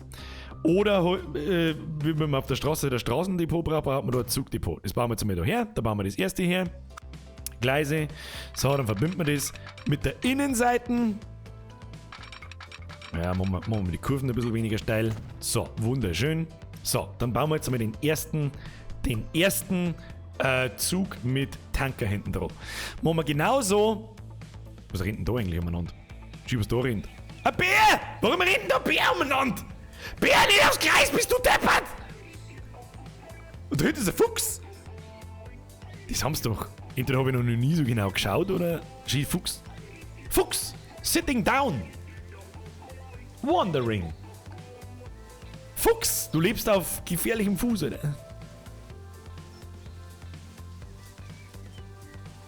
Weiß ich nicht, was er sich denkt, der Fuchs. Der wird dann schon davonlaufen, wenn der Zug kommt. Keine Ahnung. Zug macht. Tut, Motherfucker! So, wir gehen mal auf das Zugdepot. Fahrzeuge kaufen. Wunderschön. Zug fahren. Nice. Wer mag keine Züge? So, wir brauchen als erstes, was braucht der scheiß Zug? Eine Lokomotive. Gibt's Dampf? Nein. Dampf ist schon ausgemustert. Wir haben das Jahr 2014. Da fährt keiner mehr mit Dampflok. Wir haben elektrische Loks, die sind schweineteuer, und wir haben Dieselloks. Jede von diesen Loks hat verschiedene Attribute, genauso wie das Fahrzeug auch. Mit Zuggeschwindigkeit, Gewicht, was kostet vor allem auch. Und was ist der BR218? Sollen wir den reinhauen, meinst du? Weißt du, das Ding kostet 7 Millionen. Und wir haben 29. Das ist ein Zug, einer. Ich würde erstmal vorschlagen, wir bauen den billigsten Zug, den wir haben. Und dann, wenn das lukrativ ist, die Linie, dann tauscht man das Ding aus. Kann man übrigens auch mittlerweile, braucht man den nicht mehr heimfahren lassen und was weiß ich was alles, sondern du kannst, währenddessen der unterwegs ist, kannst du die Loks austauschen. Ja, ist auch komfortabler wie früher. Darum nehmen wir einen sauberen BRV 100. Ja, der ist ja bis 2015 gefahren, wir haben erst 2014. Das muss dabei gelingen. Und der kostet bloß 3 Millionen und 500.000 im Jahr. Den BR 218, den macht man für die lange Strecke, weil der muss ein bisschen schneller sein. Ja? Der muss ein bisschen schneller sein. Ich meine, der fährt 90, der fährt 140. Für die kurze Strecke ist das wurscht, wenn der bloß 90 geht. Aber den anderen, den braucht man für die lange Strecke hin und her. Ja, da gönnen wir uns den für 7 Millionen. So, jetzt machen wir aber erst einmal den kleinen Öltanker, der wirklich nur das Rohöl zu Öl fährt und nichts anderes tut. Oh, shit. Bauen wir den rein. So, haben wir und da unten wird uns dann das Fahrzeug, das wir uns zusammenstellen, angezeigt. Jetzt braucht man Wagen. Gibt es auch 2 verschiedene Arten von Wagen. Einmal Passagierwagen und einmal Cargo. Also quasi Gütertransport. Und es gibt kleine Gütertransportdinger und es gibt große. vom gleichen Typ und jeder kann andere Sachen quasi transportieren. Da ist immer ein gedeckter Güterwagen, der fährt zum Beispiel Kunststoff, Maschinen, Werkzeug, Lebensmittel und Waren. Was anderes kann der nicht tragen. Wir brauchen aber Öl. Deswegen wird wahrscheinlich der Kesselwagen der richtige sein. Der Kesselwagen, der fährt Rohöl, Öl und Treibstoff und Sehne braucht man. Da kostet einer 1 Million und 180.000 im Jahr. Das ist gar nicht so wenig, deswegen nehmen wir uns da mit maximal 3. Ne? Kapazität 15, das heißt, wir können insgesamt 45 umeinander kutschieren und dann gibt es da auch die Werte für den Zug. Erst einmal kostet der Zug 6,2 Millionen. Er hat eine Kapazität von 45, er geht maximal 90 km/h, er ist 58 Meter lang. Das ist deswegen wichtig, wie lange wir unsere Bahnhöfe gebaut haben. Die Züge dürfen zwar ein bisschen hinten stehen, aber ja, egal. Und da hinten haben wir die Höchstgeschwindigkeit in die Steigungen, flach, mittel, hoch und lauter so ein Scheiß. Das ist bis ins kleinste Detail, das ist heute jetzt nicht so wichtig. Aber was wichtig ist, diese Lok vorn dran hat eine gewisse Zugkraft. Und wenn ich jetzt da hinten, angenommen, ich hänge jetzt da, ich mache den 345 Meter langen Zug, dann kommt der kleine Scheiß da nicht recht in den Tee und es steht dann ganz rechts hinten, ja, die Zugkraft ist zu mittelmäßig. Deswegen, der mir die Weg, abgesehen davon, kostet der Zug 20 Millionen. Und das war aktuell ein wenig fei. Wir transportieren maximal, nehmen wir 4 Sehne Wagen, das passt, glaube ich. Und dann da ich sagen, den kauft man. Kaufen, oder? Kaufen!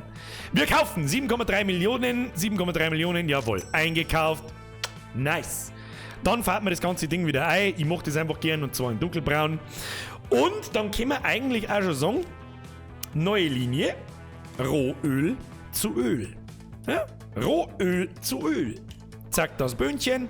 Und da fordert der erste Zug. Schauen wir uns das Zug an. Es ist halt sehr detailreich gemacht, muss ich sagen. Ja? Für das, dass man da so weit ein- und auszoomen kann, muss man immer dazu sagen. So, was tut jetzt der Zipfel? Der düst jetzt da ein wenig umeinander. Der möchte jetzt da natürlich Öl abliefern, was natürlich aber nicht da ist. Fahren wir mal zurück. Schauen wir mal, ob da... da schau her. An unserem Bahnhof haben jetzt da so kleine Fassel, genau wie an die Stationen auf der Straße auch. Wir klicken das an und da ist Rohöl 38, 39, 40 Stück. Wir schauen mal, wann der Zug wieder zurückkommt. Hey Zug, da lasst man uns Zeit, das ist ein gemütlicher Samstag, Kinder. Und es ist schon 11, leck mir mal schon da. So, da kommt der, schau dir an. Schau dir den an. Jeder zweite Satz, zack das Böhnchen. Ja, zack das Böhnchen, bestes Böhnchen, Alter. Schau, was er tut. Brrrr, lädt das Öl ein. Jawohl. Ist brappenvoll, der Mann. Und bringt jetzt 60 Öl da um und das verfolgen wir jetzt einmal.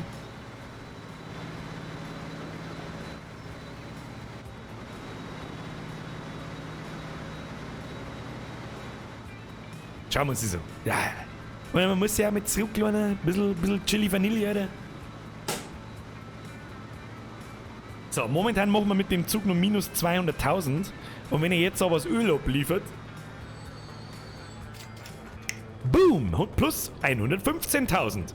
Und wenn er jetzt nochmal zurückfährt und wieder voll ist und wieder abliefert, dann haben wir ganz schnell bei plus 500.000. Plus dieser eine geschissene Zug. Und da haben gerade mal 4 Anhänger dran. Ja? Oder 4 Wagen quasi dran. Oder wenn später mal 10 oder 15 dran haben, dann generiert das Teil allein 5 Millionen im Jahr. Ja, Freunde der Sonne. Aber, und jetzt müssen wir da kurz einmal drücken wir auf Play, das ist in Ordnung.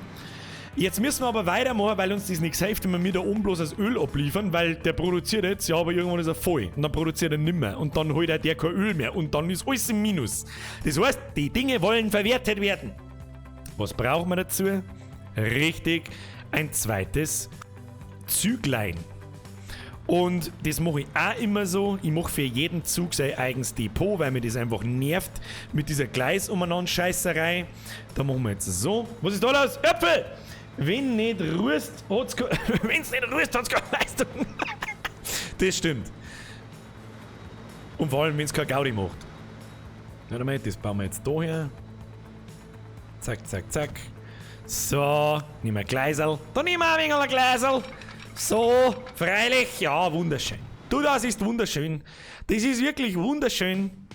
So, und jetzt brauchen wir unseren Pro-Gamer-Zug. Ja, das wird förmlich ein Pro-Gamer-Zug. Als erstes nehmen wir uns den BR218, wie ihr es euch gewünscht habt. Okay? So, zack. Bam to your face. Bam to your face. Dann, jetzt wird's interessant. Jetzt braucht man Kesselwägen besser gesagt, und gedeckte Güterwägen.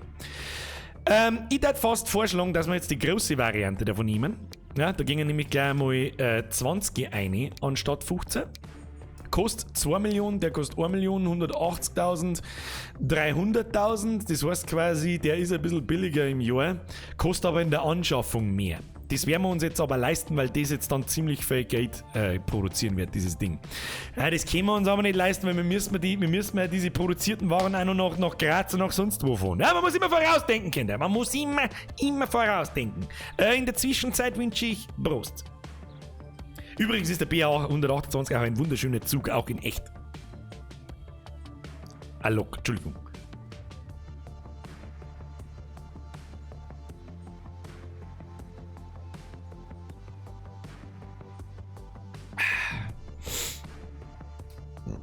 So.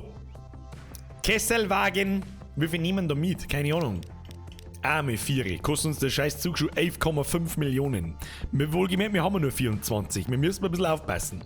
So, und gedeckte Güterwegen nehmen wir 4. Nachdem wir jetzt jeweils noch einen weckert, dann haben wir 3. Das muss gelingen. Ja, und den kauft man. Den kauft man jetzt Eiskalt, weil es nicht hilft. Kaufen. Dann schickt man auf die Linie, und zwar Öl. Oh, das ist eine Dreifachstation. Öl, Kunststoff, Waren. Müssen wir noch umbenennen. Ganz wichtig. Vor allem für später, weil du die Kornstecker mehr auskennst. So. Wir haben da ganz normal auf Play. Wir gehen in unseren Linienmanager Öl. So, Öl, Pfeil, Kunststoff, Pfeil, was war das? Waren. So. Und jetzt passiert Folgendes. Hoffe ich. Wir müssen jetzt mal schauen, ob es überhaupt funktioniert. Unsere erste Station ist da links herum. Da wird schon Öl eingelagert. Siehst du das? Da, hier, zack, Öl. Hier warten 5 Stück Öl. 5 Fassel Öl. Nennen wir es Fassel einfach, keine Ahnung. 5 Fassel Öl abgeholt zu werden. Wo ist unser Zug? Der fährt jetzt natürlich vollkommen in die falsche Richtung, deswegen lässt man umdrehen. Ja, der darf jetzt komplett runterfahren zum Kunststoff und was weiß ich, was alles für einen Scheiß machen, damit sich der aber schneller das Zeug holt und so weiter und da schneller sich hinein akklimatisiert. Ich weiß gar nicht, kann man bitte jemand ein anderes Wort nennen für akklimatisieren? Bis sie das einrenkt. Keine Ahnung. Dass die Züge nicht alle kosten. Jetzt schauen wir mal, wie das ist. Der ist schon im Plus mit 350.000. Das passt schon. Das passt schon. Und dabei hat er gerade mal 4 Waggons dabei und dann noch die kleinen. Das ist ja lächerlich. So, da kommt er. Unsere wunderschöne BR 128. Wunderschöner Zug. Schau dir das an. So, da ist unser Öl. In Neumark. Was tut er? Er lädt auf das Öl. Oh, das dauert aber lang zum Aufladen. Ich glaube, die anderen größeren Waggone haben ein bisschen schneller. 15 oder mitgenommen. 15 oder dabei. Ist mit 300.000 im Minus. Fix Mari. Allgemein schaut es mir da hin. Wir haben allgemein im Minus mit 18 Millionen. Diese Zugstrecke war teuer, aber die wird ziemlich viel Geld bringen. Sie werden sehen. So, wie kann man jetzt den da verfolgen? Kann man den da irgendwie verfolgen? Machen wir jetzt so und so. Das ist gut. Ein bisschen rauszoomen. So. Den fahren wir jetzt sauber nach. Und zwar ein bisschen schnellere Geschwindigkeit. Machen wir mal doppelte Geschwindigkeit. Schauen wir uns an, was er tut. Eigwohner ist schön, Bauer. Eigwohner gefällt mir. So, wir schauen mal. Die Minuszahlen sinken weiter mit Öl, Kunststoff, Waren. Und zwar auf minus 500.000. Was nicht sehr förderlich ist, muss ich sagen. Wir haben nämlich nur 11,6. Aber das geht. Ja, die Erdnussbrot assimilieren. Das ist jetzt auch nicht recht verbessert wie akklimatisieren. Hashtag Klugscheißer-Modus aus! So, wir fahren mal weiter. Weißt du, was ich dir sage? Wir drücken jetzt aufs Dreifach-Ding. Dann geht's ein bisschen schneller. Zug düst. Schöner Zug. Oder?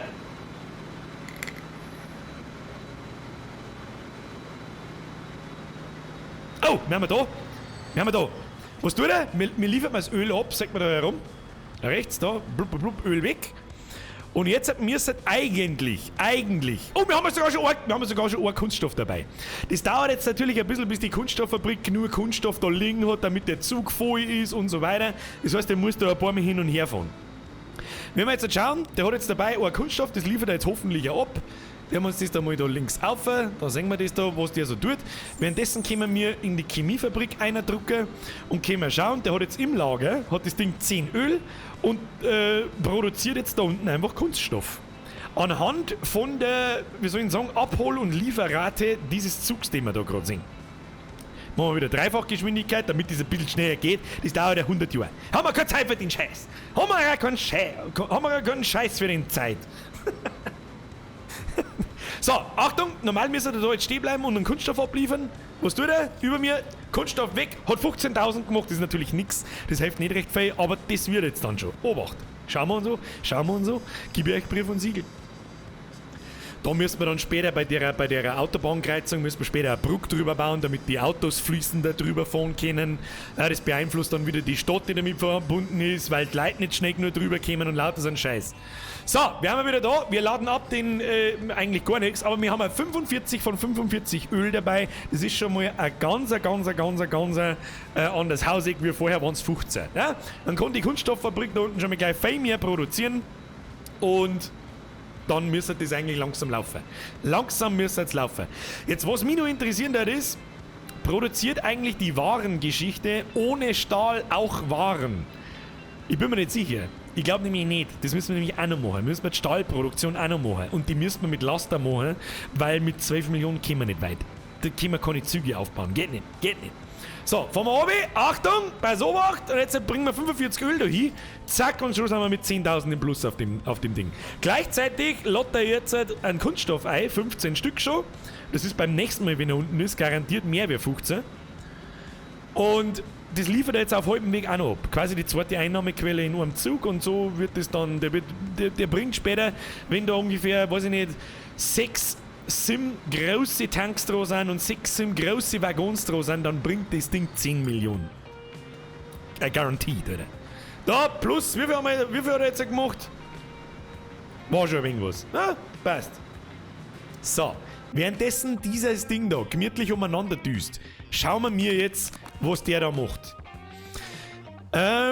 Ich bin mir nicht sicher, ob das Teil Kunststoff und Stahl braucht oder auch schon das Produzieren anfängt, wenn es bloß Kunststoff hat. Ich weiß es nicht. Lieferanten haben wir, Abnehmer. Ja, wir können ja mal eine Linie nach Graz machen. Ja, wir bauen uns eine Linie nach Graz. Dazu müssen wir vorher das in Passau auch erst einmal schauen, wer zur Hölle braucht denn eigentlich diese Waren. Gehen wir da her. Ah ja, der untere Teil da braucht die Waren. Wo platzieren wir jetzt da am allergeschicktesten unser, und das wird die wird groß, die Stadt. Wo platzieren wir jetzt da am geschickten unser Depot? Wahrscheinlich da oder da. Achtung, müssen wir wegen umeinander bauen vorher. Da machen wir jetzt mal so.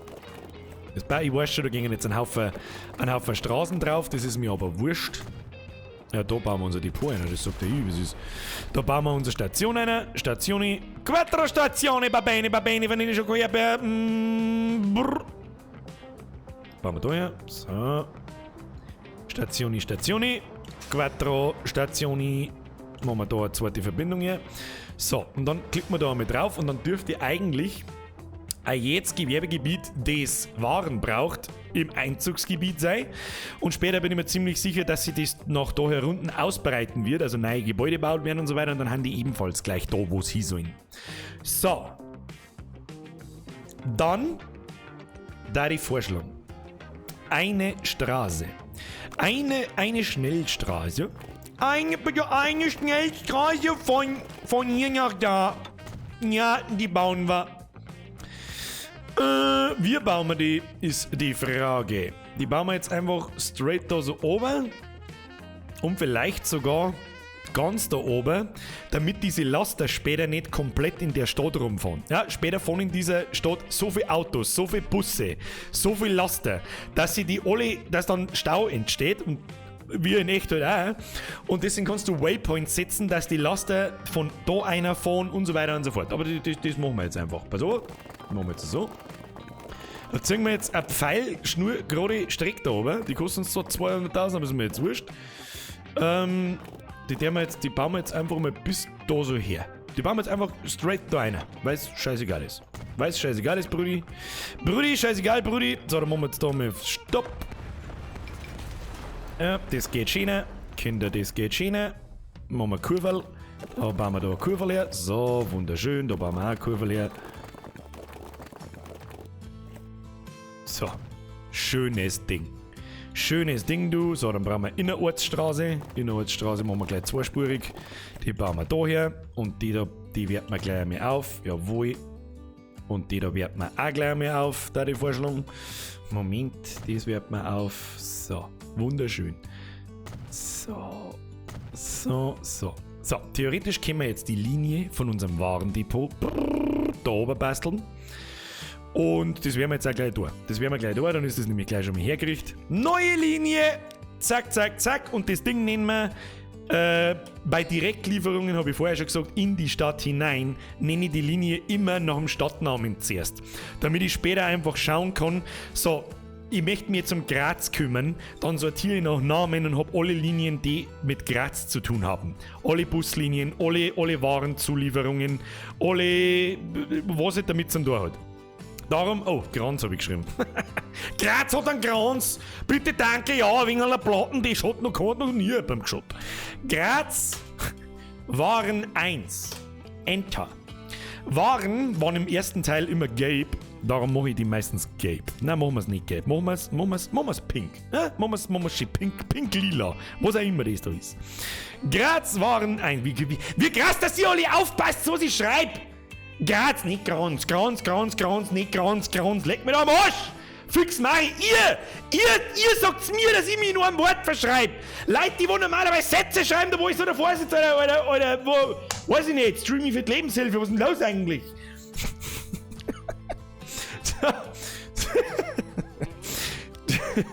So, nein! Jetzt habe ich die scheiß Straße. Mein Gott, ich bin noch sicher noch Depp, verstehst du? Jetzt habe ich die Straße da hier gearbeitet und das wollte ich gar nicht. Stellen Sie sich das vor. So, passt. Wir brauchen natürlich nur ein Depot. Wir brauchen ein Depot. So, mitten ins Naturschutzgebiet rein. Das bauen wir natürlich wieder so weit oben, wie es geht. Also so weit, damit der Laster, der das hin und her fährt, das Klump, so einen wenig weiten Weg hat wie möglich. Wo ist unsere Linie von in Graz? Haltestelle hinzufügen. Nein, das möchte ich nicht. Das nervt mich nur ein bisschen. Diese Umschalterei, dass manchmal einfach eine Linie deselektiert wird und das nervt mich. Herr Spieß! Über 1000 Zuschauer, aber nur 400 Likes. Leute, der Button ist so schwer zu treffen, oder was? Merci für deinen Fünfer, merci für den Hinweis. Freunde der Sonne, wenn euch gefällt, was wir hier machen, dann bin ich sehr froh darüber, wenn ihr mir den Daumen nach oben drückt. Herzlichen Dank. Für alle Leute auf Twitch, die sich fragen, so, was zur Hölle redet der Mann? Siehst du das da rechts? Das ist ein Chat. Ich streame auf YouTube gleichzeitig. Und wir haben konstant über 1200 Leute. Herzlichen Dank. Herr Örpfel, vergeht's für deinen Zwickel. Birger, reg dich nicht auf.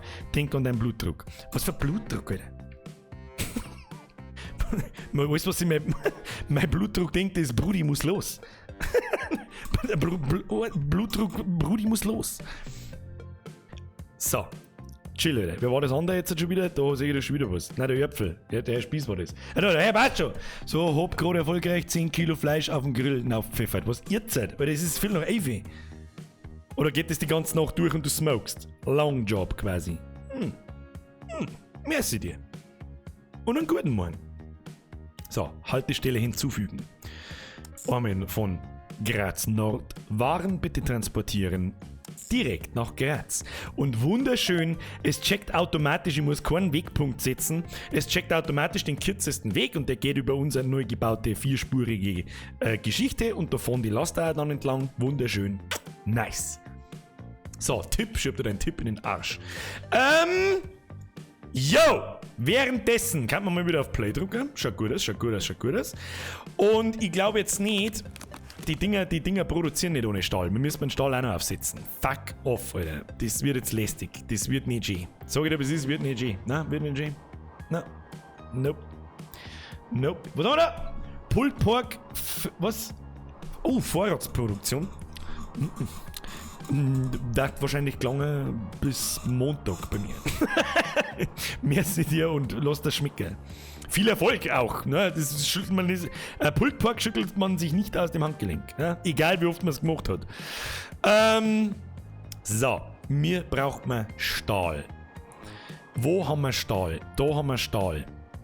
Da haben wir Kohle. Kohle zu Stahl. Können wir per Laster machen. Gelangt völlig. Können wir sowieso nur per Laster machen. Da haben wir Eisenerz. Können wir per Laster da rumschippern. Haben ziemlich nah. Super gut. Dann verlängert man da unsere Straße. Blub. Und lassen wir es per Laster da auffahren. Wunderbar, gelangt dabei fürs Erste. Später macht man das natürlich per Zug, weil dann viel größere Mengen transportiert werden können und das Laster gelangt nicht für Graz. Sage ich euch gleich schon. So, Phase 1. Straße wegreißen. Die abgefuckte Nussstraße, scheiße, die braucht keine alte Sau. Weg. Damit es nicht so kacke ausschaut, mache ich gleich alles weg. Ich weiß das was es ist. Was haben wir da? So, wir brauchen das und das da oben. Ja, reiß weg. Reiß sie weg, die Scheiße. Baust du Straße? Hab ich Straße gebaut. Kennst du Straße? Lagi-Straße. Kennt das noch jemand? So, jetzt machen wir so. Stopp. Dann haben wir da schön brav gerade da her. Dann machen wir so. Auch schön. Dann machen wir so. Auch schön, sehr schön. Kennt noch jemand Lagi-Straße? Alter, kennst du die Memes? I'm this old. Lagi-Straße? Kein Strom, ganz Straße nix. Alter, ich bin so ein alter Scheißlappen, das nur zum Aushalten ist. So, jetzt machen wir auf. Jetzt haben wir da weiter. So, wunderschön. So, schön verbinden. Gleich vierspurige Straße, da wo die Laster sauber 100 fahren können. Ja, da muss man so richtig reinpfeffern können. So, richtig reingepfeffert, Alter. Dann, machen wir das folgendermaßen. Machen wir so, na, das ist zu eng. Kinder, das ist zu eng. Na. So, ganz wichtig sind diese kleinen blauen Zipfel da dort. Ich hoffe, dass ihr das einigermaßen seht. Sonst ist quasi die Industrie nicht mit der Straße verbunden. Ja, mach! Arme! Lagi-Straße. Was ist da genau? Machen! Psst, nix mehr Licht. Warum? Leck ist das, Alter. Äpfel! Mach ich Schrauben an Fernseher, machen! Mr. Pricey, gute Nacht, schlafen's gut. Merci fürs Vorbeischauen und überhaupt und sowieso. Ich hoffe, es machte Ihnen Spaß. So, wir brauchen mal eine so gerade Strecke, wie es noch gerade irgendwie geht. Da rauf zu. Ja, das machen wir jetzt anders. Das machen wir jetzt ganz anders. Da haben wir da rein. So. Jawohl.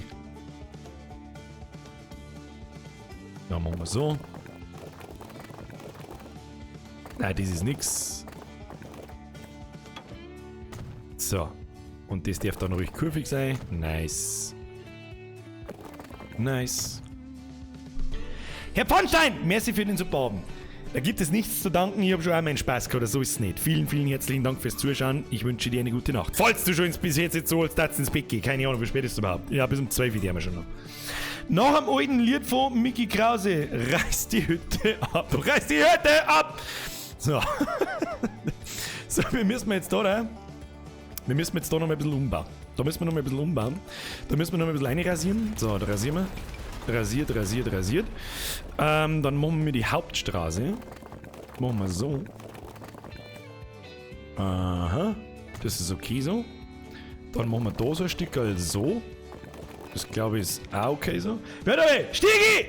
Warte mal, ich schau gleich nach. So, das ist so richtig schöne Umgehungsstraße. So, zack. So, wunderbar. Ja, dann kann das da sauber aufdüsen, sauber abdüsen.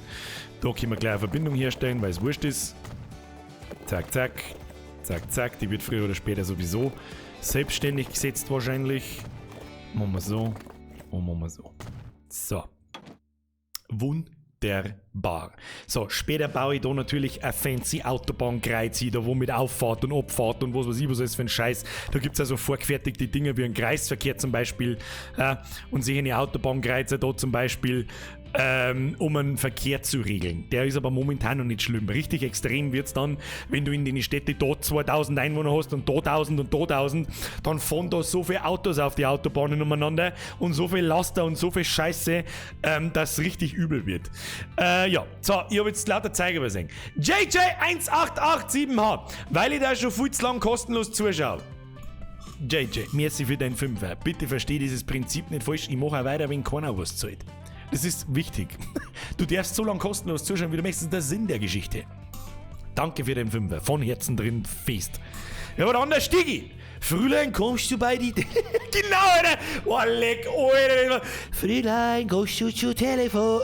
Kommst du an die Telefonin? Das hören wir uns nachher an. Also ganz ehrlich, das ist 20 Jahre alt. Oder? Das ist 20 Jahre alt, dieses Tonspiel. Da kann mich keiner claimen nicht. Da braucht man keiner daherkommen. Das hören wir uns nachher an, weil es so gut ist. Weil es so gut ist. So, jetzt pass auf. Jetzt bauen wir erst noch unsere Stahlproduktion. Stahlproduktion, wir brauchen Stahl! Wir werden Flugzeuge bauen! Bis die Vögel zu Fuß gehen! So, das ist wichtig. So, Stationen verteilen. So, Stationen verteilen mit Einflussbereich, da wo er hingehört. So, zack, passt. Dann baue ich für jeden Transport ein extra Ding. Da kann ich fast beide miteinander verbinden, das ist ja voll bescheuert. Machen wir jetzt so. Und dann machen wir das andere auf der anderen Straßenseite. Passt. Und da wird Stahl dann abgeholt. So. Da wird der Stahl abgeholt und dann wird er auf transportiert. Da bauen wir eine Zulieferstation und eine Abholstation, damit sie später die ganzen Laster nicht so krass in die Quere kommen. So. This is some fancy shit. Währenddessen können wir mal wieder auf Play drücken und ein bisschen schneller fahren lassen, damit da was geht, ne? Damit da was geht. So, jetzt können wir eigentlich schon wieder alle Linien planen und sofort loslegen. Wunderschön. Neue Linie. Das erste, was wir deren Eisenerz zu Stahl. Neue Linie, Erz, Stahl 1. Wo ist Erz, Stahl?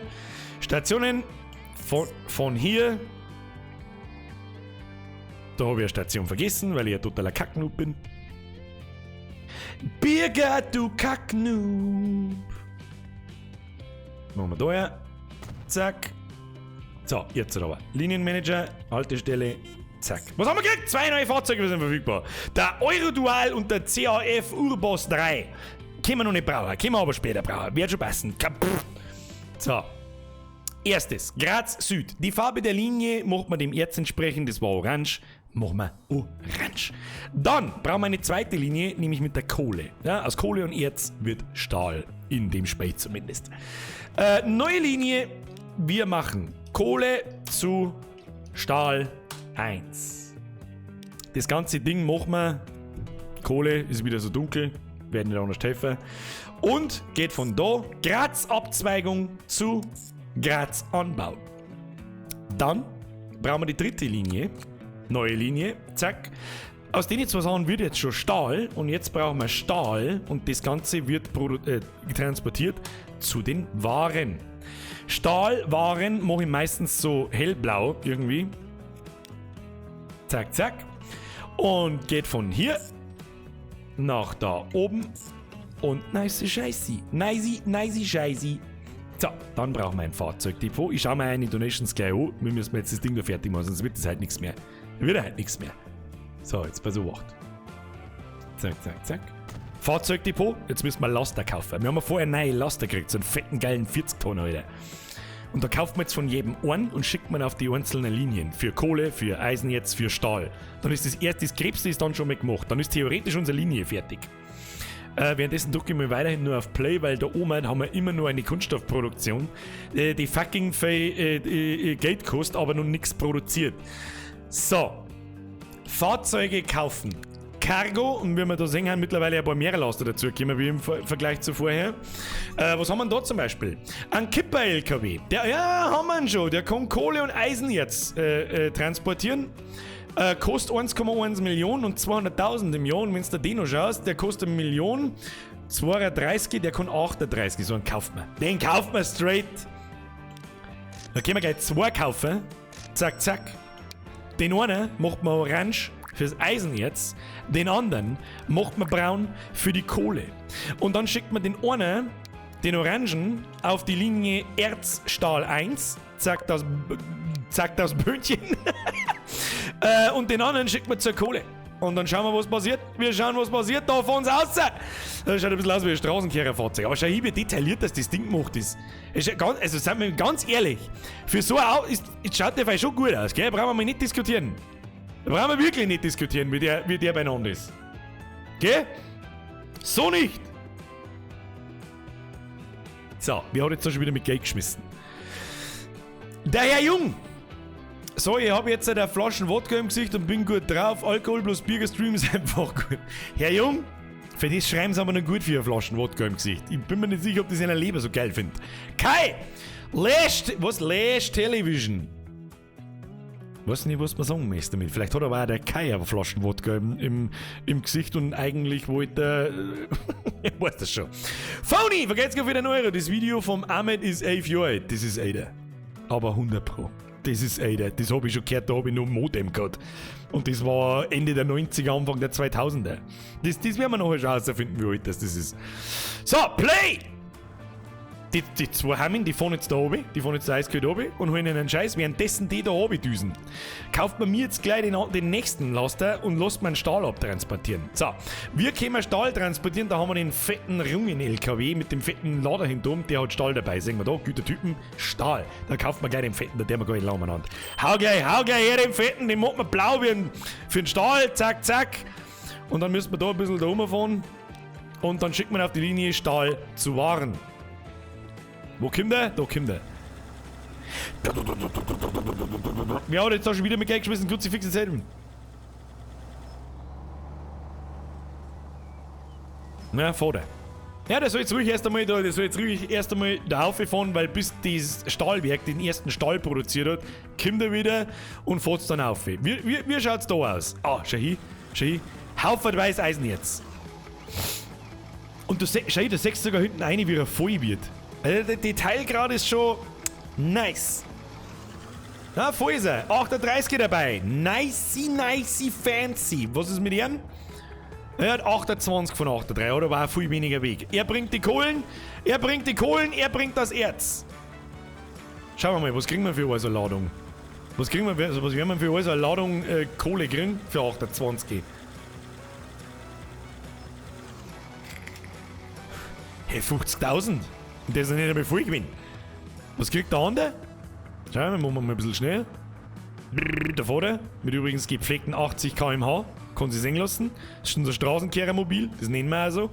Straßenkehrermobil like a boss. Moment, mit Dollarzeichen. Dann habe ich nämlich gehört, das ist ein Cheat, dass man mit. Schau mal hier, der 122.000 für eine Ladung. Jetzt schauen wir mal da oben, schau mal hier, was das Ding produziert. 45G. Alter! Da können wir instant fast einen zweiten Laster hinschicken. Und das Ding können wir mal ausbauen. Ja, da werden wir nicht dran rumkommen, da werden wir ausbauen müssen. Passagiere, Güter, ja, jetzt können wir da die Plattformen erweitern. Zack, zack, zack, zack, zack. Zack, das Böhnchen. Und dann überfüllt quasi die Station nicht. Oder nicht so schnell, sagen wir es so. Und später nehmen wir da einfach einen zweiten Laster dazu, wenn wir sehen, dass das alles funktioniert und flutscht so wie es soll. Da ist es übrigens wahrscheinlich ähnlich. Da haben auch über 50 bald dort und es ist überfordert. Ab 50 wird übrigens auch ein Großsymbol draus, was da quasi auf Abholung wird. So, wie schaut's da aus? Ja, der erste Stahl ist produziert. So, wo fährt denn jetzt unser fetter Laster umeinander? Der fährt da wieder irgendwo umeinander. Da, gehen wir mal so.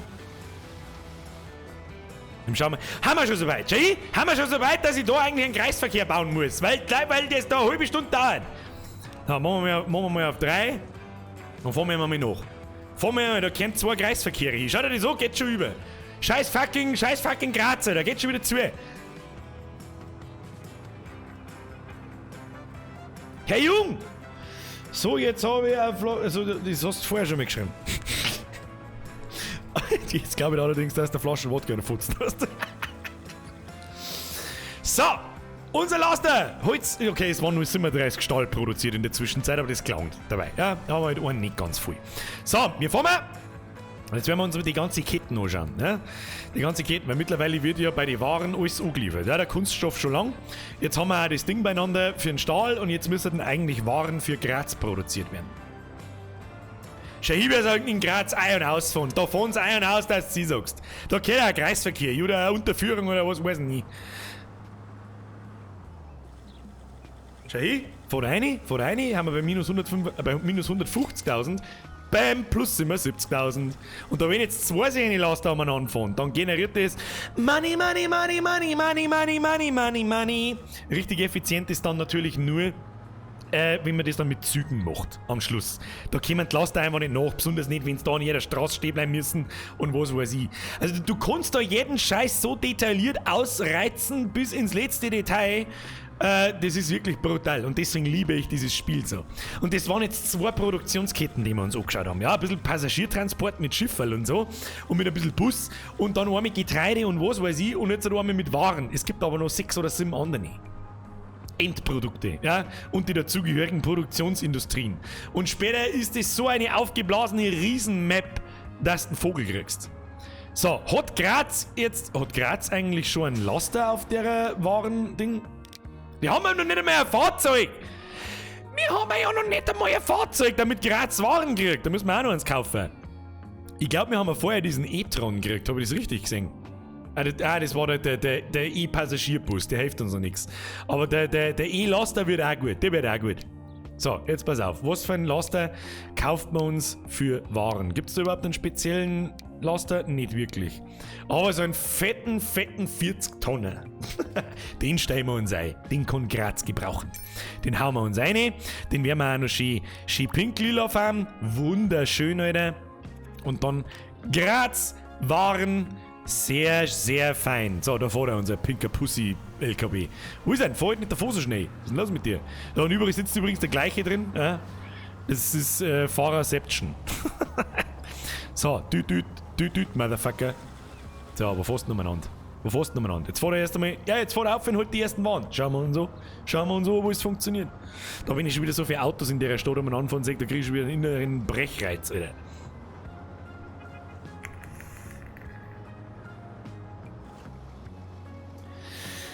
Herr Lauria! Oder Frau Lauria, das wissen wir nicht so genau. Danke, dass du da bist. Alles grad schwierig. Wenn ich Leute wirklich so, also wirklich den wirklich angeschissenen Drecksnutten-Hurensohn-Tag verschönern kann mit sowas, ja? Es ist mir eine Ehre. Das muss da kein Geld kosten. Vielen lieben Dank und es kommen wieder bessere Zeiten. Niemals den Kopf hängen lassen. Wichtig.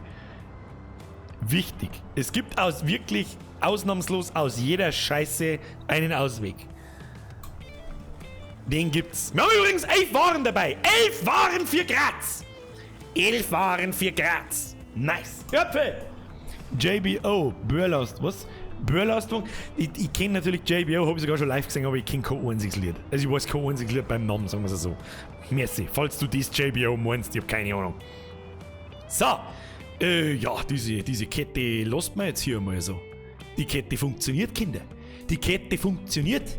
Wir haben eine Stahlproduktion, wir haben eine Warenproduktion, wir haben eine Ölproduktion, wir haben sogar eine ziemliche Überölproduktion. Jetzt schauen wir uns das mal an, wie diese Ölproduktion da ausschaut. Wo ist er denn? Ja, der generiert ein Plus von 1 Million. Jetzt machen wir mal Fahrzeug verwalten. Ja?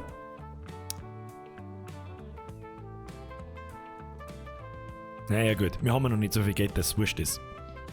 Ich kann jetzt hergehen, den ganzen Zug ersetzen durch einen anderen, ohne dass er ins Depot zurückfahren muss. Das sparen wir uns jetzt aber.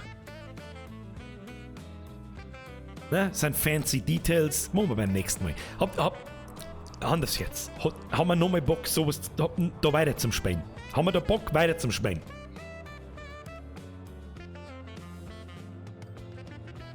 Ja, nein, vielleicht, weiß nicht.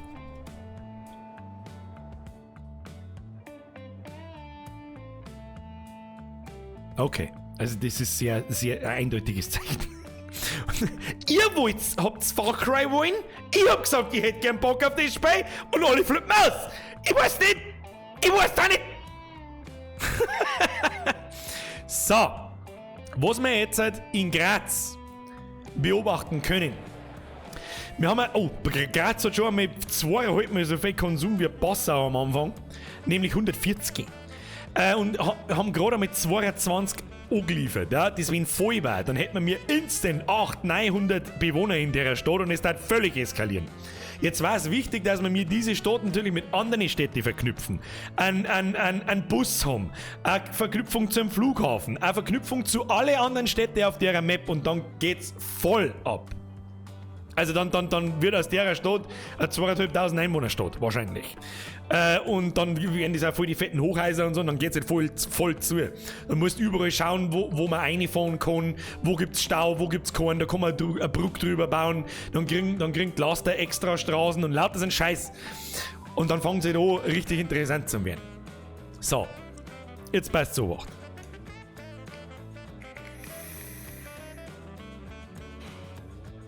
Wir werden das noch öfter spielen. Ich zeige euch jetzt andere Videos schauen, meine private Videos schauen, oder wollt's, wie soll ich sagen, ich mag es euch eigentlich jetzt nicht kaputt spoilern. Das ist so ein bisschen kaputt gespoilert einfach. Wenn ich euch jetzt voll ausbaue, das ist auch immer noch nicht meine private Welt. Dann fühlt sich das einfach anders an, anstatt die Welt, wo wir da haben, wachsen zum Singen. Ja? Wer das nicht singen möchte, der muss es jetzt ausschalten. Ja, dem kann ich auch nicht helfen. Herr Mach, magst du das mit den Wasserlinien nur erklären, warum nicht alle... Ah ja, stimmt. Scheiße, Entschuldigung, dass ich das vergessen habe. Erklär Ihnen schnell. So. Wir haben die Häfen. Von vorher, wir erinnern uns daran, wir haben 3 Häfen. Einen in Wien, einen in Linz, einen in Passau. Unser Ziel ist, beziehungsweise das Grundprinzip verstehe, ist wichtig, du verdienst in dem Spiel nur an Haltestellen, wo du Sachen auslotst. Ja? Das heißt, wenn ich jetzt einen Passagier aufnehme, kriege ich nichts.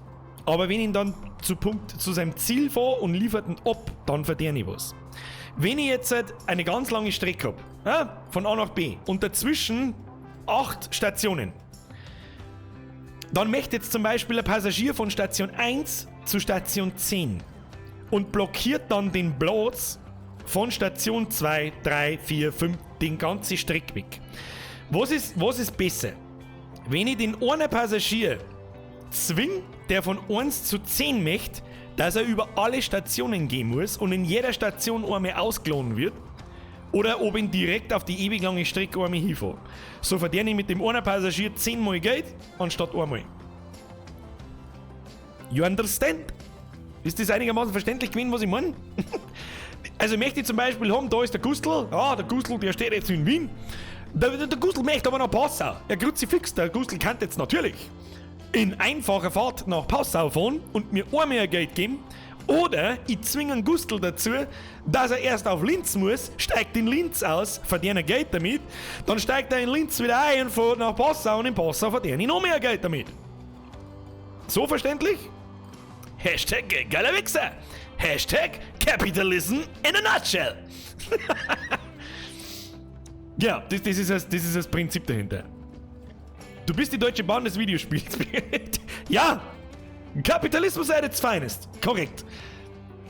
Aber mei, das ist halt einfach nur Ausnutzen des Spielprinzips. Ich glaube, dass das auch nicht von dem... Ich bin mir auch gar nicht so hundertprozentig sicher, ob ich mit einem Passagier von Punkt A, nehmen wir an, der ist 10 Kilometer lang, in-game jetzt, weniger verdienen, als wenn ich den Passagier 20 Kilometer transportiere. Das habe ich eigentlich noch nie ausprobiert. Ob ich dann quasi anstatt $10 pro Passagier kriege für 10 Kilometer, ob ich dann $20 kriege. Weil dann wird es wieder wurscht. Ob in die lange Strecke. Ding. Vielleicht ist mein System gar nicht so toll. Ich weiß nicht, aber ich glaube, dass das nicht so ist. Bin mir nicht sicher. Scheiße, das hätte ich vielleicht mal ausprobieren sollen. Naja, egal. Daher Jung, ich folg dir schon seit du 500 Abos hast. Ich spend bloß nicht so oft, weil sie echt nicht so dick habt. Dann lass bleiben! Stop it! Meine erste Donation war, ob's von dir signierte T-Shirts gibt. Vielleicht weißt du es noch. Nein, weiß ich nicht mehr. Muss ich ganz ehrlich, ich weiß es nicht mehr. Ich weiß es nicht mehr. Ich weiß es nicht mehr. Tut mir wirklich leid. Merci für den Euro. Und jetzt hör auf damit, wenn du es nicht so dick hast und stop it. Ich brauch's nicht. Sagen wir es so, ich stirb nicht. Ich stirb nicht, wenn keiner donatet. Okay? Dankeschön. Herr Mach, magst du das mit den Wasserdünen? Haben wir schon. Haben wir jetzt. Ich glaube, das ist Hof einigermaßen gut erklärt zu haben. Yo. So, jetzt da ich sagen, speichert mal den Shit. Wahrscheinlich hat jetzt mein alte Debate sowieso schon überspeichert. Nein, Bierger Big 1 habe ich noch. Da, am 17.12. um 8 Uhr auf die Nacht das letzte Mal gespielt. Da habe ich tatsächlich das letzte Mal gespielt.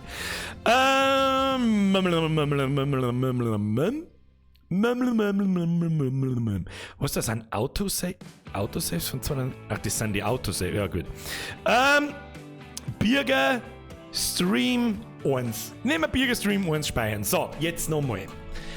Ich spoilert, für mich, mir spoilert, ich kenne das Spiel in- und auswendig. Ja? Wer das jetzt nicht sehen mag, wer sich nicht spoilern lassen möchte von der privaten Welt, wie das ausschaut, wenn es richtig zugeht, der schaltet jetzt aus. Ich werde nämlich danach auch ausschalten. Ja? Ich mag dann nicht mehr. Ich werde noch ein bisschen Call of Duty mit Spätzchen, wenn sie noch online sind, und dann gehe ich ins Bett. Ja? Ich hoffe, euch hat es gefallen, denen, die jetzt den Stream verlassen. Patrick, kennst du meine erste Donation noch? Was? Nein. Alter, nein. Warum? Kennst du meine erste Donation noch? Ich nicht, aber ich glaube, das ist ein Schlachtschiff. Das ist ein Schlacht. War das nicht der Müllabfuhr? Der Abfuhr ist Müll?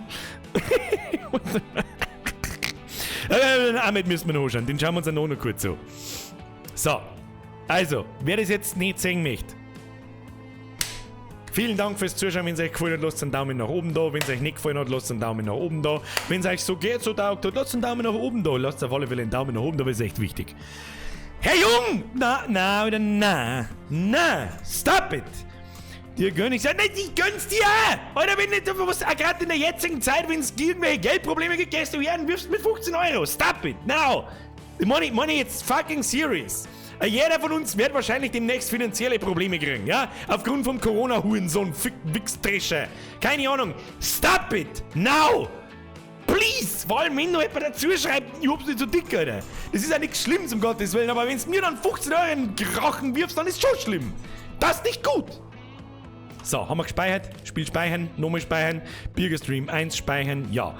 So, back, beenden, Hauptmenü zurückkehren. Wir gehen zurück zum Hauptmenü, wir starten jetzt, ich drücke jetzt dann auf Laden. Schalt's nicht aus, es ist ja nicht schlimm, aber wenn ich gespoilert werden will, wie das später so einmal ausschaut, sondern mit unserer jetzigen Welt mitwachsen möchte, der soll das halt einfach nicht tun. Okay? Ich gehe jetzt auf Spiel laden, du hast immer noch die Chance auszumachen. Ja, ich lasse mir ein bisschen Zeit, vielleicht haben wir ein paar geschlafen oder was weiß ich nie. Bierger Big. So, Startjahr war 2000, ich bin jetzt da im Jahr 2538 und habe 32 Milliarden. Ja, ist ein bisschen was. Es ist eine sehr große Welt und so weiter und so fort, und jetzt passt. So, ich habe jetzt lang genug gewartet, okay? Los geht's. Es dauert auch noch mal ein bisschen zum Lohn und überhaupt.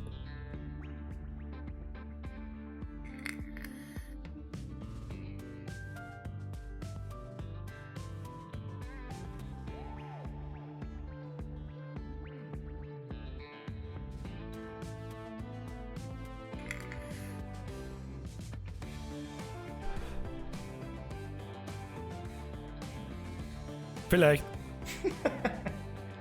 Vielleicht. Herr Binder, Sie ja bald wieder. Spätestens am Montag mit Resident Evil 3 und morgen Mittag mit einem neuen Lied. Ich hoffe zumindest, dass es ja jeder anhört. Das erste ist ja ganz gut angekommen, das werde ich nicht nochmal toppen können, das ist mir auch bewusst. Aber ich glaube, dass das nicht schlecht geworden ist. Das Neue. Ja, ich glaube, dass es nicht schlecht geworden ist. Wie lange hast du da gespielt, dass du so weit bist? Das ist ja gut, ich weiß es nicht. Ja, obwohl, das kann ich eigentlich ziemlich genau sagen. Warte. Da drücken wir jetzt gleich mal auf Pause. So, da drücken wir jetzt mal gleich mal daher. So. pass auf, das habe ich auch auf Steam, das Spiel, da steht genau dort. Ziehen wir mal wie lange haben wir jetzt gespielt? 3 Stunden ab, dann sind wir bei 37 Stunden. Ich habe nur an diese eine Map ohne gespielt, ich habe keine andere Map jemals in dem Spiel gespielt, 37 Stunden ungefähr. Das gelangt. Für das, dass ich wirklich in Teil 1 habe ich glaube ich 6 oder 7 sehende Maps angefangen, also kannst du das mal Sim rechnen ungefähr. Aber das ist ein bisschen was. Ja, Herr Jung, nein, ich habe mir vorgenommen jetzt... Nein! Stop it! 37 Stunden geht aber, ja das stimmt. Geht wirklich. Geht tatsächlich. Ist kein Weltuntergang. In Teil 1 steckt... Das Problem ist so ein bisschen, wenn du Teil 1 wirklich exzessivst gesuchtelt hast, dann ist Teil 2 ganz geil, aber kein Quantensprung. Das heißt, ich habe alles gesehen. Lang genug. Ja, bei der Post in Landau, wir haben so viel Arbeit wie noch nie, also kriegst auch irgendwas. JJ, du hast bei der Post in Landau? Bist du mein DHL-Fahrer? Nein. Wehe! Stop! Ich hab 1000 Stunden im Landi. Gratuliere ganz fest. So. Ich fahr jetzt aus mir raus. Ja? Ich weiß gar nicht, wo ich da anfangen soll. Also, da haben wir Landau. Da haben wir mal Landau. 1200 Einwohner. Basting. 1000 Einwohner. Moos. 960 Einwohner. Moosburg, glaube ich, ist meine größte Stadt. 1460 Einwohner. Landshut. 1489. Straubing haben wir da im Ecke hin, 935. Garnacker, ganz wichtig, 1000 Einwohner. Gehen wir mal da auf Play. Dann haben wir Simbach, das ist ein bisschen klar. Hat er noch schon ein wenig weit rund. 357. Was haben wir da herund? Da haben wir Schwang. Schwang! Auch nur 350, hat nicht viel. Die haben aber auch null Versorgung, wenn man das. Die haben halt am Arsch der Welt da unten. Dann haben wir Mamming, hat auch ein bisschen Versorgung, hat aber bloß 386. Dann haben wir da Deuham, was haben wir in Deuham? 555, hat auch keinerlei Versorgung. Fichtheim, 738. Da haben wir Brunn, 480. Haben wir Eicherdorf, 530. Da haben wir Hordelfing, 484. Da haben wir Bong. Da herum sieht man schon ziemlich, wie das ausschaut. Also da geht's schon. Da ist schon was los. Smurfy Jerry will nicht wissen, wie viele Stunden ich im WoW verbrauche. Ja, ich auch nicht. Ich auch nicht. Aber nicht ansatzweise so viel wie ein paar Spezien von mir. Und du auch nicht, Smurf. Glaub mir's einfach. Glaub mir's einfach. Weil wenn man 2,5 Jahre Spielzeit im WoW hat man nicht recht viel sonst da in seinem Leben. So. Ich weiß jetzt auch nicht, wie ich das jetzt herzeige. Schritt für Schritt. Ich weiß noch, dass ich auf alle Fälle meine erste Linie, die weiß ich noch. Warum ich mir so einen Scheißdreck merken kann, das weiß kein Mensch. Jetzt pass auf. Und zwar war das eine Zuglinie, die ist unterirdisch gegangen. Das war die da. Habe ich die schon wieder abgerissen? Die habe ich schon wieder abgerissen. Die war von da nach Simbach. Die ist aber schon wieder weg, die habe ich schon wieder begradigt. Ich weiß gar nicht, wo ich da anfangen soll, Alter. Ich weiß gar nicht, wo ich da anfangen soll. Es ist ja jede Stadt mit jeder Stadt verknüpft. Mein letztes Projekt, das kann ich noch herzeigen. Und zwar, Flughafen, groß. Großer Flughafen mit 3 Terminals da. Klicken wir mal drauf, da warten über 105 Leute. Ja? Auf Flug Nord direkt und Flug Südost Nordwest. Was bedeutet das? Ich habe links unten quasi einen fetten Flughafen, dann gehen wir da rechts um. Dann habe ich rechts einen fetten Flughafen. Dann habe ich auf der anderen gegenüberliegenden Seite von der Map einen fetten Flughafen da und die Städte damit verbunden. Und habe auf der linken Seite einen fetten Flughafen. So, was habe ich da gemacht? Ich habe eine zentrale Haltestelle vor dem Flughafen und habe das mit zig Bussen versorgt, wo hunderte Leute in der Minute transportiert werden, aus die fettesten Städte. Aus Mittermey, aus Bong, aus Moosburg, aus Goben. Fährt alles mit Zug und Bus daher. steigt in den Flieger ein und verteilen sie dann quasi über diese Flughäfen. Dann steigen die beispielsweise da wieder aus, da ist wieder ein zentraler Bus, da wo so viele Busse umeinander fahren, dass ich gar nicht weiß, wo ich anfangen soll. Dann werden die wieder verteilt in Landshut, in Gannaka, in Straubing. Mit dem Zug gibt es riesen Rundfahrten. Und zwar fängt es dann da an, da warten zum Beispiel da über 100 Leute, die fahren da weiter, fahren dann da auf Landshut, da ist offensichtlich gerade abgeholt worden, da fährt ein fetter Zug umeinander mit 208 Leuten drin. Dann geht's da weiter, dann geht's da ober, dann geht's nach Moosburg, da warten schon wieder über 100 Leute, die mitfahren wollen, dann geht's da nach Moos, dann geht's da weiter, da oben, dann geht's nach Basting, dann ist da Umstation in den anderen Rundfahrtenkreis und. Ich weiß gar nicht, wie ich das, ich weiß gar nicht, wie ich das erklären soll. Ich weiß gar nicht, wie ich anfangen soll. Ich weiß gar nicht, wie ich anfangen soll.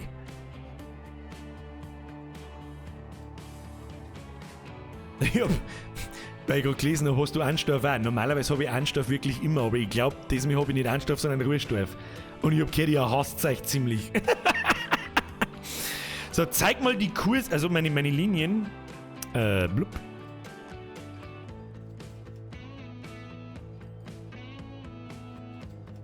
So, da haben wir ein bisschen was.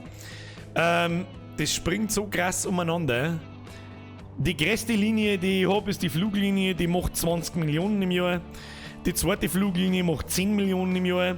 Dann haben wir noch, die macht auch 10 Millionen. Also wenn ich alle Flüge miteinander zusammennehme, im besten Jahr, wenn es gerade richtig gut läuft und so weiter und so fort, macht das Ding.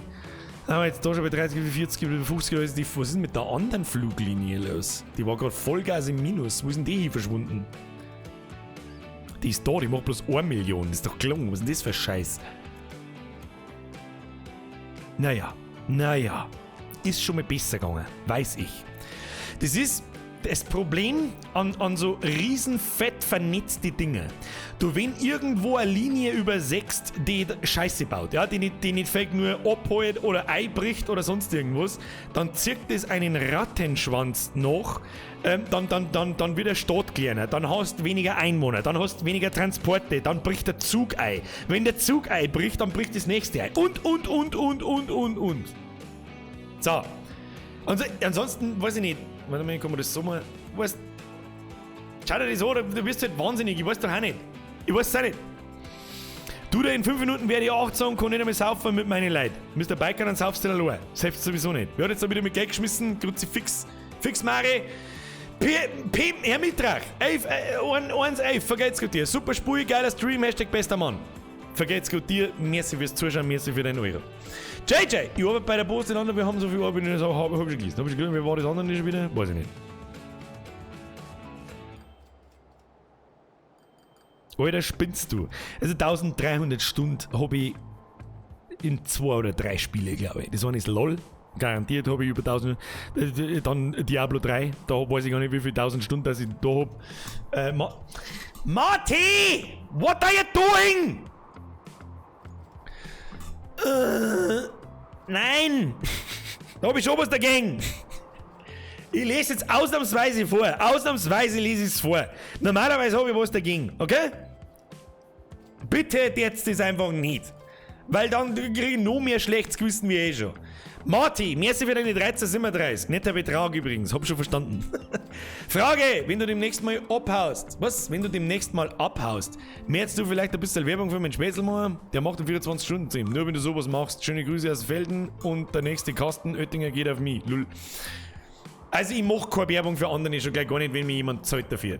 Ich mache nur Werbung für andere, wenn ich mir so Sachen anschaue und finde es absolut geil. Und da hat es bis jetzt noch nicht recht freigegeben. Außer ein Chris mit dem Trachtmann. Und sonst gar nichts. Gar nichts. Darum bitte bringt's mich nicht in die Verlegenheit, mir irgendwie Geld herzuschmeißen und noch Werbung zu empfangen. Bitte. Zumindest nicht in aller Öffentlichkeit. Okay? Ich werde euch nicht in aller Öffentlichkeit sagen müssen, nein. Ich sage euch einen ganz normalen Ton, warum und weshalb und sowieso. Ja? Ich mach's einfach nicht, ich mach's erst für Geld erst recht nicht, weil ich mich fühle wie eine Nutte. Da mache ich lieber meinen Scheiß da und versuche Leute zu begeistern, das von selber vielleicht einen Euro da lassen. Ja, das ist mir lieber. Brauche ich kein schlechtes Gewissen nicht um. Ich zwinge ja keinen. Ich frage auch nicht einmal danach. Ganz im Gegenteil, ich sage stop it.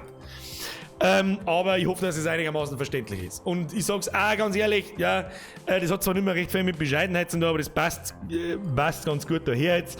Ich hab so viel Sponsoring-Anfragen und hey, kann man nicht da zusammenarbeiten und da abgesagt.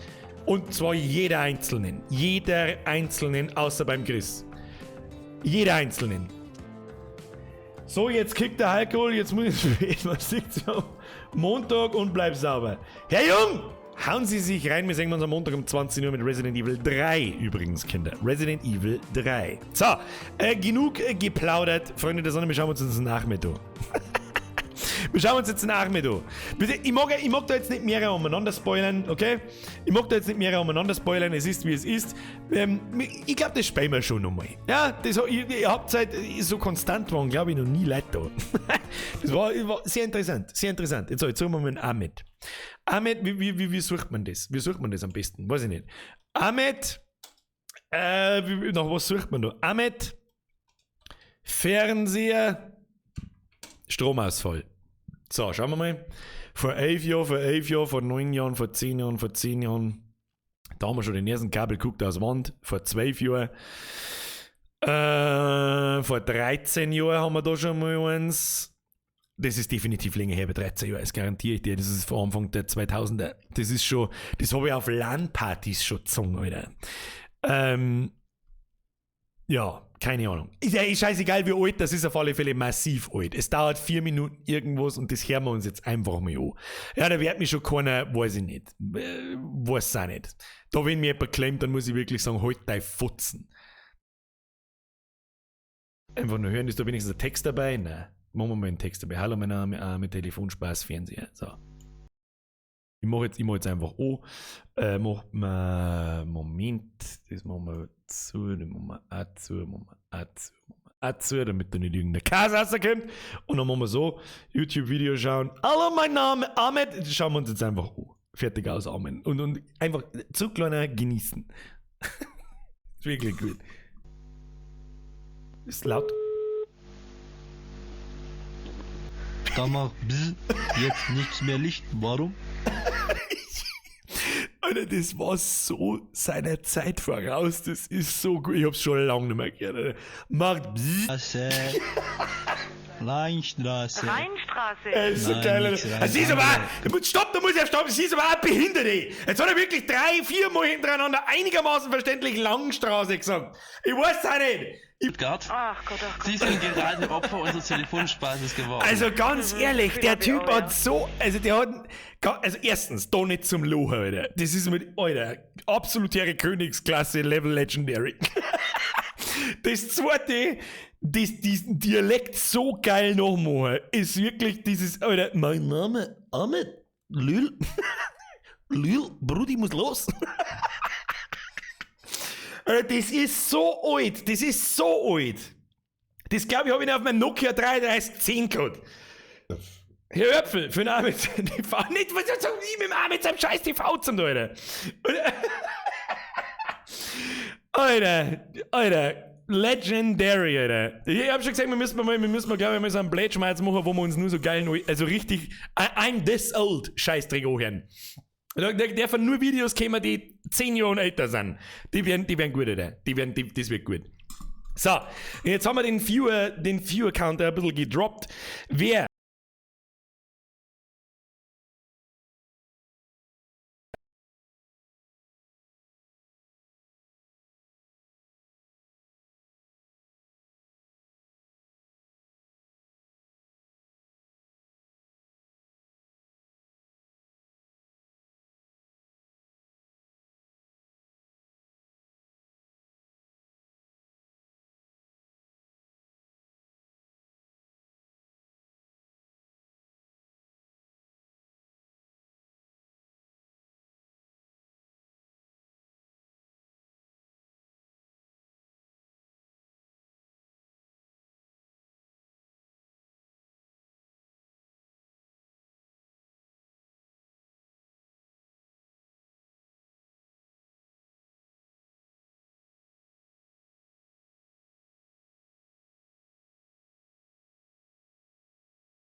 My voice is really sexy time now. Hi, my name is Mr. Bastro, kein Bild, kein Ton, ich komm schon. Ganze, habe ich nichts gemacht. Habe ich gedrückt, Lül. Kein Ton, keine Mikrofon. Mach ich Kabel, macht er kaputt. Warum? Uzi! George Mac, Crate Kisten und Fässer und Kisten. Was bitte? Was bitte? Wie bitte? Wo? Wer? Hä? Bürger reden Mikro, Blitz und Ton weg. Warum? Hat gemacht. Das ist wirklich ein Hashtag. Britzel. Ist wirklich nice. Ich weiß nicht, was mein scheiß USB-Mikrofon für ein Drecksproblem hat, aber seit 3 Wochen kackt es einfach ab, wenn man über 4 Stunden streamen, glaube ich. Hast du Schraube an dein Mikro? Habe gemacht, Schraube an dein Mikro. Hat er gemacht. Kein Licht. Warum? So. Freunde, Great Light, Chills. Danke. Schrauben am Mikro macht keinen Ton. Warum? Ich könnte jetzt, glaube ich, das komme ich noch 8 Mal hintereinander sagen, es ist immer noch lustig. Keine Ahnung. Egal, ich war eigentlich schon gerade am Ausschalten. Freunde der Sonne, ich sag ganz ehrlich, es war mir wieder mal eine Ehre, die 4 Stunden sind verflogen, wenn du mich fragst. Sind verflogen, wenn du mich fragst. Transport Fever ist ein besseres Spiel, als man dachte. Und ich habe auch nicht damit gerechnet, dass da so viele Leute da bleiben. Ich habe mir gedacht, wie es halt ist, die erste halbe Stunde, schauen die Leute zu, dann gespannt, so, okay, das ist gar nicht so super aufregend, aber ja, wir haben alle daheim eingesperrt und müssen wir sonst auch nicht, was wir zum tun haben, so kann ich es mir erklären. Herr Bauer, vergeht's für den Euro. Jetzt hört's auf mit der Spenderei. So, wie viel Leute sind wir noch? Phase 1. Wie viele Leute sind wir noch? 800 und 100. So, Freunde der Sonne, es ist jetzt 10 nach 10. In ziemlich exakt 2 Stunden. Ziemlich exakt 2 Stunden. 2 Stunden, ich bin ein totaler Volldepp. Ich mache wieder links auf meinem Monitor mache ich irgendwas und währenddessen möchte ich euch gegenüber so da, als da keiner gespannt und dabei rede ich nur, plappert ich irgendeinen wirren Dreck da rein. Absolut herren Dreck. 12 Stunden. Ich weiß gar nicht, ich schau noch.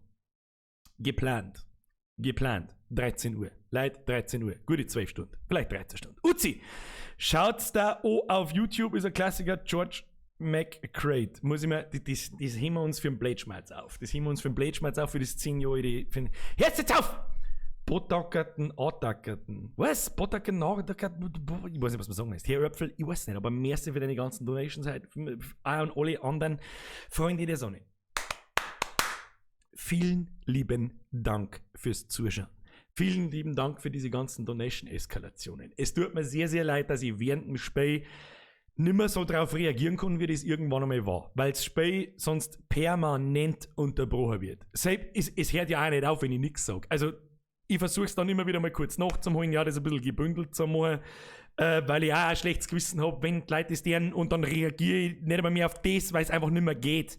Ja, das ist am Anfang in den ersten 5 bis 10 Minuten so massiv brutal, dass ich nicht einmal mehr auf Donations reagieren kann. Es ist, wie man Hashtag Streamen durchgespielt. Keine Ahnung. Vielen, vielen lieben Dank auch an alle neuen Mitglieder. Vielen Dank für den Mods, den ich wahrscheinlich allerdings auch, ansonsten einfach nur langweilig auch. Sagt es, wie es ist. Ansonsten Press F for Respect für den Mods. Vielen herzlichen Dank, as always. Weil Baum, hey, hat's jetzt einmal geschafft, habe ich Alter, wenn wir gerade am Auschecken. Ich bin gerade am Auschecken. Ich hol bloß noch meinen Auslandskrankenschein. What? Ja. Leute, vielen, vielen, vielen lieben Dank fürs Zuschauen. Wenn es euch gefallen hat, Daumen nach oben da lassen. Wir werden definitiv nochmal an irgendeinem Samstag, solange nur Ausgangssperre besteht, ansonsten haben die Samstage dann sowieso gecancelt. Ja? Oder wirklich nur noch spontan. Es ist ja irgendwie seltsam. Jetzt geht es ein bisschen zur Sommerzeit. Ja, das ist ein bisschen seltsam, wenn ich zum Streamen anfange und draußen ist es noch hell. Das ist irgendwie komisch. Keine Ahnung. Sommer wird ganz normal weitergehen. Montag, Mittwoch, 20 Uhr. Montag momentan Resident Evil 3. Kommt am Montag Teil 2, also die zweite Phase. Am Mittwoch geht es weiter mit Half-Life Alyx und solange wir nur eingesperrt sind, streamen wir sehr wahrscheinlich auch am Samstag. Ja. Was da denn sonst? Diese Zeit an, ansonsten hätte ich jetzt seit 4 Stunden mit Spätzchen wahrscheinlich Warzone oder was weiß ich gespielt. Die Bürgerin hat Bürger durchgespielt. ist auch. Die ist auch. Schon lang. So.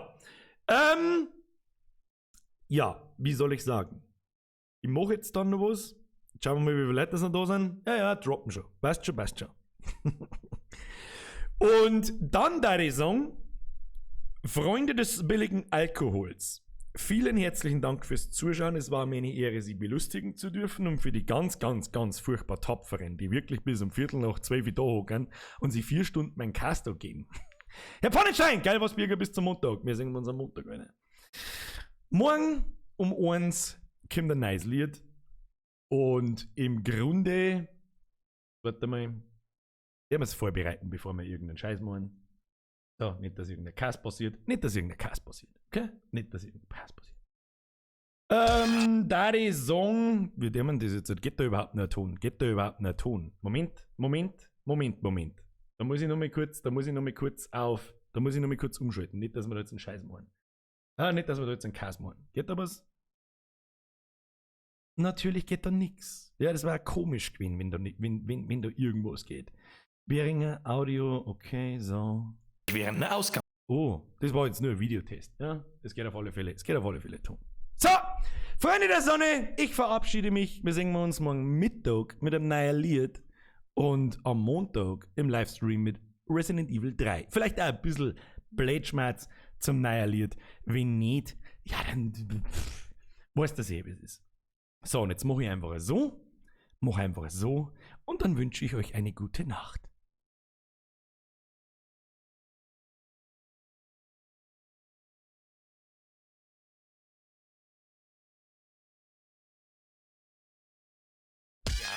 Kimi geil. Allee, moi.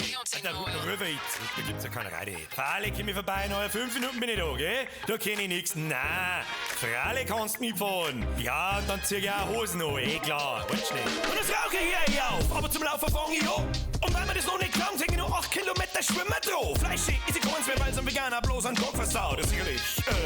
Ja, genau. Und wenn ich heimkomm, räum ich erst einmal in meine Wohnung auf. Bin so übermotiviert, da trage ich einen Dreck gleich noch zur Tonnen aus. Dreh halt Papier vom Biomüll. Man steht da nicht so Gaudi drauf. Der Falli. Ja, genau. Aber heute macht man klein und man feiert nur zum Dorn. Wo sie mir heute kommen, absorgen, weil das verschiebe nicht auf morgen. Ich zieh meine Arbeitshosen an und meine Jogginghosen aus. Oder ich weiß nicht, was du rauchst. Ja, genau. Ja, wird wieder auf mein Gesundheit geschaut. Ausnahmslos Bio kauft. Kostet was dreifach, geht scheißegal. Leistung, dass ich's brauch. Hauptsache Schachtel ist braun und vorhin sind so liebe Viecher drauf. Oh. Ja, genau. Und wenn mit Diesel 2 verbraucht, wird sie jetzt ein E-Auto kauft, wird ein Jamal aus dem Kongo sein geregeltes Einkommen braucht. Und weißt, was ich glaub? Dass ihm die Arbeit da unten mal so richtig gut taugt. Ja, genau. Sei nicht so laut, ramm endlich auf. Krieg Kinder, bau da ein Haus. Ja, genau. Wo sie mal erlaubt, du schaust schon wieder aus und glaubst, dass das so braucht. Ja, irgendwie schon.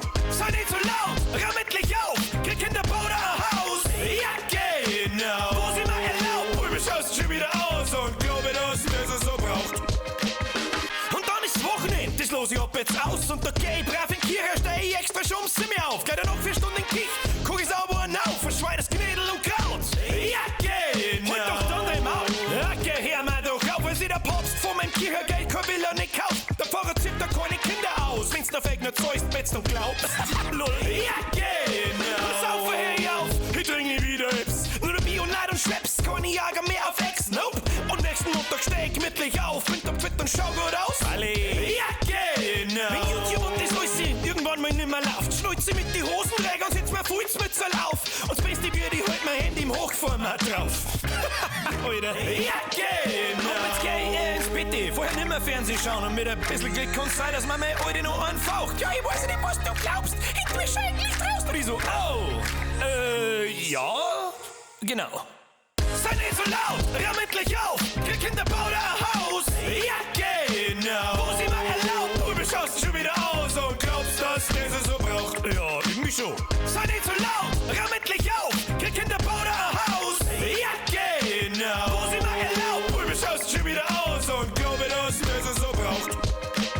Sei nicht so laut. Ich wunder und kannst mir erlauben, Alter. Ramm endlich mal auf. Nein, du weißt, das braucht man nicht. Kinder und bau da ein Haus. Oder geh mal rustige Nägel im Knieschein. Und wo sind wir eigentlich erlaubt? Wer weiß Halt dein Maul.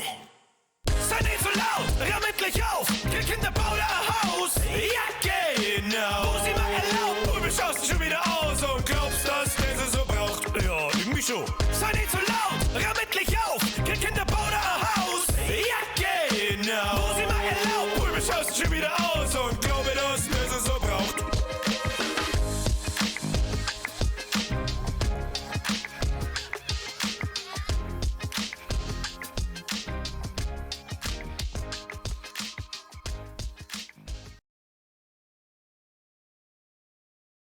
Das, glaube ich, war ein wunderschöner Abspann für einen wunderschönen Stream. Bitte, bitte, bitte teilt das Ding morgen Mittag. Bitte, bitte, bitte pflanzt es in euer Playlist und lasst es in der Dauerschleifen drin. Das wäre ein wundervoller Support. Scheiß auf Donations, ab in die Dauerschleife, ab in die Playlist und jetzt ab in die Falle. Ich hoffe, euch gefällt's. Vielen, vielen herzlichen Dank. Bis morgen Mittag um 1 kommt's auf YouTube, Spotify, Apple Music, Deezer, Amazon Music etc. etc. Ich hoffe, euch hat's gefallen. Hauen Sie sich hinein. Wir sehen uns spätestens Montag mit Resident Evil Nummer 3 in